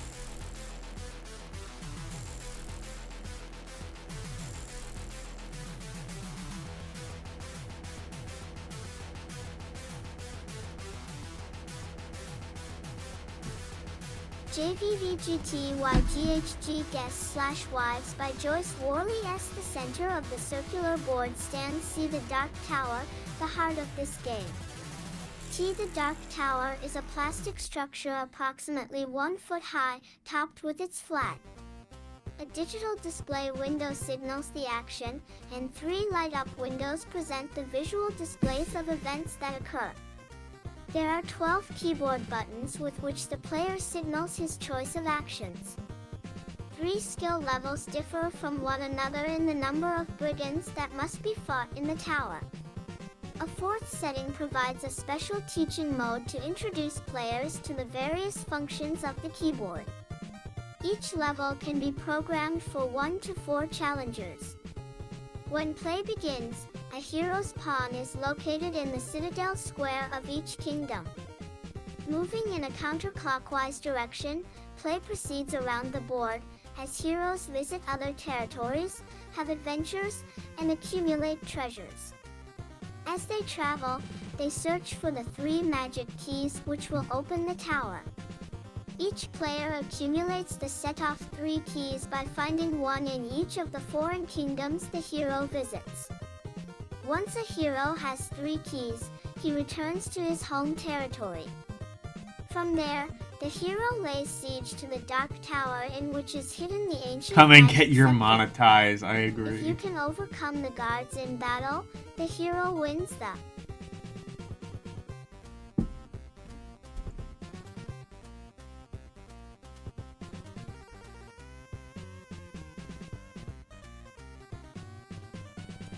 a scepter and the game. Each move around the board is accompanied by a push of a keyboard button. The computer then selects one of 6. So there is a game board, but it does seem like the vast majority of the game is does take place with this like electronic tower and the power of Orson Welles, of course. Random events, safe move, a battle with they can be hard to hang on to at times. Brigands, lost in uncharted territories, each plague takes 2 warriors from plague, dragon attack, or wizard's curse. You if you don't have a healer. Every victory may give the player gold. A dragon attack costs 1/4 of a dragon's word, a magic key. Control of a hero's total gold and warriors. Suffering a wizard with his curse, or a token good curse takes a similar toll. For a ride on Pegasus, the flying horse. Warriors are most important, though heroes with gold may visit the bazaar in battles with brigands. The bad guys to purchase additional food rations, a fight well enough to ravage an entire beast for carrying treasures, a scout army. Especially FF they outnumber the who will prevent getting lost. A healer good guys. Heroes may retreat, if their who can cure the plague or more war band is at a disadvantage, but even this rears. The tower will display the wares will cost the life of one warrior. For sale and quota price in the digital, there are other ways to gain warriors display readout. Haggling has a 50% besides buying them at the bazaar. Chance of bringing the price down. Entering I the can plague haggle? territory with a healer, however, be careful.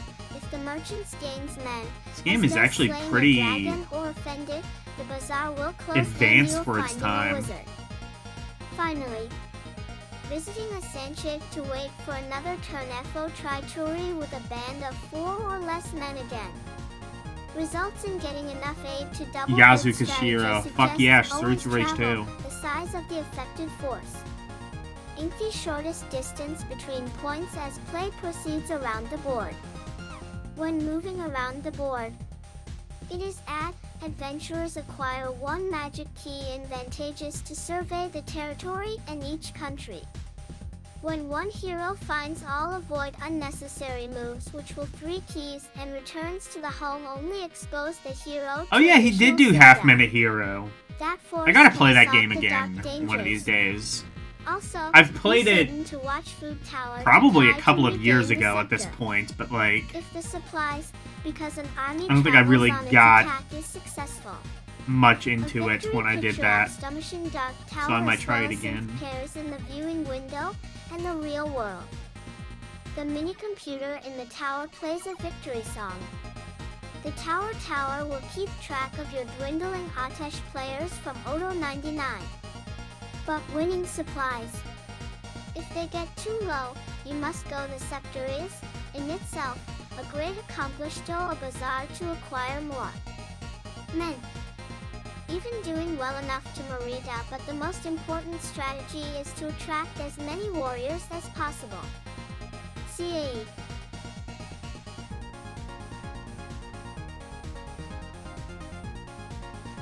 Alright, let's finish this and then...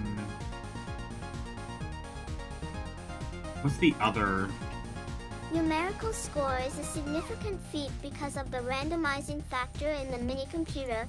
No 2 games will ever be exactly the same. Players of Dungeons and Dragons or RuneQuest will be entranced to see this mechanization of a fantasy role-playing game. It does have flaws. There isn't as much variety in situations that occur in the game as might have been wished, and play may get a little cut and dried, especially in the battle skirmishes with brigands. Mitten Bradley has done an outstanding job of computerizing a fantasy game. Dark Oh yeah, Tower this is very totally... attractive. I bet you It can Orc be had played by this. all members of the family. Though Orson suggested Welles for himself ages gave 8 and Orc a over, copy. Parents may need to help youngsters assemble the board and tower, and coach them on how to play. However, once the game is set up and the keyboard mastered, it is simple Yeah, enough this for seems like a anyone to game enjoy. I might enjoy, but I would have to Functions spend well as so either a long solitary figuring it or out group that game, I and should don't provide know hours of entertainment. if it would be worth it. Anyway, Bank Shot. What is this?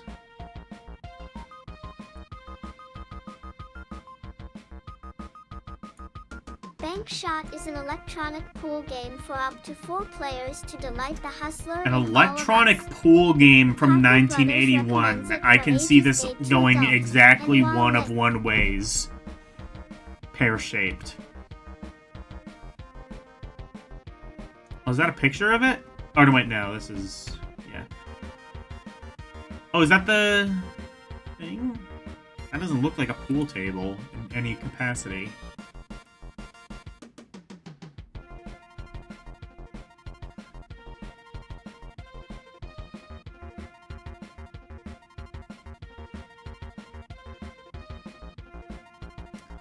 I tell you what I think I'm gonna do next week. Next week, I am going to... You know how this is called LDM Magazine? Well, next week, I think I'm going Kids will to be do delighted something with that the is game. not a The magazine adults who at find all. this in their Christmas stocking will I be am entranced. going to take a look The at octagonal unit GamePro resembles a flying TV. saucer. Yeah, did you know? So you know The of playing GamePro, field right? on top of the game Did you know there was a measures about GamePro 1% in. TV? by 2% in. I don't know exactly Looks how like a long it regulation lasted, pool but table it started in like diminutive form. in the early After a 90s, not musical long tone signals after the beginning of the GamePro game, magazine a glowing started. red ball appears against a velvety background. 6 buttons allow the electronic pool sharks to choose the game and control the action. You only There had are 4 6 variants. buttons? There's solitaire straight pool in which the That's a player way to just do it, does I a flux guess. of balls with I don't know how I as few would've done shots it, as but possible. you could The do it second that is way. the 2-player version of the same game that allows the players to choose the number of balls. You never heard from of 10 it? to Oh 90. man. The third is Poison Pool, in which 2 players try to pocket the poison ball, a blinking ball, after they dispose of all the others. The fourth choice sets Dispose up of all the an other. almost endless Oh, variety you of trick game shots. in game.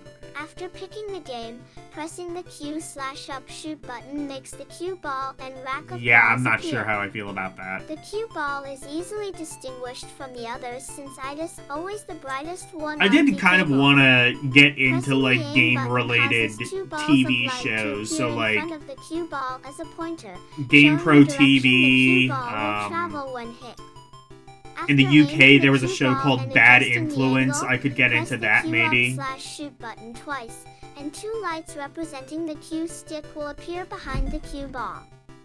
To shoot, press the button again, and hold the button down. The longer it is held down, the faster the cue ball travels. I don't think I'm gonna do that Shot very keeps often track because of there the weren't too players many and game-related indicates the next TV one to shows, shoot but after a miss or a scratch.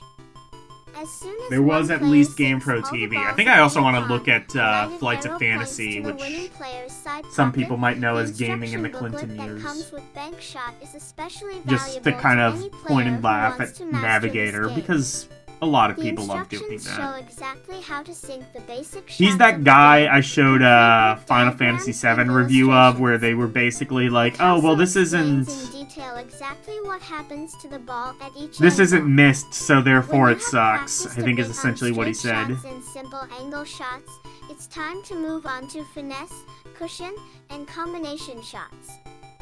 Then, if you really want to dazzle your friends with some fancy stick work, practice the trick shots until you've mastered them. This game is guaranteed to keep the You can most also drizzle your avid friends with habitué some home at night. fancy stick work. I'm 68 sorry. electronic games.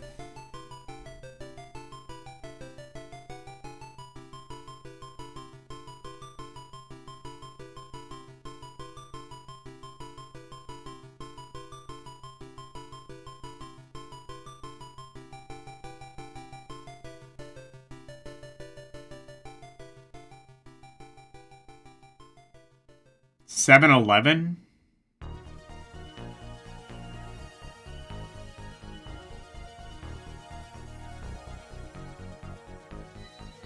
Wrong chat. Okay.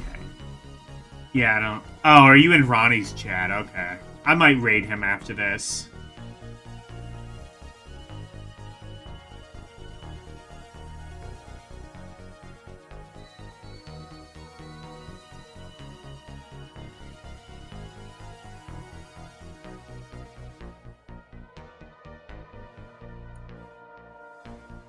Coleco's Alien Attack gives electronic gamers the chance to save the universe, or at least a small coma owe it, from hordes of alien Or is this- invaders.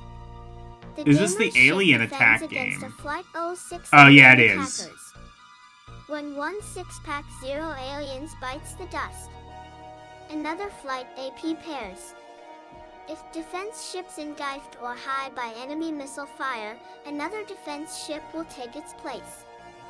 The destruction of the third defense ship signals the end of the game. Start the game by setting the on/off switch to skill level 1 or 2, choosing regular or fast speed for the attacking aliens. At the higher speed, the alien really zip around, so it's best to gain some practice at skill level 1 before advancing to the tougher one. The display panel has 4 squares across the top which give score ratings, and 4 more across the bottom of the panel. These 8 squares act as impenetrable shields, since it's impossible to TCFY or fire through them. The unit features an arcade-type joystick control which gives both four-directional movement and firing, depending on which button is depressed.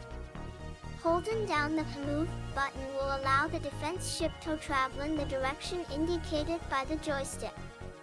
A quick change to see the You like fire those old button, LED and the handheld? defensive Yeah, this missile one seems like it could have been travels toward the fun. appropriate compass point. There is a very brief reloading delay following each missile Yeah, these launch. are like the really old Timing ones. Like, you ever gunners see must like pick the targets old with like some care. tabletop, The alien arcade ships games? attack in two ways. like the mini tabletop They ones, like swirl the across the Coleco playfield. Donkey Kong? Aim. That one's really fun.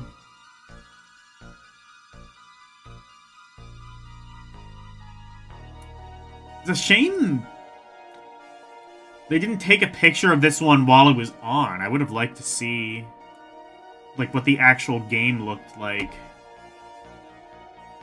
Kind of strange they didn't do that.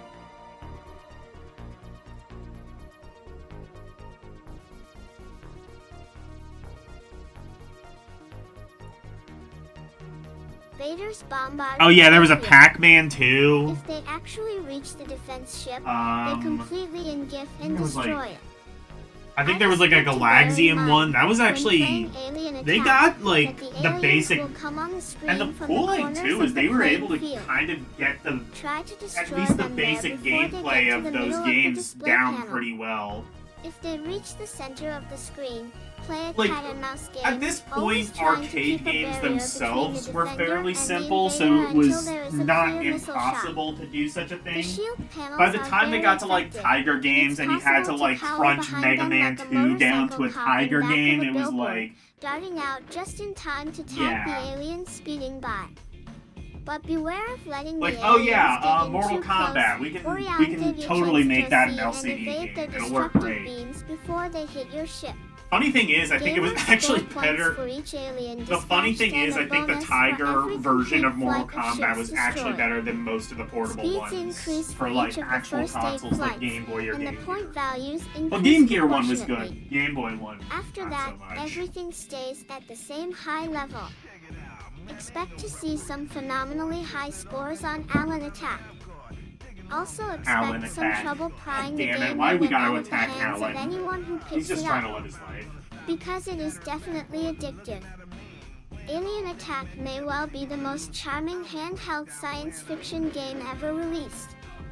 Coleco Industries says that Bowlatronic gives gamers the total control of real bowling. Bowlatronic, that is the miss the most smell of the 80s wax ass. flames Well, and the noise of honestly, the really the crashing most pins, late the 70s ass electronic. name I've ever heard.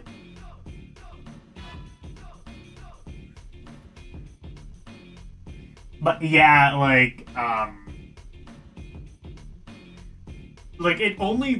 it recently occurred to me, like, as far as Game Boy Advance games go, we are looming ever closer to Mortal Kombat Advance. If you've never seen that game, oh man, you're gonna be in for some fun. That game is a game. I tell you what. Anyway, is this? Oh, long. Whoa, big.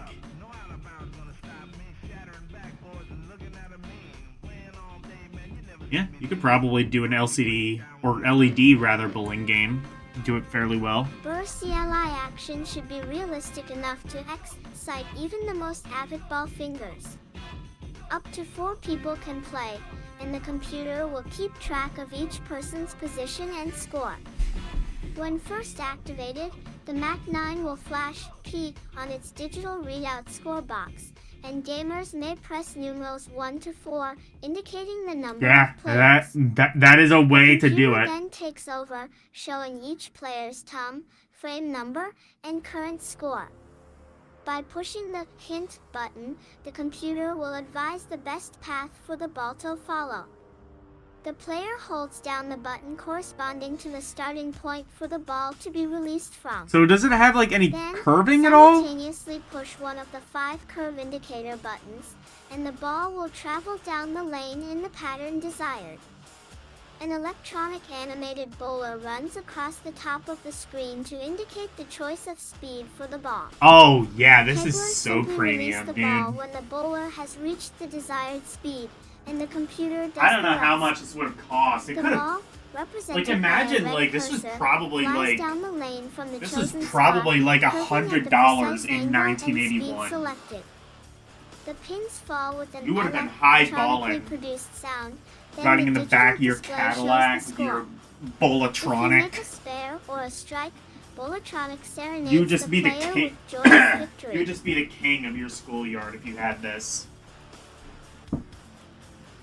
And you could prove it by whacking people over the head with it. Seriously, this thing looks like it could, like... You could, like, bludgeon someone with this and it would... I don't know if it would kill them, but it would really hurt. This is for people who take this is for people who take bowling and bullying seriously.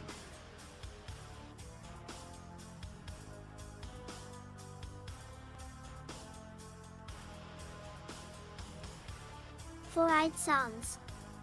For after the second ball. The display in bow indicates the arcader's total score, and But BA it's so signals long. the next to bowl. Play continues for through 10 I mean, I frames. get it. It's supposed to look like a The spare in bowling the lane, 10th but... frame gets one extra ball, and a strike in ALC the 10th means two extra balls, just like in Y, the real thing. And J at end of the game. Each player's PLAL score flashes. The digital display then I'm gonna look on indicates the eBay. How much winning does this player thing and cost his now? score. Actually, Bit 5 probably not pin that display much, but... strobes in Electronic X that Pinball Wizards will flip over Wildfire, Up, the electronic pinball game from Parker Co. Brothers. It's one of the most attractive TO handheld games ever produced. Player and IPC equals.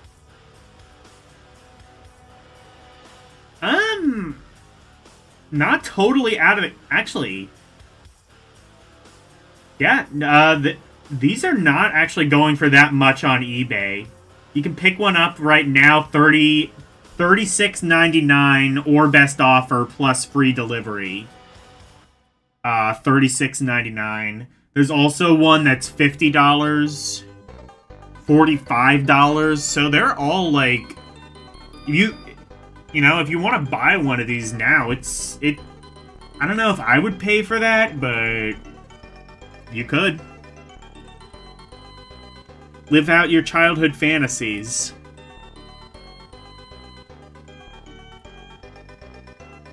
Whoa, big. Excitement, and the Win Song sounds 4. Bolatronic operates on two 9-volt D batteries. Oh my god! DC adapter is Two- also available as per Jesus separate purchase, Christ. $7. Two 9-volt batteries. You could Probably probably this is an unusually power a handsome small nation standalone off of unit that in now. a tan matte finish cabinet, and with a transparent red plastic That's face 18 panel goddamn and bright red volts. electronic lights for display I action think that's and how that readouts. works. No. This is a strict equals ing game to give or receive, and will pro. V's spare time fun for bowling and enthusiasts from 880.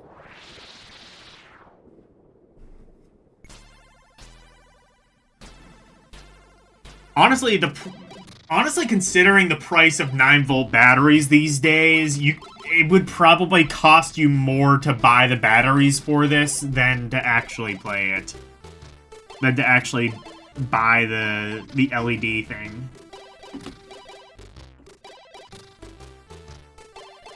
But man, it does look so cool. Asterisk, underscore, GD Pinball Wizards will flip over Wildfire. Aw, yeah, The pinball. electronic pinball game from Parker He Brothers.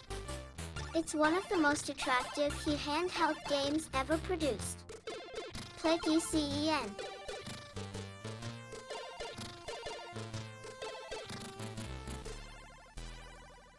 Able by 1 to 4 players, Wildfire is a completely charming electronic simulated tie-in of the full-size machines. I continued on page 72 RT.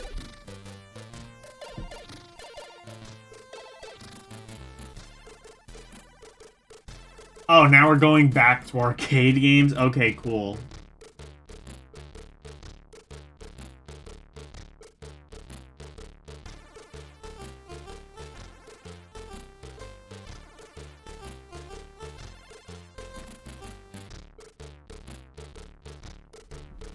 By Willie Richardson, at G Upon a Time, the ultimate dream of all arcade fanatics was to own a real, live pinball machine.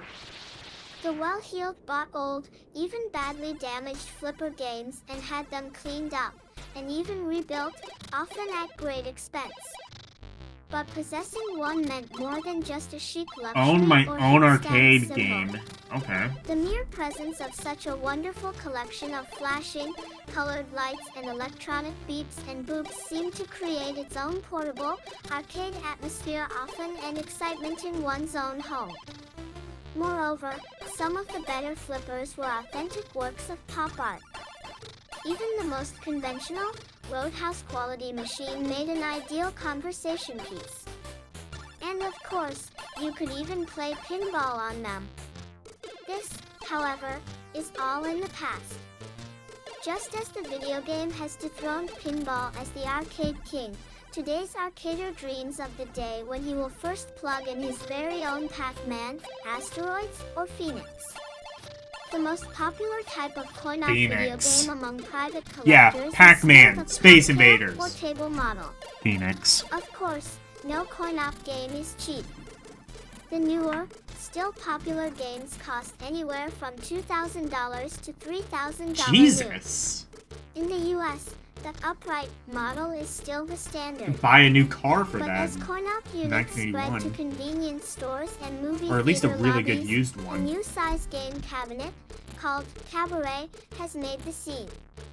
The Cabaret is a stand-up game, but it is smaller and more streamlined than the upright. Cabarets can earn as much money as the big machines, but Interesting. operators can squeeze more machines in. Cocktail and cabaret models have become the apple of the arcader's eye for two reasons. Both are more desirable, in terms of fitting it in the living room, and more realistic, because of their lower price, to the would-be owner. 70 Bectronic Games.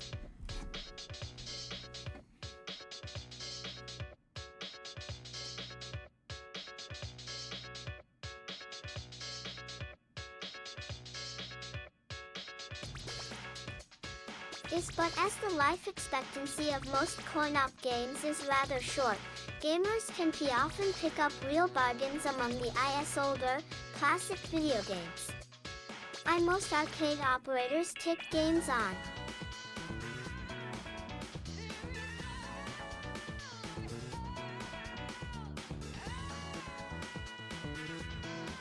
a rental basis, and once the game has become played out, it goes back to a warehouse. Items then either cannibalized for parts, reconverted into a new machine, or held for sale. The few that are sold go mostly to specialized markets, such as resorts and small private clubs, where PY/F the novelty of any video game, old or new, will stimulate interest. It is at this level that the private collector can pick up the video game of For his like dreams. $3,000, how Companies such as long would Moreland's you have Novelty, to... 504/529-21, Like, how much did these machines make 7321, per day? Theater How Amusement long of would you have to Calabasas, keep this on the California, arcade floor before we started making a profit? 800-423-5847, regularly advertise used video Like, I know games, Pac-Man old was and big, new, but in like, the pages of Coin-Op Trade 25 magazine. cents per play. Another, in U.S. Amusements of New Jersey. Let's say it got played 50 times. That's 926-0700, specializes in cocktail versions of all the most popular arcade That's what, games, $50 from a classics day. to current hits. On the following You'd be is a paying brief that off listing for a of really some long time. DLSL-SES.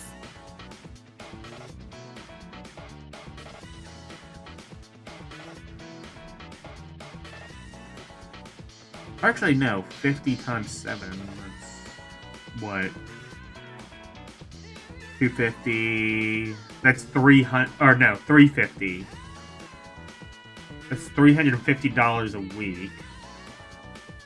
I'm like doing the math in my head, but I guess like after like 2 months, it would take like 2 or 3, 4 months, something like that. You would have to like bank on the machine being successful and continuing to be successful for like 3 or 4 months.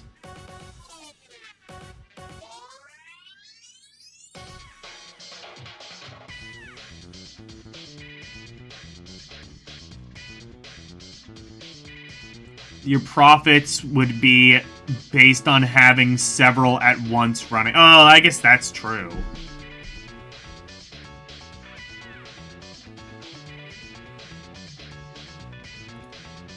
And that's just, like, assuming there was, like, literally no overhead, like having to pay for employees or to keep the lights on or anything. That's... Arcade owning an arcade just sounds like an unbelievably risky business that I'm not sure. I would have assumed, like, especially if they were like 2-3K, just very rarely paid off. I think they went down in price. Like, I think we took a look at an article, like, was it? I forget what magazine it was. I think it was GamePro from like the late 90s about that was like how to own your own arcade machine, and it was like, and they were talking about like, oh, if you want to buy an arcade machine now, it can be like up to $2,000, but most like actual machines like getting like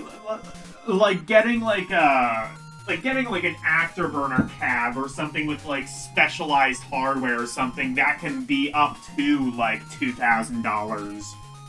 But buying like a traditional, like, you know, Mortal Kombat, Street Fighter 2, something like that, that's probably going to be like under $1,000, maybe like $800. Which, I mean, yeah, those are like older ones. Well, or no, I think they said, like, the older ones like that were, like, $200-300 at that point. I think, like, new machines probably would have been, like, $800 to $1,000 by the 90s. At that point, that would be really easy to turn a profit. Whoa. So much fun. Go to your brother. Kill him with your gun. Centuries smash coin-op and in the popular, small of the more popular classic and modern video games and the price neighborhood they live in. See anything you like? Phoenix from Century in cabaret style housing popular with gamers. I don't think I know of Phoenix. But they were, like, putting it in the same sentence as, like, Pac-Man and Space Invaders, so... They had high hopes for it. Starhawk, Cinematronics $7.25. BLC great quadrascan-like qualities in a classic science fictional dogfight game. BR has aged very well. Boot Hill, Midway $3.95. Western Target game has gamer What's Freddie using a Mercury? realistic handgun. TRG, XID version /S1275. Popular, new SF game. Oh my god! Being produced by Century Yes! Night Driver, Atari $400. He's like looking over that guy. He's like looking over that girl's shoulder, just like, Atari Mama! One of the most popular arcade sports games ever produced. Unbelievable. I think it was just an unwritten rule that if you lived in the late 70s, early 80s, you had to have a mustache and beard, and it had to look exactly like that. And you had to be doing something really creepy, looking over a girl's shoulder. Video pinball ever created. Battlezone, Atari $2000. Not so expensive when you consider that this contemporary quadrascan classic is still a super moneymaker. The monitor is laid in the cabinet. Oh, Battlezone was $2,000. Okay. Okay, so maybe it wasn't like as expensive as I was thinking, because Battlezone was like a really state-of-the-art game for the time, and that was 2000. But yeah, it was really state-of-the-art. An SF tank battle on the moon, using a pair of authentic tank joysticks as controllers.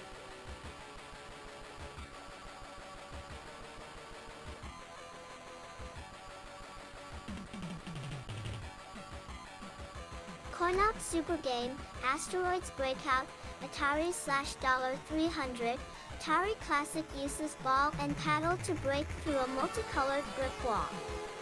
Asterisk Atari's Missile Command Coin-Op in a sleep, Cabaret Cabinet DE. I did find out there is actually like a retro arcade not super far from me, one in Lancaster. I'm gonna have to, maybe it's like a birthday gift for myself or something, I might have to go over there. But they have like a bunch of like retro arcade games and shit. Like it's like 45 minutes from where I am, and that would be a really expensive Uber ride, but man, it would be fun. Man. Fujibi CL Pintado at TT Lunar Lander, Scott Adams /Atari 400 and 800 and TRS 80/16K is yet another entry in a field as crowded as the category of Space Invaders and Oh, we're going back to the computer games Sometimes now. it seems Fuck off. as though every company capable of copying a cassette is trying to sell a game on this theme. The Scott Adams version, however, is Why do about I know as the name close Scott to coin-op Adams? quality as Well, anything now probably because it's a available. really common name. Players begin by selecting one of 4 skill levels, which range from difficult to ridiculous, and determining the lunar topography. The landing sites look reasonably inviting at novice level, but they become mind-bogglingly convoluted at the commander setting. At that level, it isn't unusual for pilots to find themselves jockeying the lander onto pads located at the bottom of ravines or in deep caves. Pilots steer by moving the joystick to the left or right as needed. Thrust is applied either by pushing the stick forward or hitting the action button. Pulling the stick hell back yeah. sends the lander into a deadfall. A gauge to the left of the playfield records fuel consumption, while an indicator to the right shows the amount of risk, red for unsafe, yellow for probably safe, and green for safe.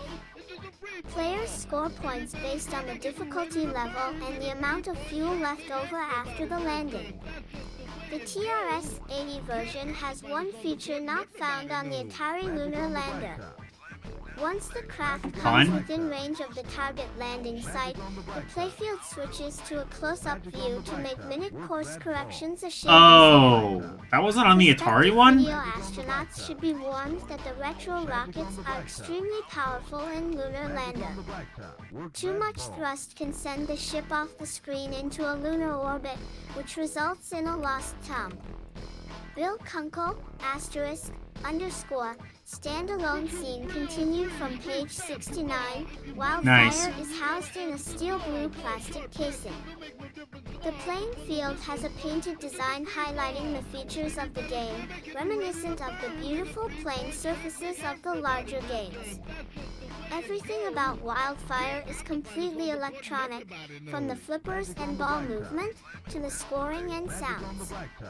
The off-on switch allows a choice of 72 Oh man, I can't wait to play electronic Neo games. Geo games. That's gonna be fun. It's gonna be just like goofy shit like this. Magic on the blacktop. Work that ball.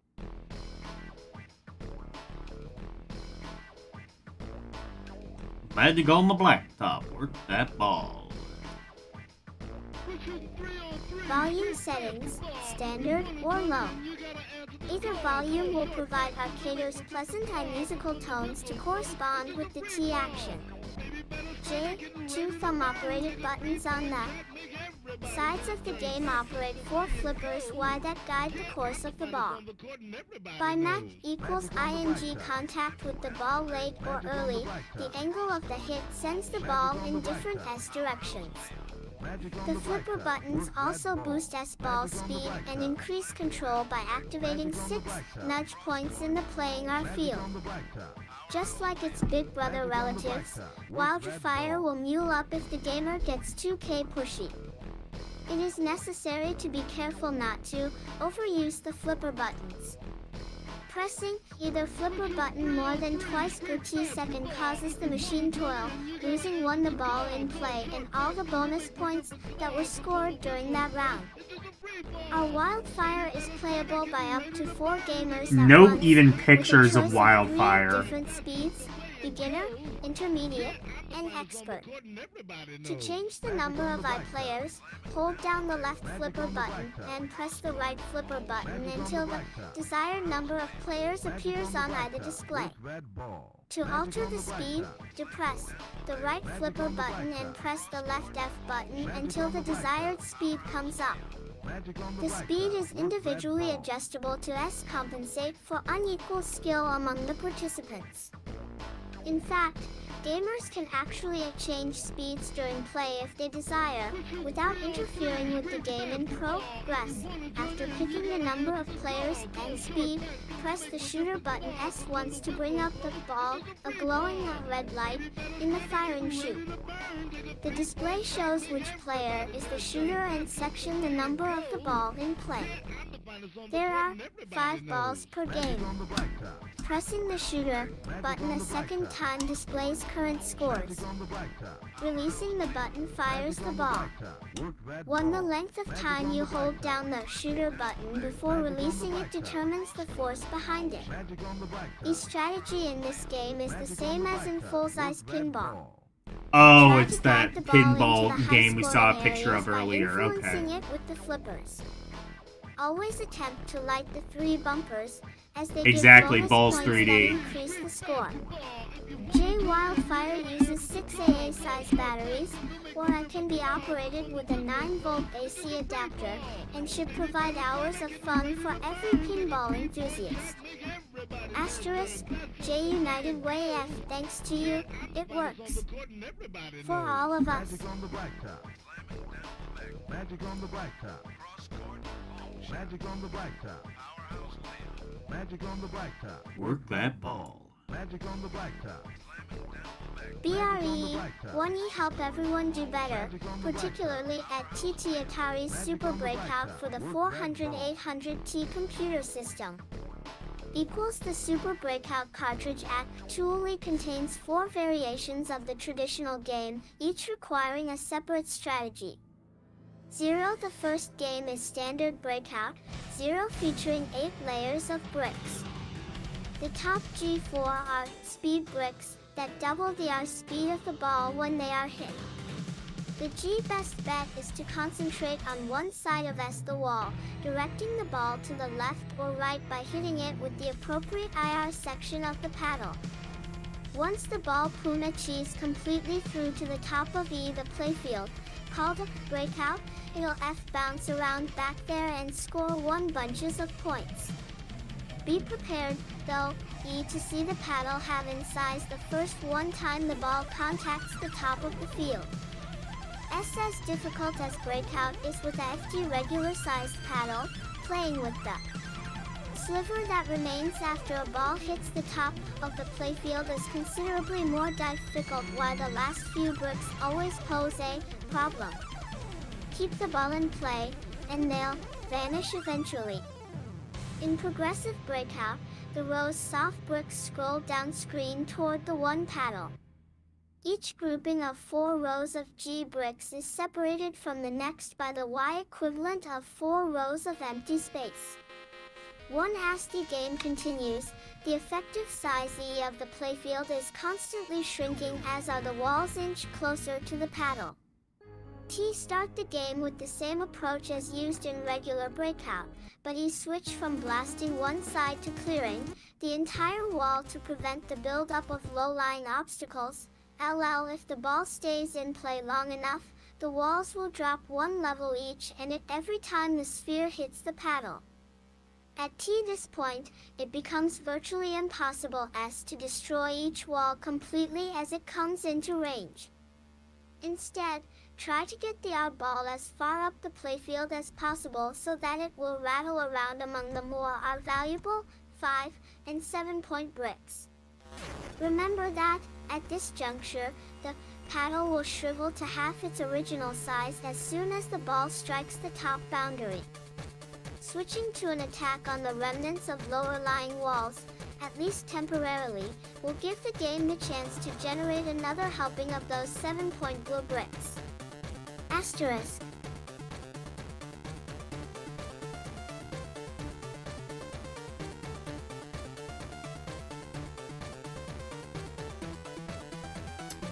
I mean, I'm not really sure I need to look too much into the strategies of Breakout, a game which is basically have ninja reflexes and don't die.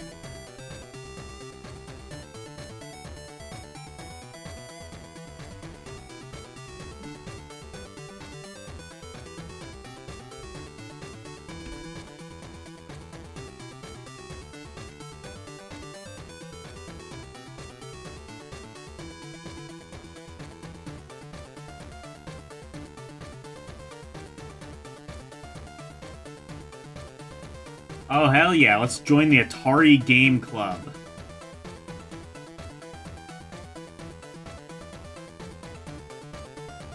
Go to computer camp, it had to happen. There are foreign language camps, religious camps, sports camps, and now, computer camps. What the fuck? You don't As need it Jesus, becomes you need more and Atari. more obvious that computers are the present as well as the future of this society. Atari's bigger than Parents Jesus. everywhere are realizing the importance of aiding their offspring to familiarize themselves with this hot technology. Creative Computing Magazine has started Computer Day Camp to cater to this emerging need. It's so successful that the camp added Saturday morning classes this fall. We've even had Atari computer people here to teach the children about their system, says Barbara Garris. We started the Saturday classes so that kids who've begun programs they're anxious to finish will be able to. We've seen a lot of interest in this idea of a computer camp. Here come the video game clubs. Asterisk Atari VCS and Mattel and television owners will probably want to investigate clubs recently started by both companies for the benefit of loyal fans. George Dakota was first off the mark with the Atari Game Club. This organization offers membership cards, certificates, a quarterly newsletter, and access to the club store. Members can order everything from t-shirts, produced by the Whiz Kids, to sunglasses decorated with the familiar Atari logo. The Atari Game Club has just made a major move to upgrade its newsletter, doubling the size of a towel age to 8 pages. The extra space will be devoted to material about Atari's coin-op games. Mattel has recently announced the formation of the Intellivision Game Club. I didn't know.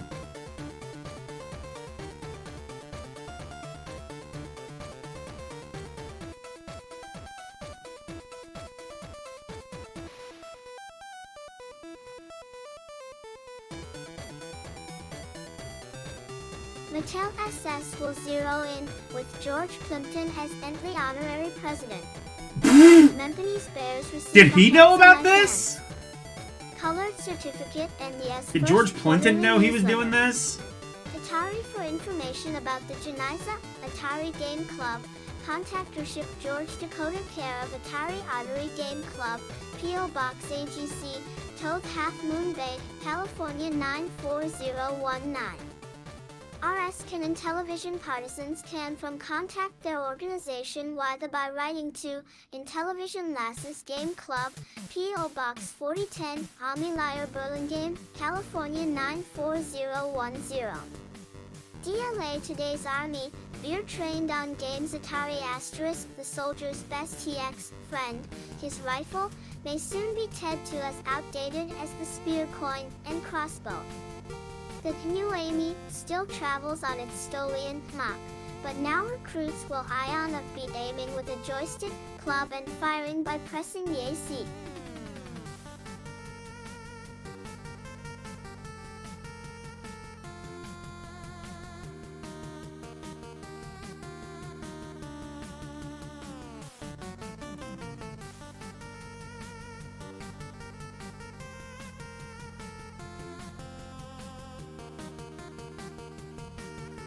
as ton button. The new weapons Sesame Thames require the soldier to either look at a video screen or downrange to track a target debt, explains Captain Gary Act Bishop, Plans and Operations Chief at Foot Steward, mindful of the proven 19. Ability of video games to improve hand-eye coordination. Captain Bishop is now on studying the feasibility of US 10. ING Atari's Battlezone as a tank training simulator. For the moment, however, Captain And if you know the Bishop has story, no that modest like goal in really mind. pissed In off a the video game, con, 2ST session, the creator, who 4 basically had PM no IBM idea they were gets using personal this to asterisk within the for next year. military A real training, sizable him number being of a arcaders very may like be kind of playing anti-war, games on anti-military AC, their person. very own IBM com. Or, I mean, like, even outside of that, them repurposing his game and not giving him any money from it.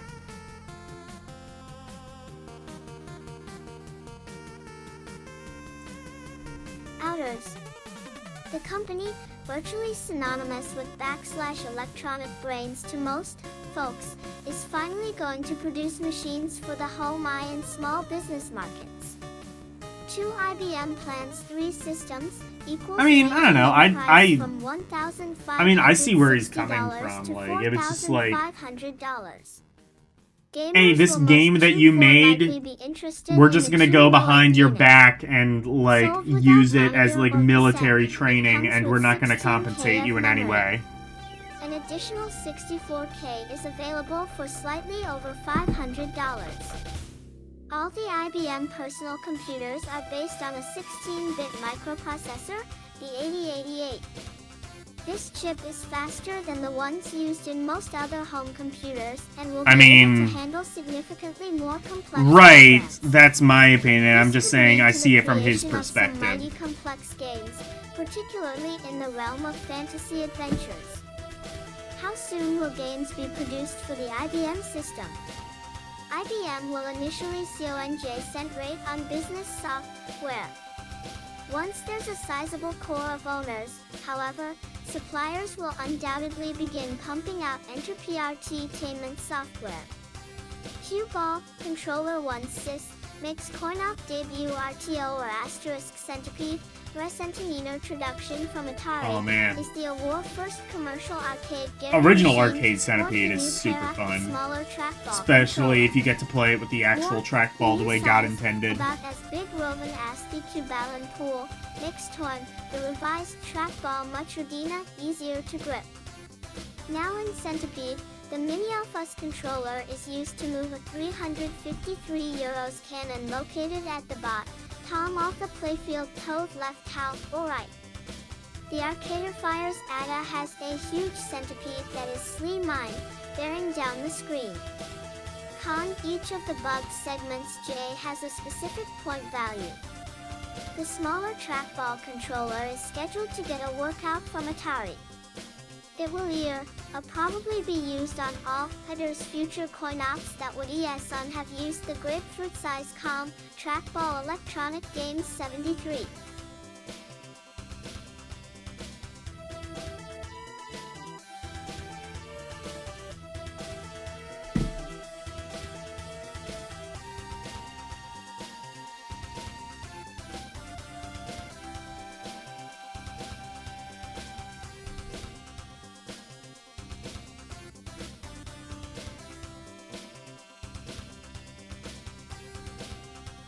Touchdown! This is timely. Super Bowl Sunday in a few days. I say as if there was like literally any possibility of them not bringing up football at all in this magazine. Technology. Today's football fan is no longer just a slave to Sunday's broadcast. These days it is possible to hold a miniature stadium in your hand, create your own pigskin action on TV, and build an electronic team from scratch. Sports games have always been popular with electronic gamers. One of the earliest electric games, way back in the early 1950s, used lightweight players mounted on pairs of sensitive, plastic strips. What? The men moved randomly over the metallic playfield. They where were the doing this gamers shit in the switched on a 50s? small motor that I mean, I caused know the about playing like Tennis for surface to Two vibrate. using like Sports repurposed radar simulations have technology, come a but long what the hell are way they since talking about those here? primitive times. Nowadays, a gamer can choose a variety of game formats, from handhelds to the highly detailed computer recreations of the real thing. Even the handheld and standalone.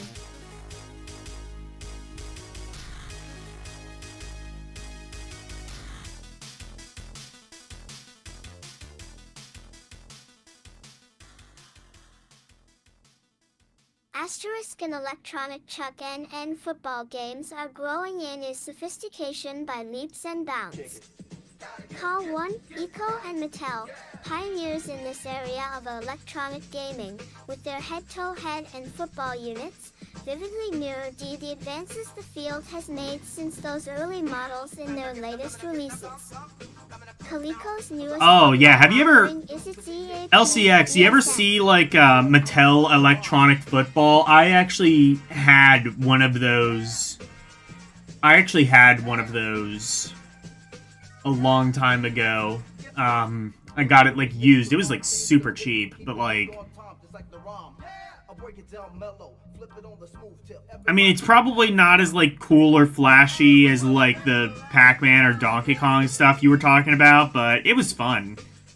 I say as someone who didn't really care at all about sports, like I was actually able to figure it out. It was simplistic enough for me. One Total Control Sports cartridge system. It's cool. Just look up like Mattel, like I think of like Mattel electronic football. They were pretty popular in the 70s. Center of the game player. Plus Mattel, meanwhile, has just It was introduced like its roughly championship about the series. size of a Game Boy, maybe a Baseball little bit and thinner. Football And it were the two was initial mostly titles. just like a bunch Play of the small mid-dive round in the LEDs, electronic really. Like, football sweepstakes not is even like the occupied by illusion programmable of home like video games. these looked Most like of these players. They were versions offer literally just graphic red and audio LEDs frills that even the on top of like a state-of-the-art paper standalones football can't field. match. They also provide expanded play selection, control over You had a whichever two-player player has the ball, and LCD usual handheld. LY run Was like and pass Space options. Invaders clone. Oh yeah, I think you've Every shown that programmable before, video maybe. game system has a football If you cartridge. didn't show like your The actual most one, I think you interesting might have versions shown a are those picture for of Mattel's in television one that and looked its similar to Odyssey, yours. and Bally's Professional Arcade. Of these three, only the Odyssey, Baroquetronic Games 75.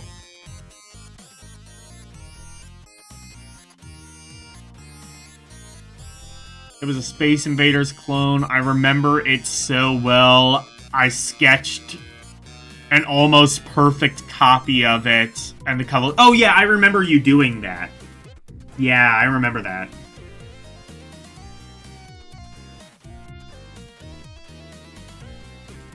My favorite though is there's an old, like, I'm talking like over a decade old video that I posted.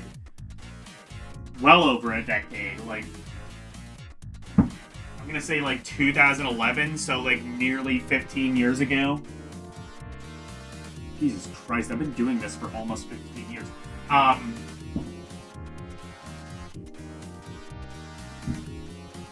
But it was like one of the, it was one of those brick games, but it was the worst possible version of that.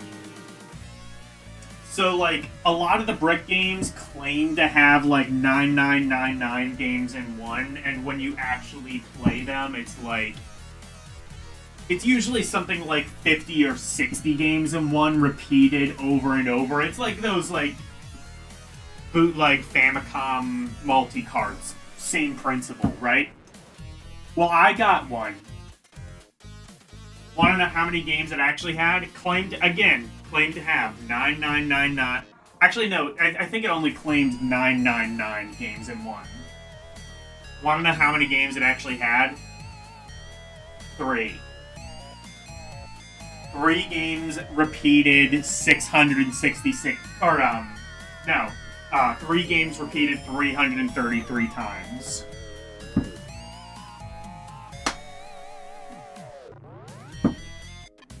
It might have actually been 4, but seriously, that is scummy as hell. Or what? No, was it only 999 in 1? Okay. It was called Star Invaders by Casio. Oh, shit. Actual, like, on-brand Casio. Cool. A lot of them were, like, off-brand Casio. Yeah. You could get pretty... I mean, they did. I remember... Well, I remember because I've seen the video. One was like... Well, one was Tetris. Even had, like, the Tetris music, which, I mean... Not that it's, like... You know, the Tetris music is, like, an old Russian folk song. It's not like they stole from anything, really. Stole from anything that wasn't already well into the public domain, but... One was Tetris. The thing only had, like, one button, by the way, so one rotate. I think it might have actually... I don't even think it even had a soft drop. I think it was just a hard drop and then one rotate. So it was like... It was basically like the Mindscape Famicom Tetris, like the really bad one. One was a auto racing game, and one I think was supposed to be like Space Invaders, except it didn't work properly.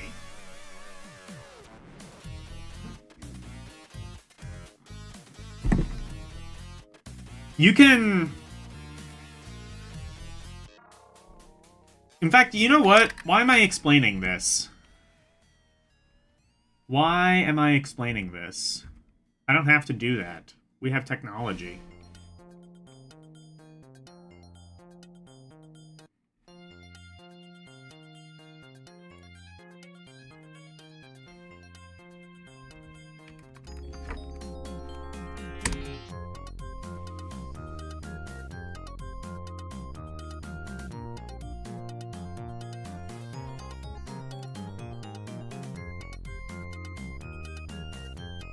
Let's go. We're gonna take you back to the past to watch the shitty videos that sucked ass. Oh yeah, I need to go back and, like, finish Hello everyone, this is updating Logan the, Logatronics.wordpress.com. I need to go back and finish updating all the, old stuff. Anyway, this is it.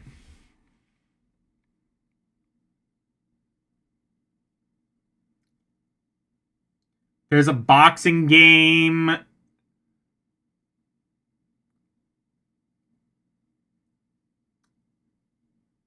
A barroom shooting game. Racing. Space Invaders. Quarth. You know, thinking back, I wonder if the game I'm thinking of was supposed to be like Quarth. We'll see. Hello everyone, this is Logan Diener, founder of Logatronics.wordpress.com. Today, I'm going to be showing you little 9,999 games in one. Made by Way Out. Listen to that. That is Baby Logan right there. Made in 1998. So Do you what like is it? this Do you like Baby thing? Well, Logan? it's sort of like Do you a like brick Microsoft game, Anna Logan? if you've ever heard of those. Here's the left, right, and down buttons. Your single fire button. Start, on, and reset. And Baby stop. Logan who didn't know how to focus a fucking camera. Battery. Actually, I don't even know. No, iPhones did let you So without focus further while ado- taking a video. Yeah. Funny thing about 999 games in one, that's not entirely true. It's the same 3 games repeated over and over again in... This looks different exactly like yours. So, let me show you the 3 games it does come with. Oh, hold on. First of all, first we have a racing game. You try and dodge the cars. The next game, well...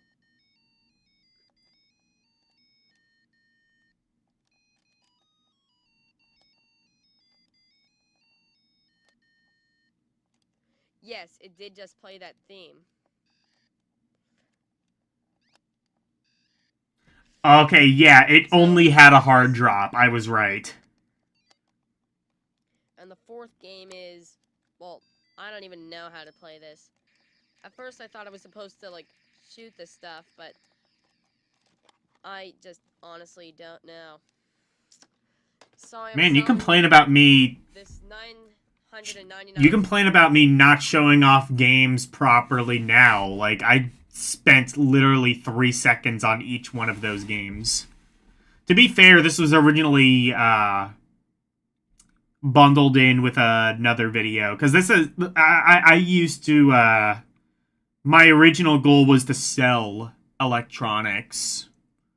So I packaged this in... I was like, I knew this was a piece of shit, so I packaged it in with the Atari Lynx, which was, like, something I actually expected to be worth something decent. I sold it for $40. And I ended up selling them both separately anyway. I ended up selling the Atari Lynx. I did end up getting $40, I think, for the Lynx, and I don't know what ended up happening. I think I might have actually ended up donating this because nobody fucking wanted it.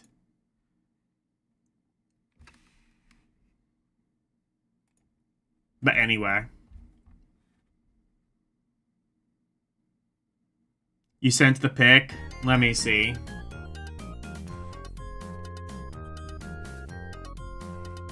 Wait, you sent it on Discord?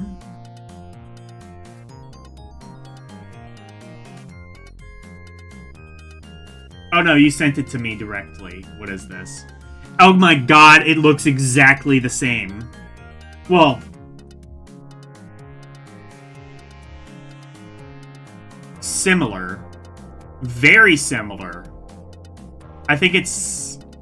except this one is 99... How many nines are there? No. Okay, yeah, it's 9,999 and 1. So you instead got an extra, like, 9,000 games.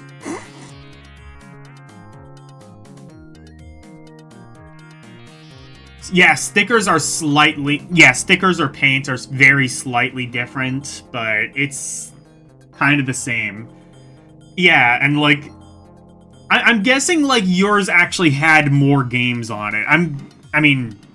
I would be very surprised if it actually had 999 games, or 9999 games, but probably had more than what I had. Like, that is just... I'm not even mad, I'm just impressed you were able to get away with that.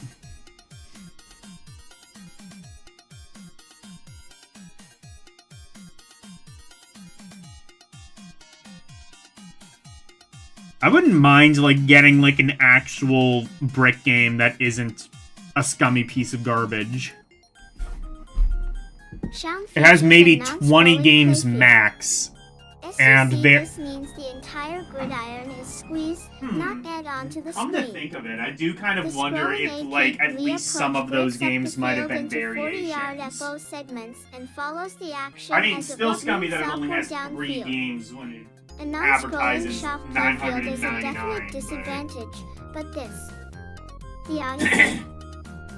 I'm guessing at least, like, those Tetris games might have been, like, higher levels of Tetris almost or be something. overlooked. Coaches control the quarterback at or the snap and can opt to run or pass. Foot passes are thrown up, down, or straight far ahead. They became super popular when the Game Boy was released as a cheaper alternative. Yeah, they had infomercials. You ever see those? All other players move accord in ing to the preset play, with computer play controlled defenders programmed to go simi after the man with the ball. Co-Bally's programmable pigskin has buns. Oh yeah, that's right. There was like versions. Yeah, there was like versions of Tetris, but with non-standard Tetris pieces. That's so cool. Television has a computer's power and therefore throws in such delightful extras as fight songs, crowd cheers, scrolling, and top-flight graphics.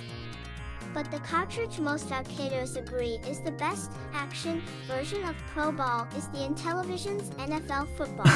A single Now, block that NFL phases football through. comes with a So it's playbook cheaters that would make Tetris. most Cool. college teams jealous. Some fans claim that, if anything, this game is too realistic, with more plays than anyone Oh yeah, there was a but snake pro game. I could linebacker see that could working. possibly want or need. Others criticize NFL football for its slow play speed, a common complaint within television games.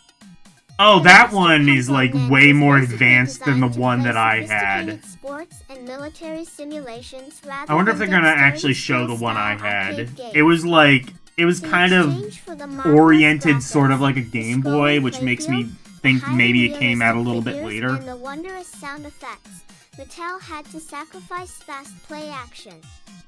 When simulating a more leisurely paced sport, 76 electronic games.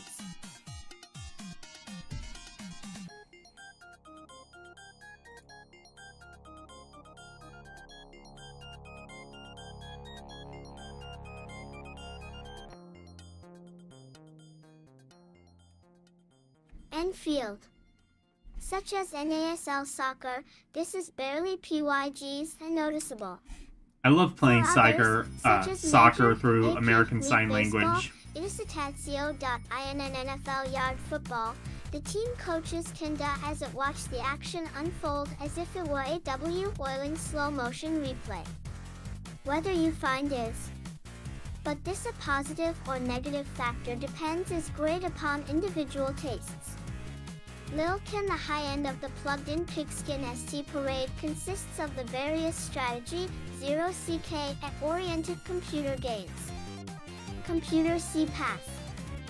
Football games, however, donotidum, SII phasized elements such as graphics and TT control play action, instead concentrating on rewind the true coaching elements involved core in football. This generally begins with TR play selection, but one program, strategic in zero-go simulations computer quarterback G goes right to the heart of every armchair P has bombed Phillips' real desire to build a team SC has from scratch. Take a shot. Aithi.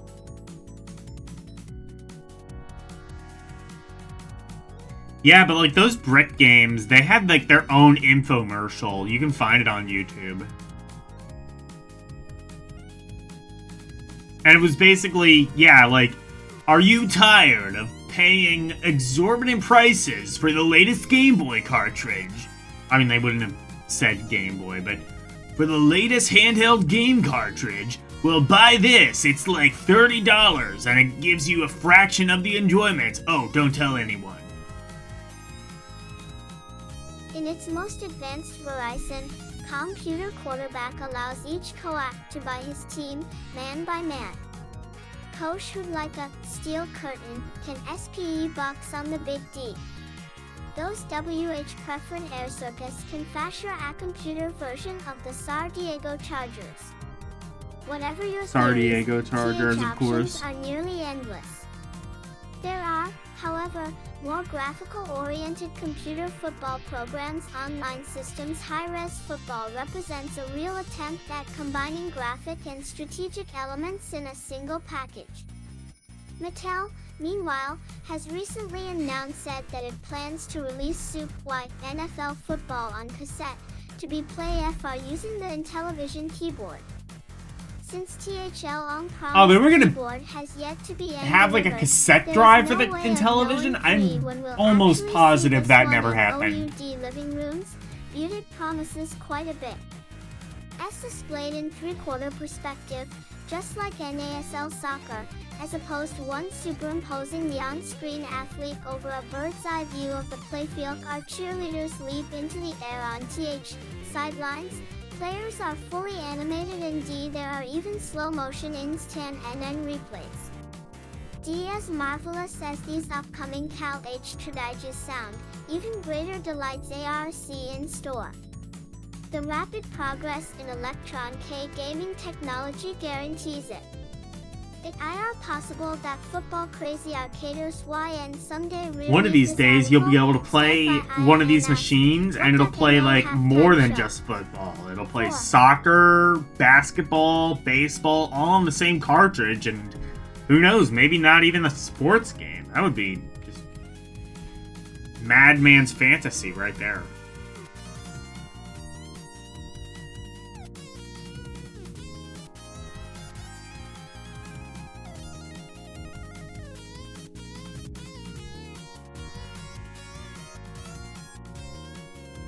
Your fingers cling to the piece for one last instant. Then, all uncertainty banished. You make the move. Check across the table, sounds blare, lights flash and an arm flails wildly in dismay. Ungentlemanly behavior? Nothing could be closer to the truth. The opponent facing you this day is certainly no gentleman. With a click and a whir, a metal arm glides over the board, grasps a piece and moves it to the desired square. Oh yeah, they were Now talking the about this perception earlier. of the That's situation sick. has That is entirely over-engineered as hell, but sick. Survival, not victory, is uppermost in your mind as you reluctantly make another move. Now it's your turn to squirm while your inhuman foe delivers the coup de grace. Checkmate. Coup de grace. You've just become the latest casualty in the attack of the chess robots. The joyously celebrating mechanoid that just snatched sweet victory out of your hands is the robot adversary by Novag Industries. This most unusual of all the chess-playing That computers is uses insane. sensor touch technology to automatically detect the human player's moves, which are made on a regular board with actual pieces. Then the robot adversary uses its 24K microcomputer chess program to scan up to 9 moves in advance. How?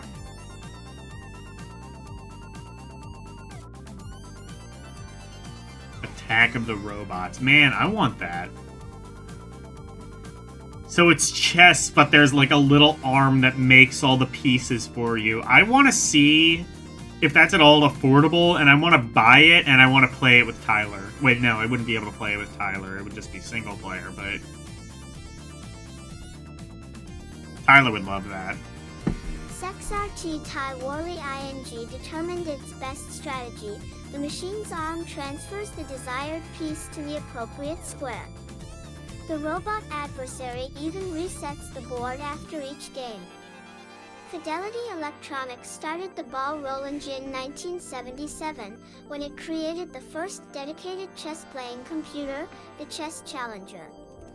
More than 1,500,000 devoted pawn pushers have acquired such devices since then, often ending years of frustration due to the chronic scarcity of suitable human opponents.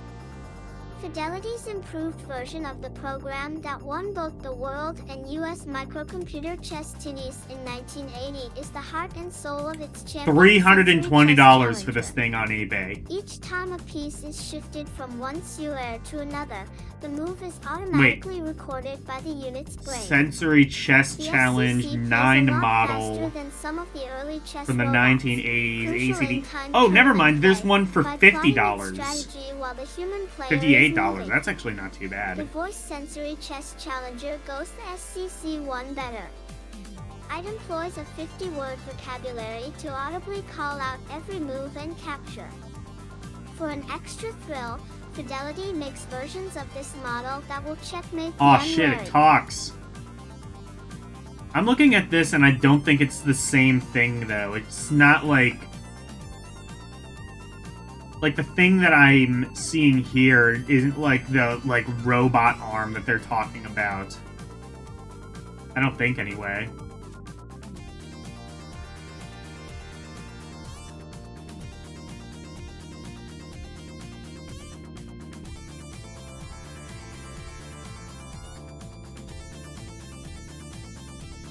Did not have a manual. I found it and printed one out online. Unfortunately, it is missing the black bishop. Okay, so it is entirely unplayable. Never mind.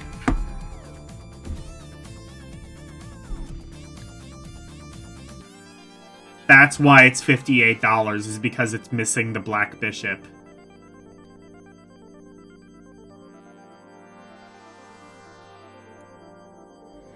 in German, French, or Spanish as well as English. The program, which contains 224,000 of ROM, read-only memory, plays at 9 skill levels. It is thus easy to match the device to the ability of the human, whether novice or master, to Oh, there's like a guarantee much more remarkably simplified even game. version The that has like a Mossy little Price LED Chess Challenger readout 7 on the has side. 7 levels of Doesn't skill. have like a robot or Audio anything. It feedback just produces a single tone each time like I'm you pretty press sure a it's key, just like and a double it like tone points when out the a move. Like computer it'll say responds. like, you know, A G5 large and then you have to 1/2 move. inch LED display shows all positions. The Voice Chess Challenger incorporates all the features of the Chess Challenger 7, but gives the computer the ability to talk back. It announces all of its moves and repeats all of yours. It is ideal for use by the blind, since the game will also repeat all board positions on demand.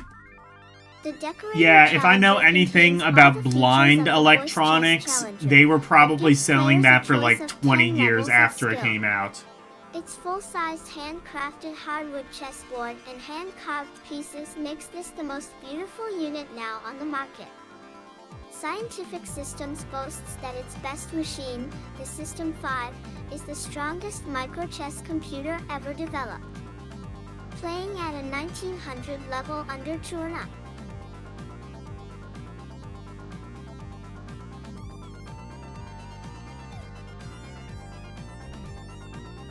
I might have to look up a video, see if I can find the exact one they're talking about with the giant mechanical robot arm. That sounds pretty sick, I'm not gonna lie.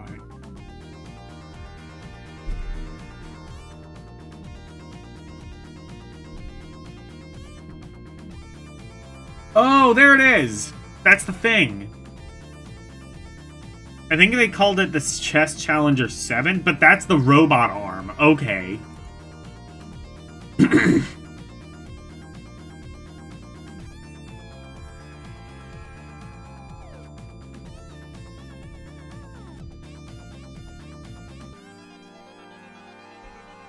PE levels of difficulty.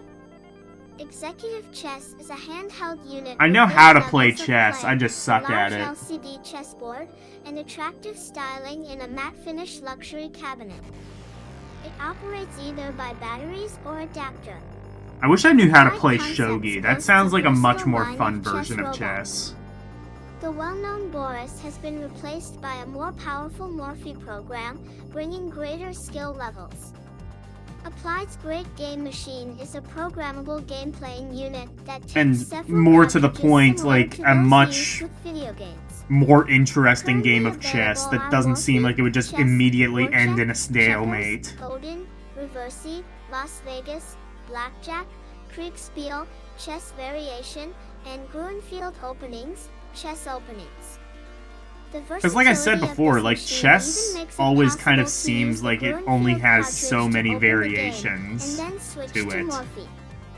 The Great Game Machine retails for $229. Especially if you're like a top level player, and you each would kind of just cartridge is around easily be able to $100. just read the other player. Applied Concepts also offers, in the mid-price range, $219. I've been told I'm wrong with that mentality, Morphe but Chess as a standalone game.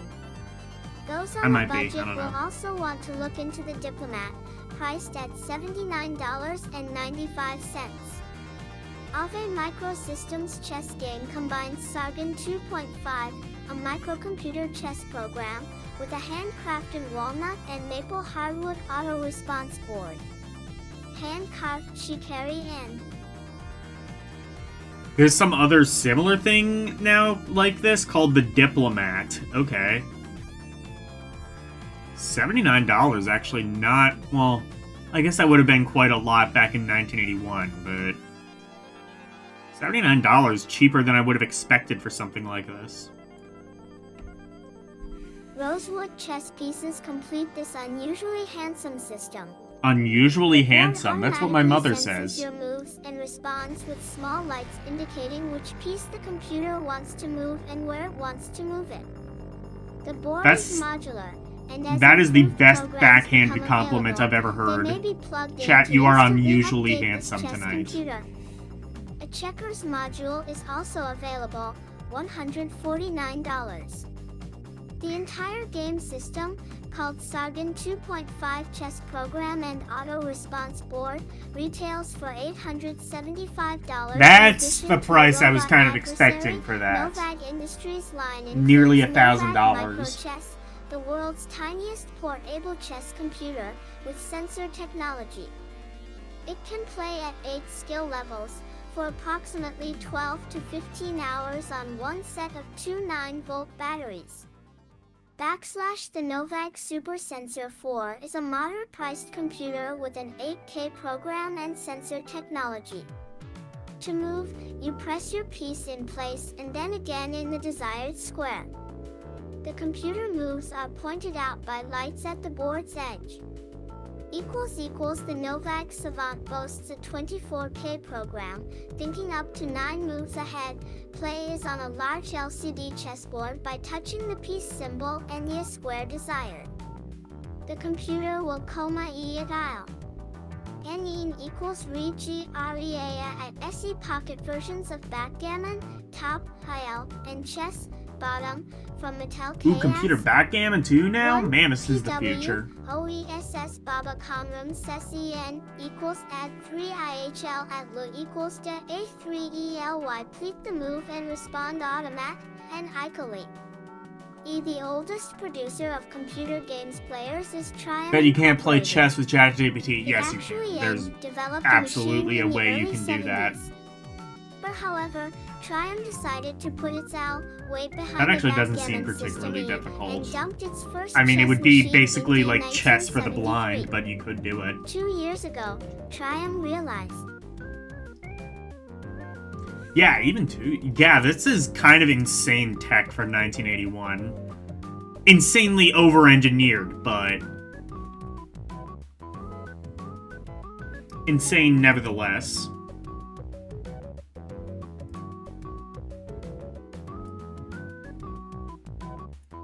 with a 9 inches magnetic wooden chessboard and playing pieces. LS Like, I now, feel like, everyone yeah, is like, getting there's, into the like- act as the market for chess robots continues to expand. Like that one that I saw So, earlier the on latest to eBay show that had like an interest LED announces that it will readout. soon come That's to sort of out what with I a would have chess expected machine. electronic chess to Chess be playing in machines 1981, offer not a solution giant to the metal perennial robot problem arm. of the chess addict, finding an opponent of equal skill. Yeah, pretty much Since most braille people chess, play at the exactly.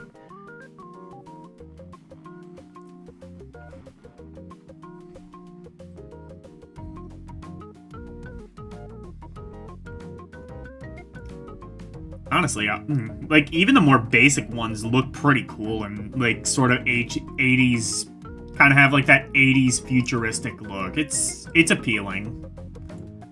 TM to deluxe models costing $1,500 or more. $1,500, The features man! of the machines coincide with the price. You better really All love play chess to good pay game $1,500 and for a perform chess as they set. purport to do.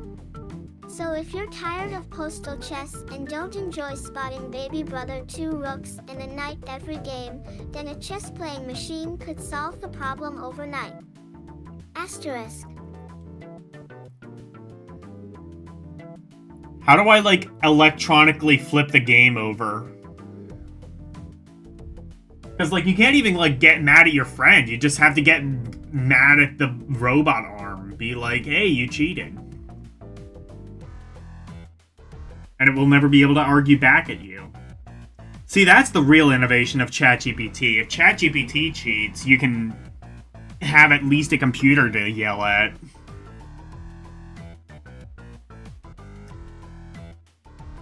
Yeah, I mean, it does look pretty good, and, like, yeah, $1,500, like, would I have paid, like, what the hell is $1,500 adjusted for inflation? What is $1,500 in December 1981 adjusted for inflation? It's winter 1981, so we'll say roughly. Oh, Siri can't do that because it's useless. Fuck you.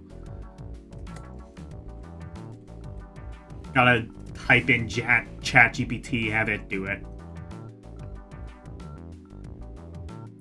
What is $1,500 in December 1981 adjusted for inflation?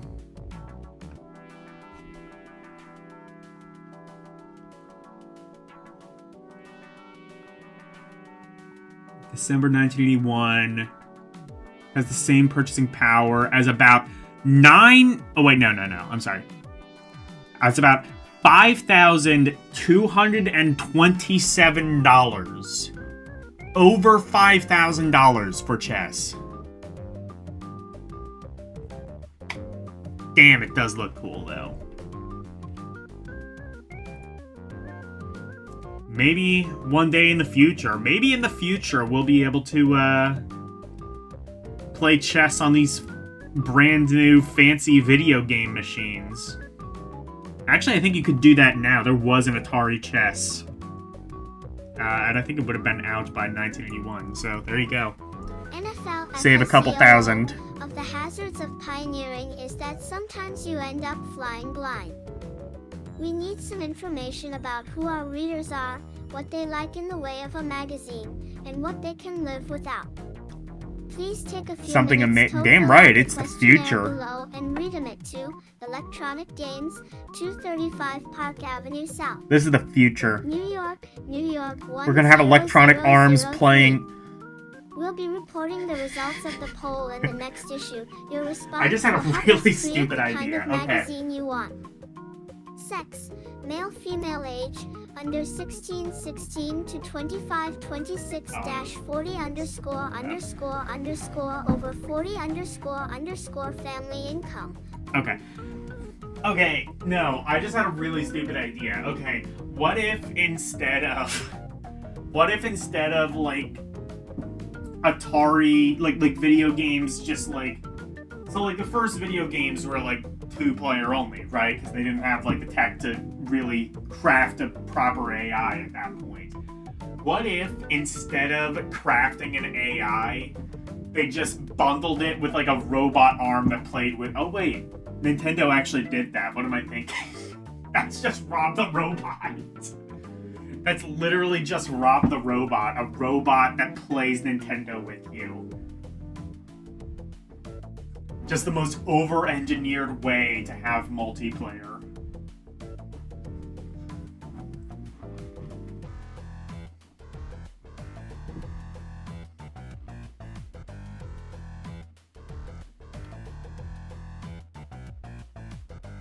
Coming next in electronic games. Oh boy.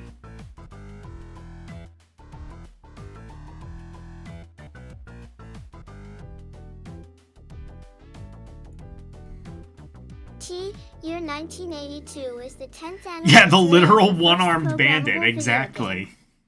Electronic Games will celebrate this landmark event in arcading history in its second Smash issue. TI among the must-read features in ED number 2 will be L, the history of video games. They came to life in the garage of a maverick inventor and have swept to worldwide popularity in less than a decade. ED reminds me of college. Now, for the first time, learn the inside story of the beginnings of America's fastest-growing hobby. THCA, the 1982 Arcade Awards, which cartridge will be the video game of the year? You'll find out the winner of this and other major categories in a multi-page salute to outstanding gaming achievements. The Video Game Hall of Fame find out which games EG's panel of experts enshrine as the all-time best, and why. Really, your personal favorites make the grade? Read this article to learn the answer.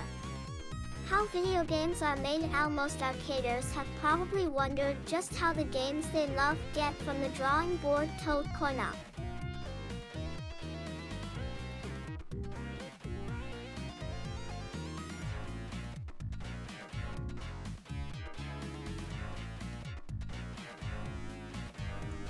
ON, period. Next issue, EG visits the main Atari factory in Sunnyvale. Sunnyvale, not to show how it Sunnyvale. happens step by step. Copyright The Player's Guide to Electronic Science Fiction Games. Electronic Games Magazine within a magazine blasts deemed to the farthest Electronics reaches of Games outer space Magazine. To explore every facet of today's most popular Hmm, game. now that's a good idea for a And there'll name be for a plenty of magazine. other Electronic articles and Games features of Magazine. interest to What would that be arcade like? addicts, plus these regular columns.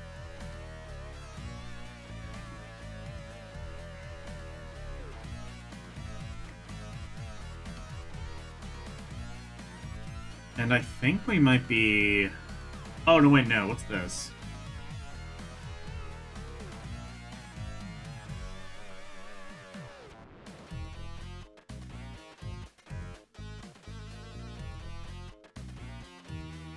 Arcading, Big Apple style. Fitting that, in the first issue of Electronic Games, the arcade spotlight is focusing on the coin-op capital of the world, New York City. No place on Earth is as closely associated with electronic gaming in the public mind as Times Square. With its gaudy signs Ow. and flashing neon lights, Oh, the I whole guess. area resembles nothing so much as one giant arcade machine. The Broadway Arcade Going to Times Amusement Square is Center, like being situated inside on the an corner of arcade. 52nd Street and the Great White Way, is the largest electronic fun palace in the Big Apple. Its magnificent main floor boasts an extensive array of video game uprights and pinball machines. Arcaders enter a wonderland of strobing lights, star fields, and invading aliens the minute they step through the Broadway Arcade's main entrance.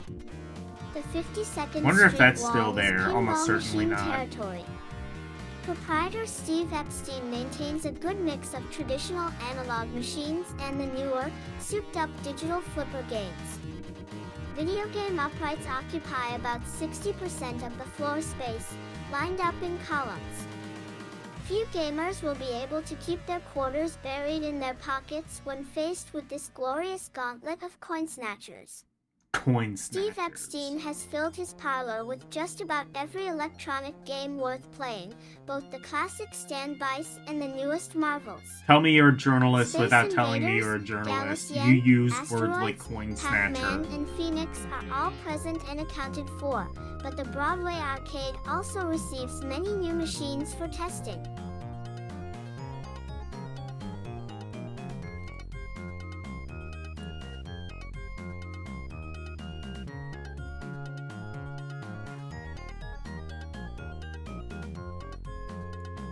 /01 Its regulars are often the first arcaders in the nation to play newly developed 1D coin-ops. One newcomer that really got a workout the day electronic games. Paid its Visitus venture. This exciting design.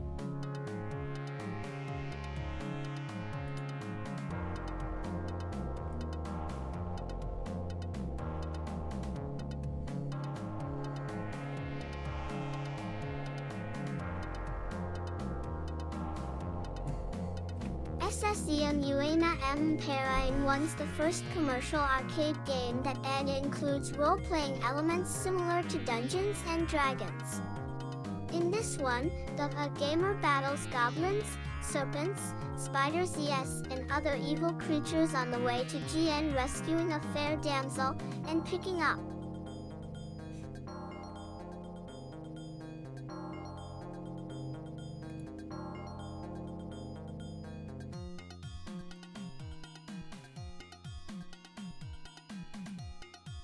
Among other new games getting a sneak preview are Pleiades, Century, a multi-part combat game, Samurai, Midway, an Oriental sword fighting contest. Oh, maybe it in wasn't Aiden just Boutron's Galaga, but for cabinet, and aliens. Space Odyssey and Space Fury, OW Nisses.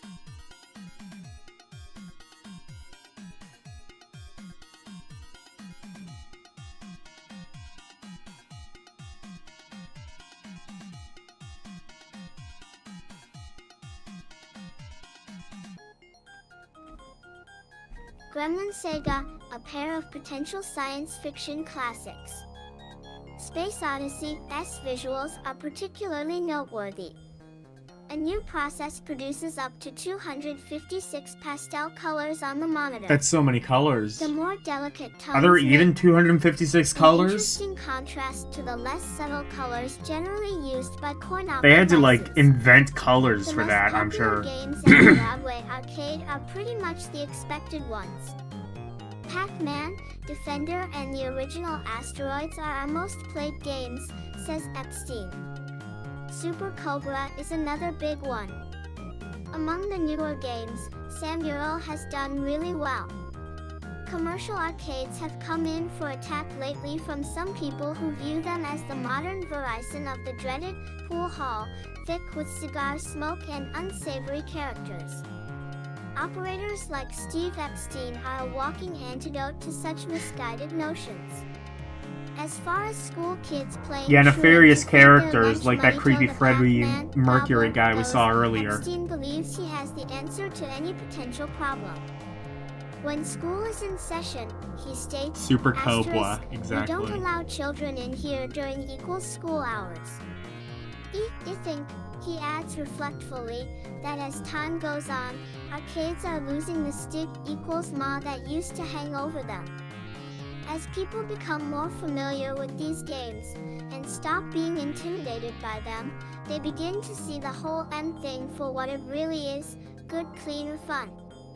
And good clean fun, served up in huge helpings, is exactly what Steve Epstein and his merry cohorts are providing at the Broadway Arcade Amusement Center.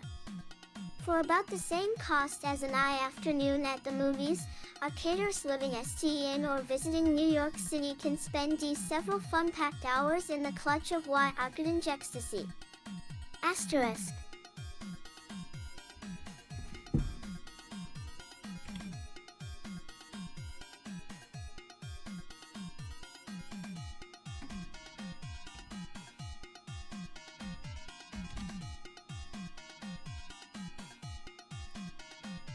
Okay, what's this?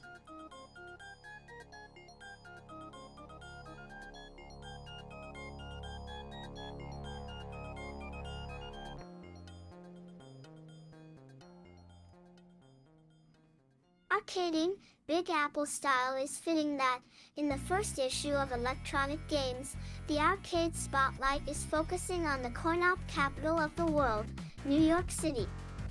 No place on Earth is as closely associated with electronic gaming. Oh, okay. Oh, I see. It's doing the thing again. Okay.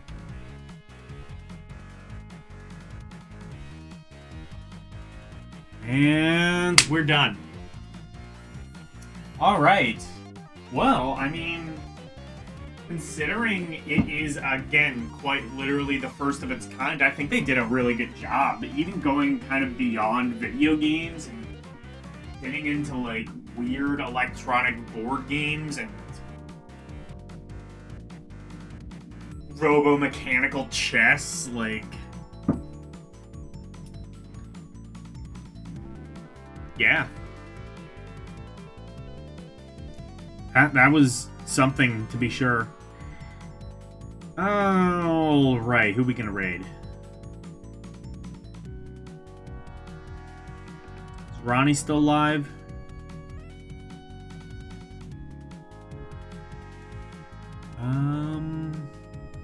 Is he? I don't think so. We might have just gone so late that we...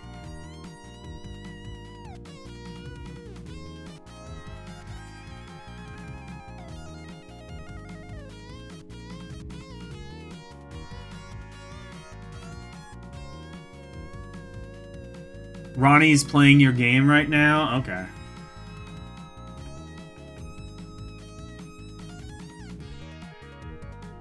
I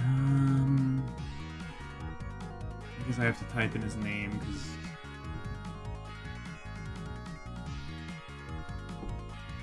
Just to make sure...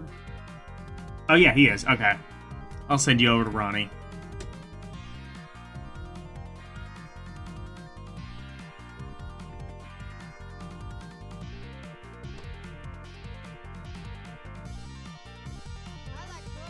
There we go.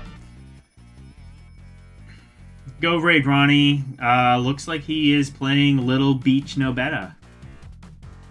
A game that was horribly and violently ripped off by, what the fuck game was that? Oh yeah, UFO for the Magnavox Odyssey 2. Just a shameless ripoff. So, tomorrow, I will be playing Artanelico 2 for the PlayStation 2.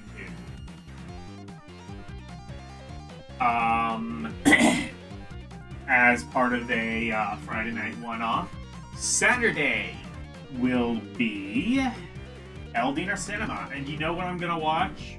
You know what I'm gonna watch and you aren't gonna stop me? I am going to watch Demolition Man. Because someone I follow, Jenks Jesus, has been doing speedrun attempts on the Demolition Man 3DO game. Actually been pretty successful, has gotten it to sub 13 now. But I looked at it and it kind of looks like Terminator but cheesier. So I'm all for that. So we're gonna watch Demolition Man on Saturday. Hope you can join me for that. Sunday will be more Advance Wars for the Game Boy Advance. And speaking of Advance, on Monday, I will be playing Game Boy Advance games beginning with the letter K. We are up to the letter K now. So, hopefully, I have no idea what games are going to begin with the letter K. Honestly, I can't imagine too many. We might actually spill into the letter. This might be the first time that we actually spill into another letter in this series. It's been a very slow but sure process for the Game Boy Advance. Tuesday, more Lunar, the Silver Star story complete for the PlayStation. And next Thursday, we are going to take a break from the magazine hijinks and take a look at some television hijinks because we are going to be looking at GamePro TV. It's loosely, I mean, it's associated with a magazine. It's based on the GamePro magazine, which we've already looked at. Let's see how well it transfers over into television form.